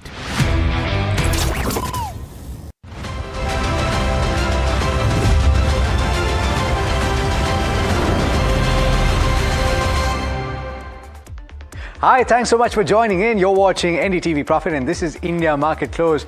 I have one song for you and the start of the song is Ye Kya Hua? I know you're flaunting your singing skills, which I don't have. But You wanna kaise sing? hua is There the you go. question. I can just talk That is about the question. it, right? Why don't you have an answer? I mean, I think it's profit booking also that we are seeing, because we've surged beyond the 23,400 mark. Now, the key over here, Alex, is that 24,000 was one of the key resistance levels a couple of days ago. Moved to support. Now, the moment you're seeing something which is going up has to come down, obviously. But with that, if you talk about what's happening in terms of the US-Iran deal as well, everyone's talking about the deal is done, but what's happening actually no one knows. So there is that fragility that continues to stay, at least from the geopolitical front, and I think that's what people are not really ready for. So any surge that they are seeing, they're booking profits. So that's a good point, and I think it must also, we should also talk about the broader markets. Pull up the mid-cap index and the small-cap index just to round things out, because the market breadth has cracked very dramatically from this point, right? So 0.8% for the mid-cap index, small-cap index down about 0.4% and climbing. I wonder where we'll end this hour. But what Hiral is pointing out, particularly for the broader markets, is so true, because I was looking at it, 7 days on the trot of gains for the mid-cap and the small-cap indices. And if you look at it from the 1st of April, Hiral, 18% gains for the mid-cap index, 25% gains for the small-cap index. There you go. So just 1 month is 5.95%. But if you look at from April, there you go. This is the small-cap index, 25%. So it's bound to happen. And especially when there is no major certainty that we're looking at as well, and everyone is watching out for the first quarter commentary now in terms of the impact, right? Now look at the heat map in terms of Nifty 50 as well, if you can just pull up that one on the screens, and then we look at the sectoral heat map. It is mainly your pharma names, but that is also reacting to news, right? Shortage in terms of cancer drugs in the US, which is not really translated into business for them. It's an opportunity for them, on the back of which you're seeing pharma names which are moving higher. You have the auto pack which has started to catch up right now. Eicher Motors, Maruti, but small Axis gains. Bank. It's marginal gains. Axis Bank as well. I mean, but apart from that, look at the metal pack. There's a reason for that to take place, right? Specifically for the aluminium players, Hindalco, Nalco, even Vedanta are losing ground because aluminium prices have come off. And you have steel prices also which have corrected substantially, right? So overall, because of that correction that's coming in terms of where actual, metals go, that's having an impact in terms of the metal names. In fact, we spoke to Rakesh Arora, if you remember, and he was of the opinion that book profits in terms of the metal names, and that's exactly what is happening right now. IT, similar story, right? It's seen some marginal gains. I think people who would have entered at a later stage, if they are seeing anything positive, they're booking profits here. And it's a global sell-off again. Yesterday, it was the one sector that was doing reasonably well through most of the session. But I think you saw the first inklings of that selling even in trade yesterday, because we came off quite substantially from the high point. We ended with gains of 0.7% for the IT index. But take a look at the metal index, 3.5% at this point. Pharma, as you pointed out, is the one gainer. Nothing else. And even from the consumption basket, if you go to see, I mean, you're not really seeing any sharp moves, because the anticipation was that probably there will be some bit of gains coming in there. But there you go, consumer durables is down a little over 1% as we speak. Energy under pressure. Nifty Bank down 1%. Defense also seeing that profit booking after that good surge that is coming. Real estate is what I want to see. There you go, 0.6%. Not come off that much as compared to the gains that we've seen. Consumer durables as well. There's an interesting story here, because we spoke to the management, remember, of Blue Star this morning.